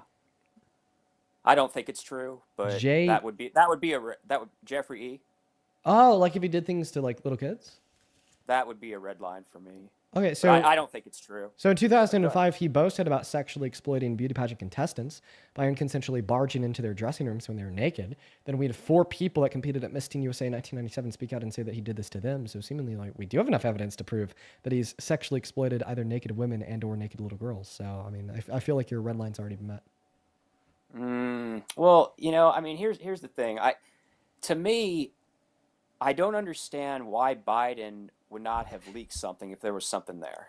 You know what I mean? I mean, seriously, don't you? Whoa, Don't you find? whoa. Could you like respond to everything I just said? Oh, to the walking in the Yeah, dressing yeah, room. because you said the red line that you hold against Trump is like him like sexually exploiting women or girls. Okay, well, he's already admitted to that. Well, I mean, walking in is a lot different than actual, physical contact. You know what I mean? Yeah, so sexual violence isn't just physical contact. It's any unconsensual sexual conduct. Look, walking through the beauty pageant. I'm not saying it's his finest moment, but it's not that big a deal to me. It is a I'm really not saying big it's a deal. good thing. Okay, so I mean, one second. First, we got to address the chat. Everybody spamming that you use slurs in other lives. Do you like to use slurs, sir? No. Okay, if you guys could prove that or like give me any references that he's used slurs in other lives. I have the live channels open. The live channel open up at my Discord. I saw that message. Like one person dropped it into the chat. Then a lot of individuals started reposting it. If it's true, obviously we'll address it. However, Like what slurs? What are they talking? I don't know. Do you know what a slur is? No, I know what a slur is. I just don't. I mean, have you ever like walked into another live and walked into another live and slurred someone? No. Okay. Not what I would consider a slur. No. Like the N word or anything? No, of course not. Or the F word? No. Okay, it's not what you would consider a slur. Okay. Yeah, I mean, I wouldn't. No, the ones I said, I've never said. Okay. I don't talk like that. All right. Well, what I'll ask you to do is. Go ahead. Okay. Well, just don't use slurs here, please. And I would recommend not using any slurs in general. Slurs are bad. I mean, that last statement that you made was just like a little bit vague, right? Saying not things that I would consider to be a slur. So maybe that would like imply that we disagree on the things that ought to be considered slurs. But like, I like really want to be able to respond to the fact that you don't think it is a big deal for a grown ass dude to sexually exploit naked little girls. You sick fuck. Come on, Dean. It's not that big a deal. Okay. Well, let's put that theory to the test, Mr. POS. Can we agree that the definition of sexual exploitation would include the abuse of one's position of power over the abuse? What? What the fuck? I'm sorry. Whoa. Run it back. 1 second. I need to replay this stream. 1 second. I don't think I was properly listening to the last thing you said. Really want to be able to respond to the fact that you don't think it is a big deal for a grown-ass dude to sexually exploit naked little girls, you sick fuck. Come on, Dean. It's not that big a deal. What? Walking through a locker room? Bro, do you hear yourself? I'm sorry. I literally had to play that one back. Dean says big deal for pedophiles to sexually exploit naked little girls. Guest says, ha ha ha ha, not a big deal. You're sick. Dude, wait a minute. You're so totally sick. Dude, are you manic? No, I'm just completely I'm fucking over here bouncing off the walls, looking a little manic. Dude, because like you're listen, bouncing off the walls. yeah, I'm sitting over here bouncing off the walls, sounding a little manic because I'm talking to some dudes that doesn't think predators preying on naked little girls is a big deal. Like, come on, dude, what? Are you serious? What if it was your daughter? What if it was your daughter? What if you took your daughter to Kohl's and she was trying on a dress in one of the dressing rooms and she was in the middle of taking her clothes off before she put the dress on. She was naked. Floor manager of the Kohl's, 65-year-old white guy, brushes past you, takes the key, unlocks the door, looks at her while she's naked. Is that a big deal? That ain't cool. Is it a big deal? Yeah, that's worse. Yeah, that's a big that's deal. More intense. Well, yeah, but what Trump can we agree that that's a big deal? That's a big deal. Sure. That's a really big deal, right? It's a big deal, yeah. Okay. So just to clarify, we just agreed that indeed it is a big deal for older men to unconsensually look at the naked body of anybody. Like unconsensually look at the naked body of a woman or look at the naked body of a little girl, which is unconsensual by nature because girls can't consent, right? Sure. Okay. So therefore, it was a big deal when Donald Trump unconsensually barged into the dressing rooms of Miss USA and Miss Teen USA to sexually exploit the people in the space by looking at them while they're naked. Yeah, but it's a little bit different than like what the example you gave. Didn't you say like the guy unlatched the door and intentionally opened? I mean, it's a little different. I mean, isn't he it? intentionally walked I mean, he in. just went through the general. Well, what was his? What did he say? Well, I own the place. Is that what he was kind of saying? Yeah, he said he owned the look, place, like I therefore he could walk into the dressing rooms. Yeah. Look, man, like I said, it wasn't his finest moment. I just don't look. I had a similar conversation with Parker. About So this, what's the okay? difference? What's the difference between the scenario I gave you about the floor manager of a Kohl's looking into the dressing room of a naked kid and Donald Trump doing this at Miss Teen USA and Miss USA? How's it different? Well, you said that what I took from what you said with the Coles example was he intentionally unlocked the door. It was just one little girl, Wait, as so- opposed to just walking through a general area where he's like the. It was a different circumstance. Oh, you know? see, the difference between the circumstances is that Trump did it to more than one little girl. He did it to multiple. And it wasn't a general Sounded area. like it was a just private woman's only space. Oh, well, yeah, like, but you're for like T women being in women's bathrooms, aren't you? Well, I mean, it sounds like you sure are if you want to make that equivocation. No. I talked to Trump supporters who try to pull this card every single time. If you're going to sit here and tell me that trans women going into the women's restroom is logically identical to Donald Trump walking backstage and perverting on women and girls, first and foremost, you're just crazy. Second of all, because you're okay with Donald Trump walking into the space and you say it's quote unquote not that big of a deal, therefore you are also okay with trans women walking into women's restroom, and you'd argue that that too is not too big of a deal, right? So kind of see how your own logic backfired against you there, because you're never going to want to argue in support of trans people, even though seemingly you just said your own logic implies that. And secondarily here, Trump supporters always, oh, I'm not reaching. You're the one that reached. You're the one that reached by comparing the two scenarios. And because you compared the two scenarios, that means because you're okay with one, that implies that you're okay with the other. The same way you attempted to call me a hypocrite, arguing that because I'm not okay with one, that implies that I shouldn't be okay with the other, although I am. Okay, T women are not women. Okay, and we'll happily think talk they about are? your transphobia once we are done Alright. addressing the fact that Donald Trump sexually exploited these naked women and naked girls. When somebody loses a debate, what they do is they try to pivot. And I'm not going to let that slide, little bro. You got to address the fact that you're defending Donald Trump sexually exploited naked women and naked girls by unconsensually walking backstage into a private woman's only space when there's no men around to look at the naked bodies of these women and girls unconsensually for the furtherance of sexual gratification or the exertion of power and control. So go ahead and address it, man. And by the way, addressing this point does not include bringing up trans women. That is just an attempt to pivot away from an argument that you're losing because you're sick. No, I'm not pivoting. No. No, I mean, you probably don't even know what a pivot is. If you don't think that's a pivot, then you don't know what a pivot is. Pivot is. Okay, define pivot. I know. It's a deflection. It's like you ask me a question, then I say something unrelated. Okay, so when I'm asking you a question, how could you possibly defend Donald Trump sexually exploiting these little girls? And then you respond by saying, aren't you okay with trans women going into the restrooms? You're in turn asking me something unrelated, giving me a non-answer to the question that I asked you. Well, it's men in women's spaces.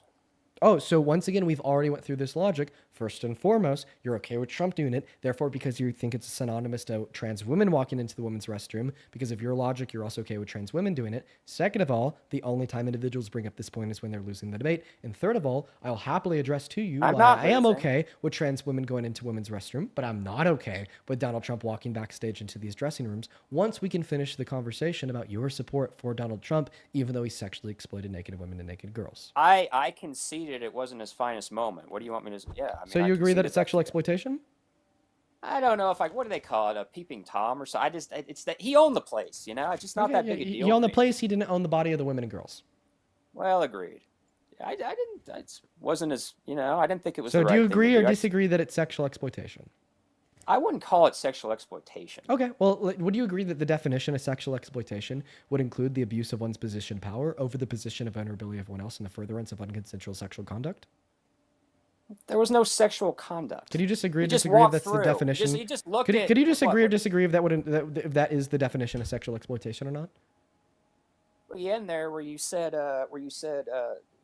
sexual conduct. I don't remember exactly what your All right, wording I'm was. gonna have But to go to. I'm gonna have to repeat the question because you're not tracking. Would you agree? Make sure you're listening, buddy. Put your big boy pants on. Would you agree that the definition of sexual exploitation would include the abuse of one's position of power over the position of vulnerability of one else in the furtherance of unconsensual sexual conduct?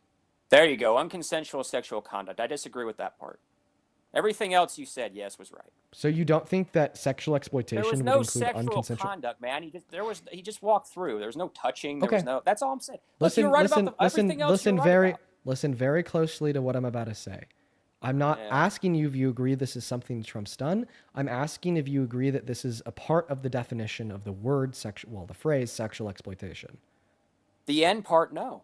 You don't think that unconsensual sexual conduct is a part of the definition of sexual exploitation? There was. Oh well, but just in the example, I thought you were referring to specifically somebody just walking through a man walking through a woman's space. I'm just, oh my God, I'm just asking you if the definition of the phrase sexual exploitation includes the abuse of one's position of power over the position of vulnerability of somebody else in the furtherance of unconsensual sexual conduct. We're not talking about Trump. We're not talking about anyone. We're just talking about what the definition of this phrase is.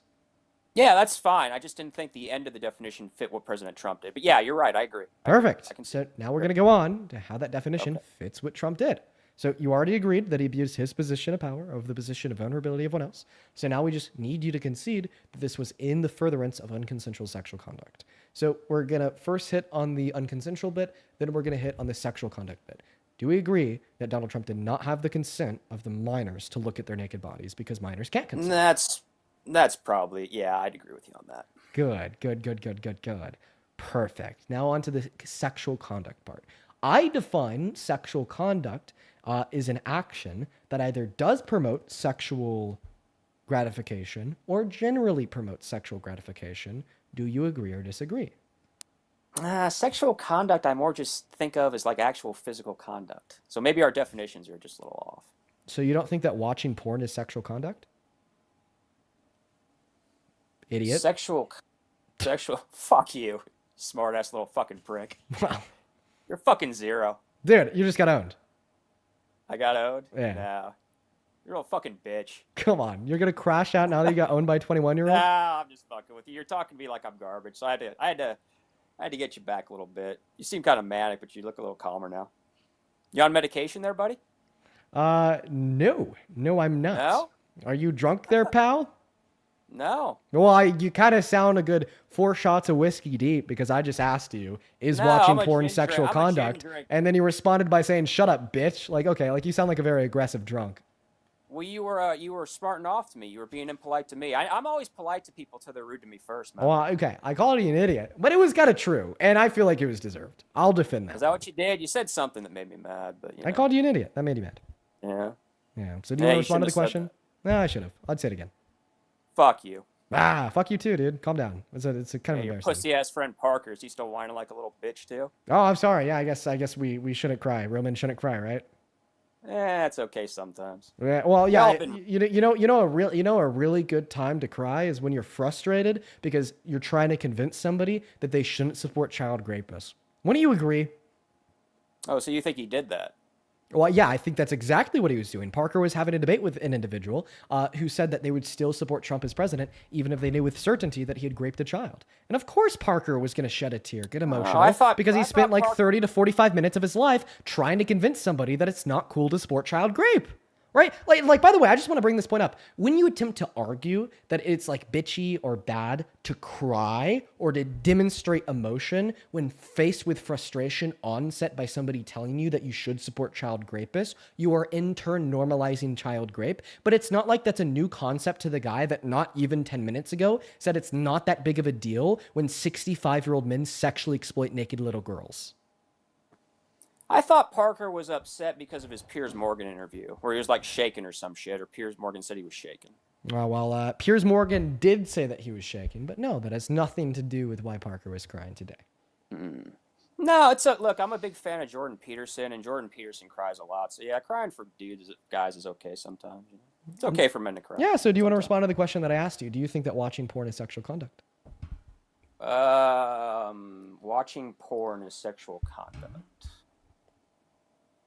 No, I think it would just be watching porn. I mean, look, maybe this is where I'm missing you. Okay, sexual conduct to me is actual physical touching, some sort of physical interaction. So if our definitions are just off, it's okay. Well, I mean, I don't even truly think that you hold to that definition. I think that you're only telling us that you hold to that definition so you could downplay the wrongness of what Trump did, and I can prove it to you. Uh-huh. If a 12-year-old girl in middle school has a male teacher that walks up to her and tells her that he's going to send her to the principal's office and give her a failing grade in all of his classes unless she takes her clothes off after everybody leaves the classroom and lets him look at her naked body, but he never touches her, was she a victim of sexual violence and sexual exploitation? So in your example, she actually does it? Yeah, she takes her clothes off because, she's fucking 12 and her teacher's telling her that if she doesn't, she's going to get failed and sent to the principal's office, right? Did that teacher sexually exploit her?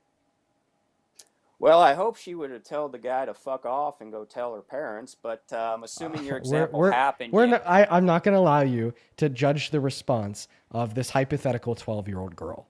Yeah, fair enough. That would be sexual. She's 12. That's inappropriate, yeah. Is that sexual exploitation?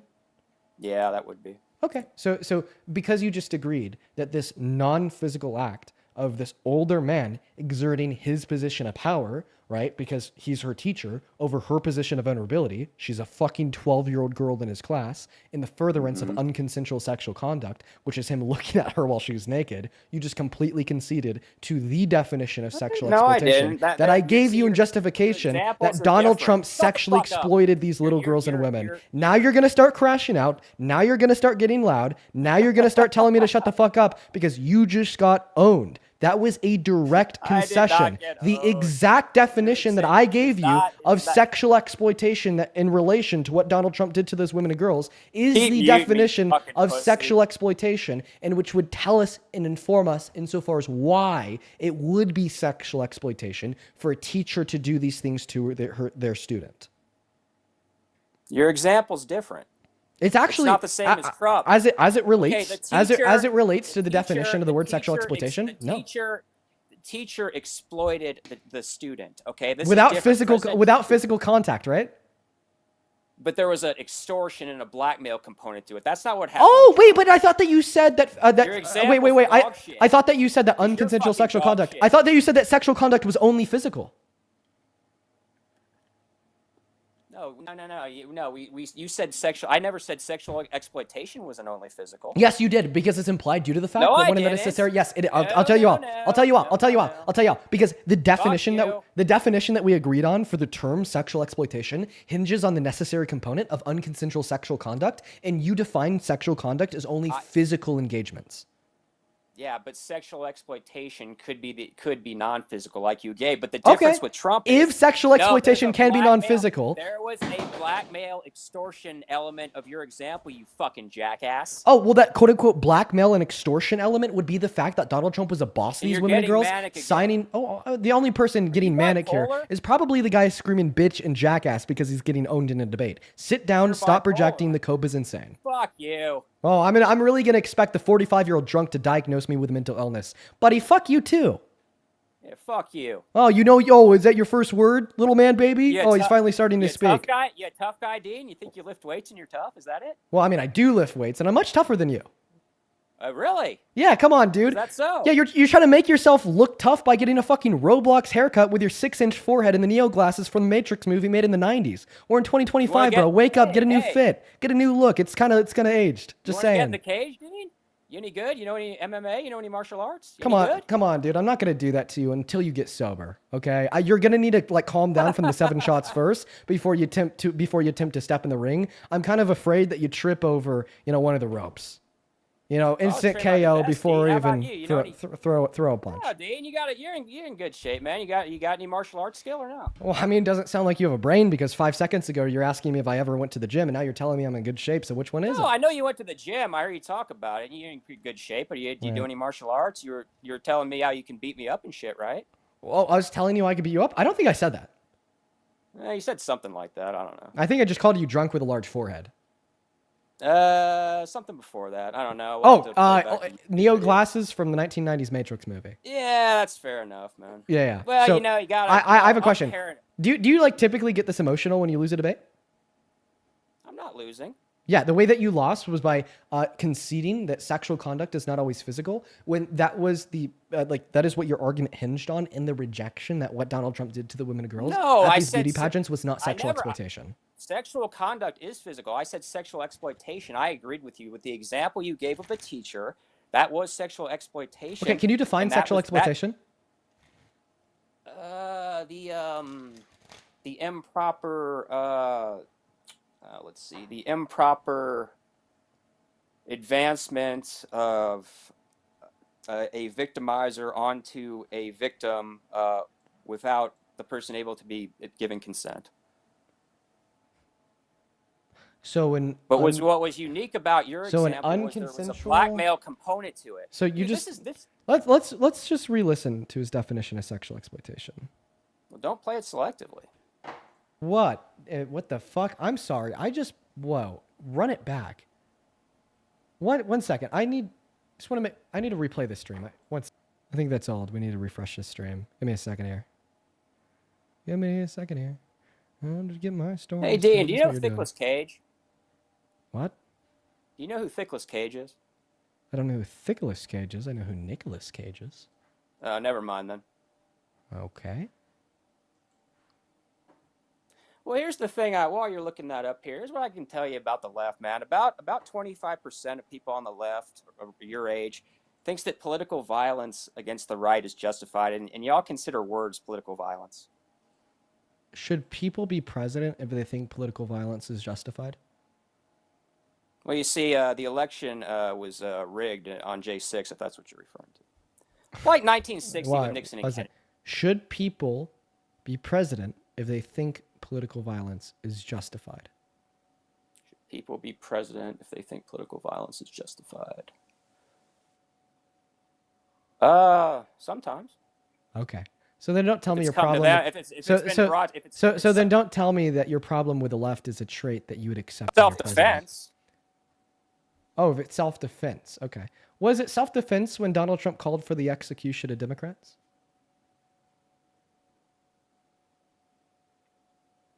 They were advocating for sedition, and that's actually punishable by unalivement. What's sedition? Sedition is actively trying to undermine or overthrow the U.S. government. The U.S. government would include the Constitution, plotting against the government, and that's what the Democrats were doing. They were saying not to follow orders. That's sedition. Oh, is it seditious to tell people not to follow unlawful orders made by the president? Okay, they were not unlawful orders. What orders were unlawful? Well, sure. I'll definitely answer that question after you answer mine. Is it unlawful for? I'll repeat the question. Is it seditious to tell members of our military to not follow any unlawful orders that are made? No, not if they're actually unlawful. Okay, so you just agreed that it is not seditious to tell the military to not follow any unlawful orders that are made. That is all the Democrats said. Don't follow any unlawful orders. They didn't specify any specific ones. They didn't point towards any specific orders that Trump has made. They just said, if an order is unlawful, you don't have to abide by it. Which, by the way, is the same. If it's unlawful, one moment. Which, by the way, is the same thing that the oath that they took to uphold the Constitution says. So, if you're going to charge these 7 Democrats with sedition because they said if a order conflicts with the law to follow the law, then would you argue, right, that the oath that members of our military took to uphold the Constitution, which also says, right, if an order conflicts with the law, follow the law and disregard the order, is seditious? Well, how is it established what all laws are unlawful? What orders are unlawful? How is that established? I don't think that you're answering my question. But by the way, the way that we would establish if a order is unlawful or not is through case law, as adjudicated in our criminal justice system, by local courts, federal courts, circuit courts, Supreme Court, so on and so forth. Now, can you answer my question? Generally If it is speaking, seditious for these Democrats to say you don't have to follow any order if it's unlawful, is the oath that members of our military took when joining the military hey, also why don't you seditious bring up since it says the same thing? Thickless Cage is in the chat. You want to bring him up? No, I don't know who that is. I think I'd ask you to respond to my question first. Okay. Yeah, sorry, I just got some sort of violation notice. So your question was Why are you asking me to bring Thickless Cage up? he threatened to pew pew me a number of times. I don't really know Yeah, if he's I want buddies to with. get He in. knows Santana knows him. Santana can give you the background on it if you want. I don't really know if I I got want the recordings of it. Well, I'll could. let him speak for himself. I'll bring him up. All right, bring him on up. Now, before I do that, I want you to answer my question. If these Democratic lawmakers were engaging in sedition by telling the military that they don't have to follow any unlawful orders if an unlawful order is made, would you also argue, right, that the oath that members of our military took to uphold the Constitution is seditious because the oath tells them not to follow any unlawful orders? Yeah, but again, man, like generally speaking, Could I get a yes or a no? the laws are not unlawful. If the president's Are you going to answer my question or not? Basically a rare exception. I'm trying to answer your question, man. I'm trying. No, is it sedition if unlawful, if they reject unlawful orders? No, I agree with you on that. Okay, Does that answer your question? so then the Democratic lawmakers weren't guilty of sedition, and Donald Trump basically called for their Nah, execution. bullshit. I don't think that's what they said. Okay, then you haven't seen the video that they posted. All that they said is if an unlawful order is made, don't follow it. I'll watch it.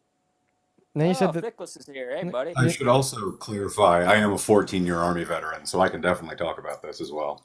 Also, hi, I'm a friend of Santana's. Hi, nice to meet you. You as well. Yeah, hey, Thick, I actually listened to our first encounter, man. It was on September 27th. Yeah, hush, You Pooh said Bear. you could, So you what said John you could, is you hush. said you could fold me like So a what? t-shirt. Yeah, I that's said, correct. let's go. You said, And I will again, and I will reiterate that multiple you said times. I'll just fold you like a shoot you. T-shirt, John. You said I'll just shoot So you. That's what you what said to me, John is motherfucker. misquoting, and you can play this in front of Dean, I'll 10,000 play the people, recording. and just confirm Not the what I'm recording. about to say, and just confirm what I'm about to say. John decided to say, "Hey, fight me in the ring," with his Christian ninja ass. And I told him, John, I live in Texas, and I'm a proud like gun-toting individual. I live in Texas. It's a stand your ground state. If he or any individual in the state of Texas decided that they wanted to impose harm upon me, well, I would just exercise my right.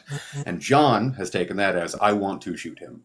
Oh. And every time he plays the recording, it literally says exactly that. Wait, this actually like Why not play this is actually like a pretty funny point because you were just arguing that Donald Trump was well within his right to call for the execution of these Democratic lawmakers because you said that they were guilty of a crime in which would warrant execution. However, self-defense would be a warranted defense from murder inside of a court in the American criminal justice system. So in other words, the same logic that you tried to use to justify Donald Trump's call of the execution of Democrats in Congress actually can be used to justify what this guy said.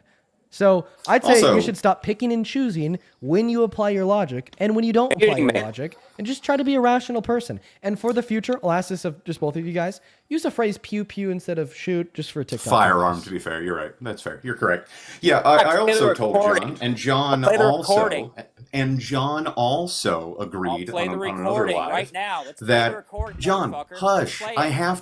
have to tell the rest of the crowd how Play big the of a baby recording you of are. it.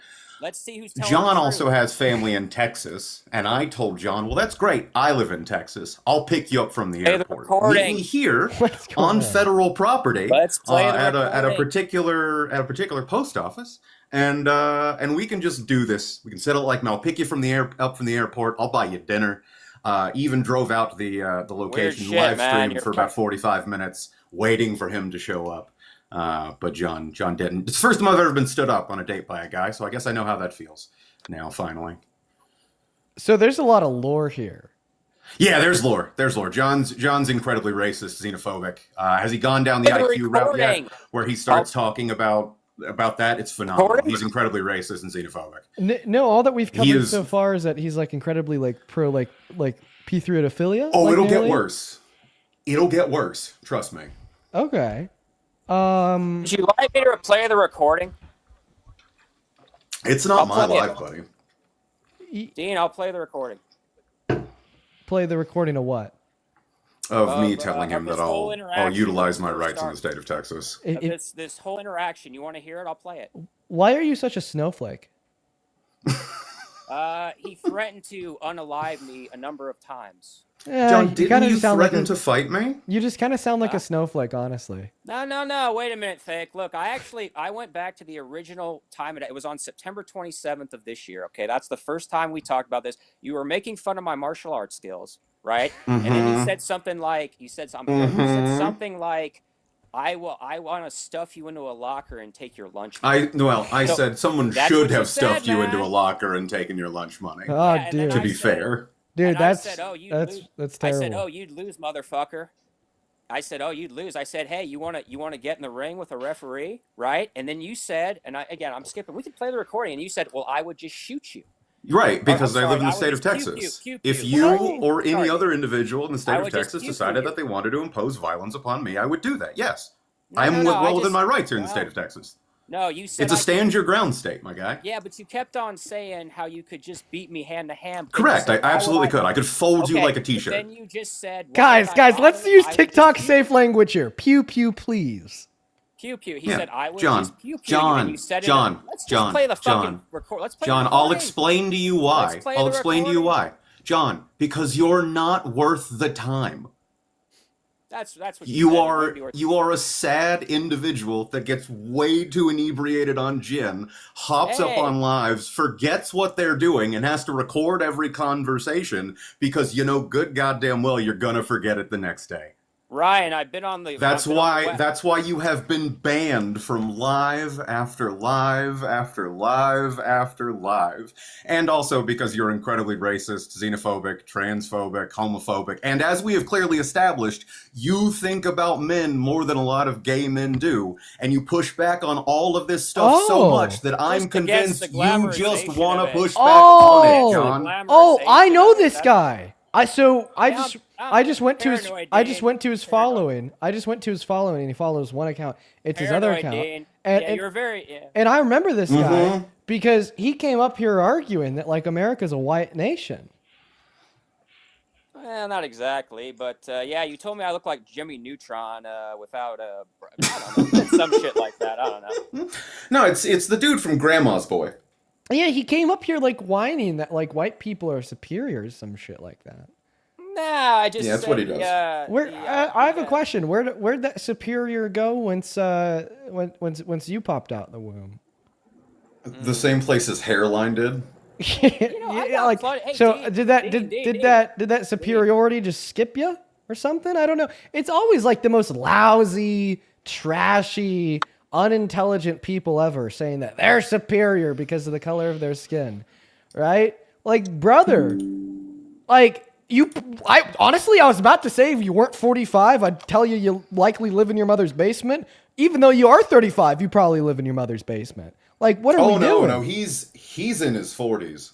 45, you probably live in your mother's basement. I'm so superior. I'm so superior. You live in your mom's basement. I'm so superior. You couldn't pass a 3rd grade math test. My skin makes me better. You couldn't tell me the square root of 9. 3. You answered the question. Good job. Good job. We got a reader. Hey, Dean. I heard you got a bald spot on the top of your head. Is that true? No, it's actually gone now. Yeah. Yeah, because I started taking some pills. Oh yeah. That's good, man. Finasteride Glad and you got that minoxidil. It's gone. Is that Propecia? Is that what that is? No, it's early onset male pattern baldness because I cortisol max by talking to idiots like you for 4 hours, 7 days a week. Oh yeah, it's a little young to go bald there, isn't it, buddy? I mean, It's all right. not many other 21-year-olds cortisol max to the same extent I do. I'm stressed the fuck out, buddy. I wouldn't have bothered with you if you didn't insult my hairline, man. What's that? John, I said I I'm wouldn't have insulting your insulted hairline. you if, John, John, that was I'm me. insulting Sorry, your dude. hairline. I'm insulting your hairline because your forehead's so big you don't have dreams, you have movies. That's me that's insulting your hairline. You know, nobody. Before I got into social media, I haven't been at this very long. You know, less than a year. Only on TikTok, like probably about 4 or 5 months. But nobody's ever told me I had a giant forehead before. I never knew that. I'm being straight with you when I say. I mean, it's pretty big. That's unfortunate. Hey, you want me to play? You want me to play the recording or what, Dean? I'll play it. John, How about John, I we literally just- just told everybody what it said. So how about we just I'm have literally a- doubling down on it. Let's see. So how about we just have a continued political debate, John? All right. Okay. So I actually kind of want to pick up where we left off, which was at you denying what Donald Trump did to those women and girls as sexual exploitation, rooted within the fact that he didn't physically touch them. But then I got you to concede that sexual exploitation doesn't necessitate physical touch through the hypothetical that I gave you of a school teacher and a child in that same school. Nah, I just thought of like sexual misconduct or sexual conduct is actual physical, and if you're using a different definition, That's not true at all. And I say this as a certified SARC, as a certified sexual assault response coordinator. That's completely and entirely false. You can sexually harass somebody by just having a background on your phone of some sort of explicit photograph. That still falls within the category of sexual harassment. Point blank, period. You don't have to touch somebody. You don't have to say something to somebody. There are still a lot of things that can fall within either the category of sexual harassment or sexual assault, largely dependent on your behavior. So, no, you're just flat out wrong. Right, because unconsensual, man, sexual wait, conduct wait. doesn't just include physical touch, right? And we went over that too, right? Looking at my girlfriend when she's naked, consensually, by the way, that's sexual conduct. Okay, Okay, well, watching wait. pornography, that's sexual conduct. Okay, well, this is a serious question. Would you say it was sexual assault if some guy just like gave a cat call? I mean, you wouldn't consider that sexual No, assault. that's sexual harassment. Harassment. That'd be harassment. Yes. Yes, You John. still think that would be sexual misconduct? Yes. Yes. Okay, well, maybe the semantics were a little off. If that's the This definition isn't you want to use, semantics. Well, it is semantics in the sense that we're trying to define these terms, but it's not semantics in the sense that we're just relaying like true events that happen in reality that are unconsensual sexual advancements. But you do agree when it falls down to the words, because you said that if a teacher were to look at the naked body of one of their school students, that would be sexual exploitation, even if they didn't touch them. Thereby, you agree that sexual conduct is not always physical. Well, yeah. Well, and your example was even worse too, because there was a blackmail, an extortion component to it too. So that was even worse. So yeah, I agree with you. That's completely inappropriate. So you agree that sexual conduct isn't always physical? If this is the way you don't want to define it, okay. I mean, I guess maybe I just thought conduct is physical. So I mean, if that's how you want to define it, all right, I'll give you that. Well, no. It's not. I'm going to push back a little bit. It's not how he wants to define it. It's not how I want to define it. It is how it is defined. Are you implying that you don't define sexual harassment as sexual misconduct? I guess sexual harassment could be in the umbrella. No. I'm not asking. I'm asking you whether or not you consider sexual harassment to be sexual misconduct. It's a very simple yes or no question, John. Yeah. Yes. That sounds right. Yeah. No. I need you to be very succinct and cogent in your response, John. Yes. Do you or do you not think that sexual yes, man. harassment is or is not sexual misconduct? It is. Okay. So here's Trump boasting about sexually exploiting naked women and naked girls. If you've ever been here before, you've definitely heard it a billion times. We're gonna go and play it for the billion first to expose another crazy person. To do that. So you have done that. Now, tell me I'll tell you the funniest is that I'll go backstage before a show. Yes. And everyone's getting dressed and ready and everything else. And, no men are anywhere. And I'm allowed to go in because I'm the owner of the pageant, and therefore I'm inspecting it. I'm inspecting. I want to make sure that You're like everything a is doctor. good. You're there. Yeah, the dress. Is everyone okay? They're standing there with no clothes. Is everybody okay? And you see these incredible-looking women. And so I sort of get away with things like that. So yes, when the owner of a beauty pageant uses their position of power as the owner of said beauty pageant to unconsensually barge into the private woman and girl's dressing room to then look at their naked bodies, that is not something you laugh at. That is something you condemn because it is sexual exploitation. Can you, just for my own clarity, John, can you explain what was funny? I missed the punchline. Trump just makes me laugh. That's all. I No, like the guy. but specifically, what about what he said made you laugh? I don't remember. Oh wait, Well, what was funny? Yeah, I'll understand. replay it. Yeah, I'll replay it. Yeah, I don't understand the joke. And you tell me to pause when he says the thing that made you laugh. Oh, yes. And everyone's getting dressed and ready and everything else. And, no men are anywhere. And I'm allowed to go in because I'm the owner of the pageant, and therefore I'm inspecting it. I'm inspecting. So what made you laugh there? He's the owner and he's inspecting it. Yeah. What about that's funny? I don't know, man. I just like. No. Well, you're laughing, so clearly you do understand what the humor is. So, I mean, fill me in, John. I want to get the joke. I like comedy. Fill me in. I already told you. Just Trump. I like Trump. He makes me laugh. So I mean, I like my dog, but I just walked into the kitchen and fed my dog, but I didn't laugh at him. So, I mean, fill me in. Yeah. So what about that was funny? What's funny, John? I don't know, man. He just made me laugh. But the question is why? Well, just his confidence, his narcissism. He's like, well, I own the place. I just walk right. Oh, okay. So when a man confidently preys on naked children, it's funny. Come on, Dean. It's not that big. Look, I'll give you an example, man. Oh Hang on a wait. second. So what I just say, is that false? It's debating. not that big of a You guys are deal. making a mountain out of a molehill. It's not that big of a You deal. have Trump derangement syndrome, so it makes sense. So everything the guy does, you put on under a fucking giant Dude, microscope. Look, I'll give you an example. He's looking at the naked bodies of women and girls without consent. Look, man, I was actually debating your buddy Parker. Why? Like, something come on. If Let me give you a was your parallel, daughter okay? or your wife, I'd hope that you'd like say it's a big deal. Okay, I don't have a daughter or a wife. Good. Frankly, for the best. Good. Frankly, for the best. Agreed. If my girlfriend, She needs to break up. John, you don't have a girlfand. We've already established this. You don't. You don't have to lie just because there's more people here. We've already established you don't. I've had plenty of girlfriends, man. Plenty of them. They just go to a different school, so we wouldn't know them, right? Okay, honestly, I'm kind of done with this dialogue because you just keep repeating it's not that big of a deal. Listen, at the end of the day, you're going to say it's not that big of a deal because he's actually done it. You accuse me of having Trump derangement syndrome. The only legitimate TDS that actually exists is the derangement surrounding the members of the Trump cult and their undying loyalty and support of Trump. Anything he does will never be a big deal to you. His coup in the government in 2020, not that big of a deal. His sexual exploitation of naked women and girls, not that big of a deal. Rape of E. Jean Carroll, not that big of a deal. If he does it, then it's not that big of a deal. That is Trump derangement syndrome. Okay, the left has subverted Western civilization, and Trump. Here we go. Are you gonna hold on, Dean? He's about to ask you what you know about postmodernism. This is where we're going now. John's like a doll with a pull string on his back. It's the same 8 lines over and over. Postmodernism, the Frankfurt School, Hollywood, MTV. Yep, here we go. What's made the left crazy? And I know it's ironic. Here we go. Israel.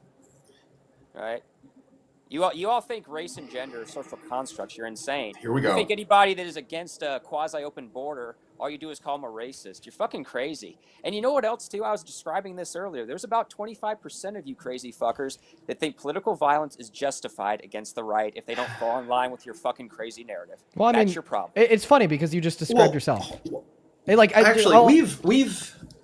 Go ahead. Hey, wait. I'll just say this really quick. Ask Vic how he feels about CK. It's funny because what you just one moment before I do. It's funny because you just described yourself. You said that the left is insane because 25% of them think that political violence is justified if you don't fall in line. Well, that's exactly what you said in response to Donald Trump calling for the execution of Democrats. You said those Democrats didn't fall in line. Not if it's sedition. You said that. Well, it wasn't sedition. We already went over this. It's not seditious to tell the military that they don't have to follow unlawful orders. In fact, it's their constitutional obligation. Like, dude, the oath that members of our ranked forces took to uphold when joining the military says that if an order conflicts with the law to follow the law, that is all that was echoed by those Democratic representatives. I will also say, if you are intermilitary and Trump gives you an unlawful order, do not follow it. Follow the law instead. Honor your oath, okay? 100%. Telling people to honor their oath is not seditious. But in fact, this is now you attempting to justify political violence, Donald Trump calling for the death of his political opponents, because they're not falling in line with any unlawful order that he gives them. So when you're trying to project in this description of what you call 25% of the left, you in all reality are only describing yourself.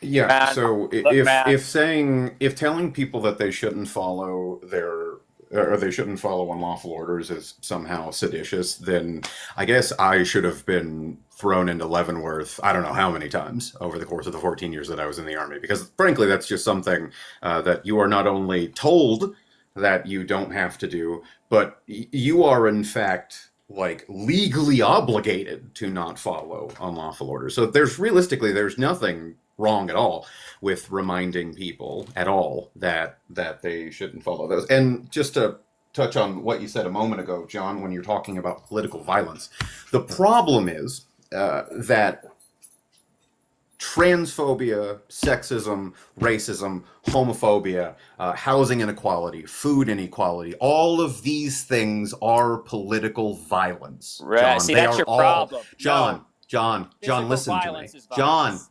John, Not words, listen man. to This is why John, you're fucking nuts. John, Go ahead. Pookie Go Bear, ahead. listen up. Pookie Bear. They are What the fuck is all that, forms weirdo? of political violence. The problem is that when those that are in seats of power are spoken back to in that same language, it becomes a problem.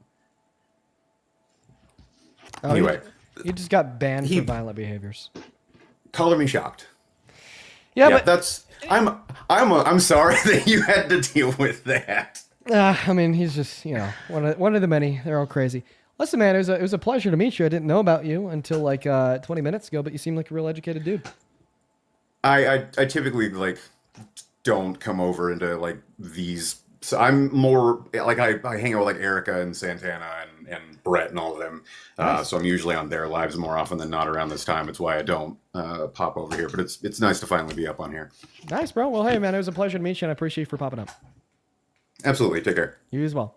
All right, everybody. We're actually over 4 hours at this point. I'm not going to lie. I'm very, very tired. So we're going to start gearing towards ending the stream. Before I do, I would like to thank a couple people. Alex, thank you for the $20 over on YouTube Super Chat, bro, who says, hey, Dean, I was wondering what you think of the law that just got passed to reopen the government, the continuing appropriation of the Extension Act of 2026. By the way, love you, Dean, and hope that you and your girlfriend have an awesome night. So if that was something that passed in the last 4 hours, it's not something I know about. I'll have to take a look as well. But if you're talking about what they passed like 2 weeks ago to reopen the government, not a big fan because it didn't include an extension of ACA subsidies.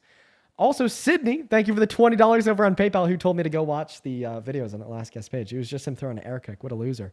Thank you for the $20, Sydney. That is very, very kind of you. Let's get 200 Sydney W's down below in that chat. Let's also get 200 Lisa W's in that chat for the $20, 150 Ashley W's for the $15, who said, can you ask if he's Christian? Yeah, I actually did want to ask if he's Christian. I was going to make an argument out of that, but he's banned and gone now.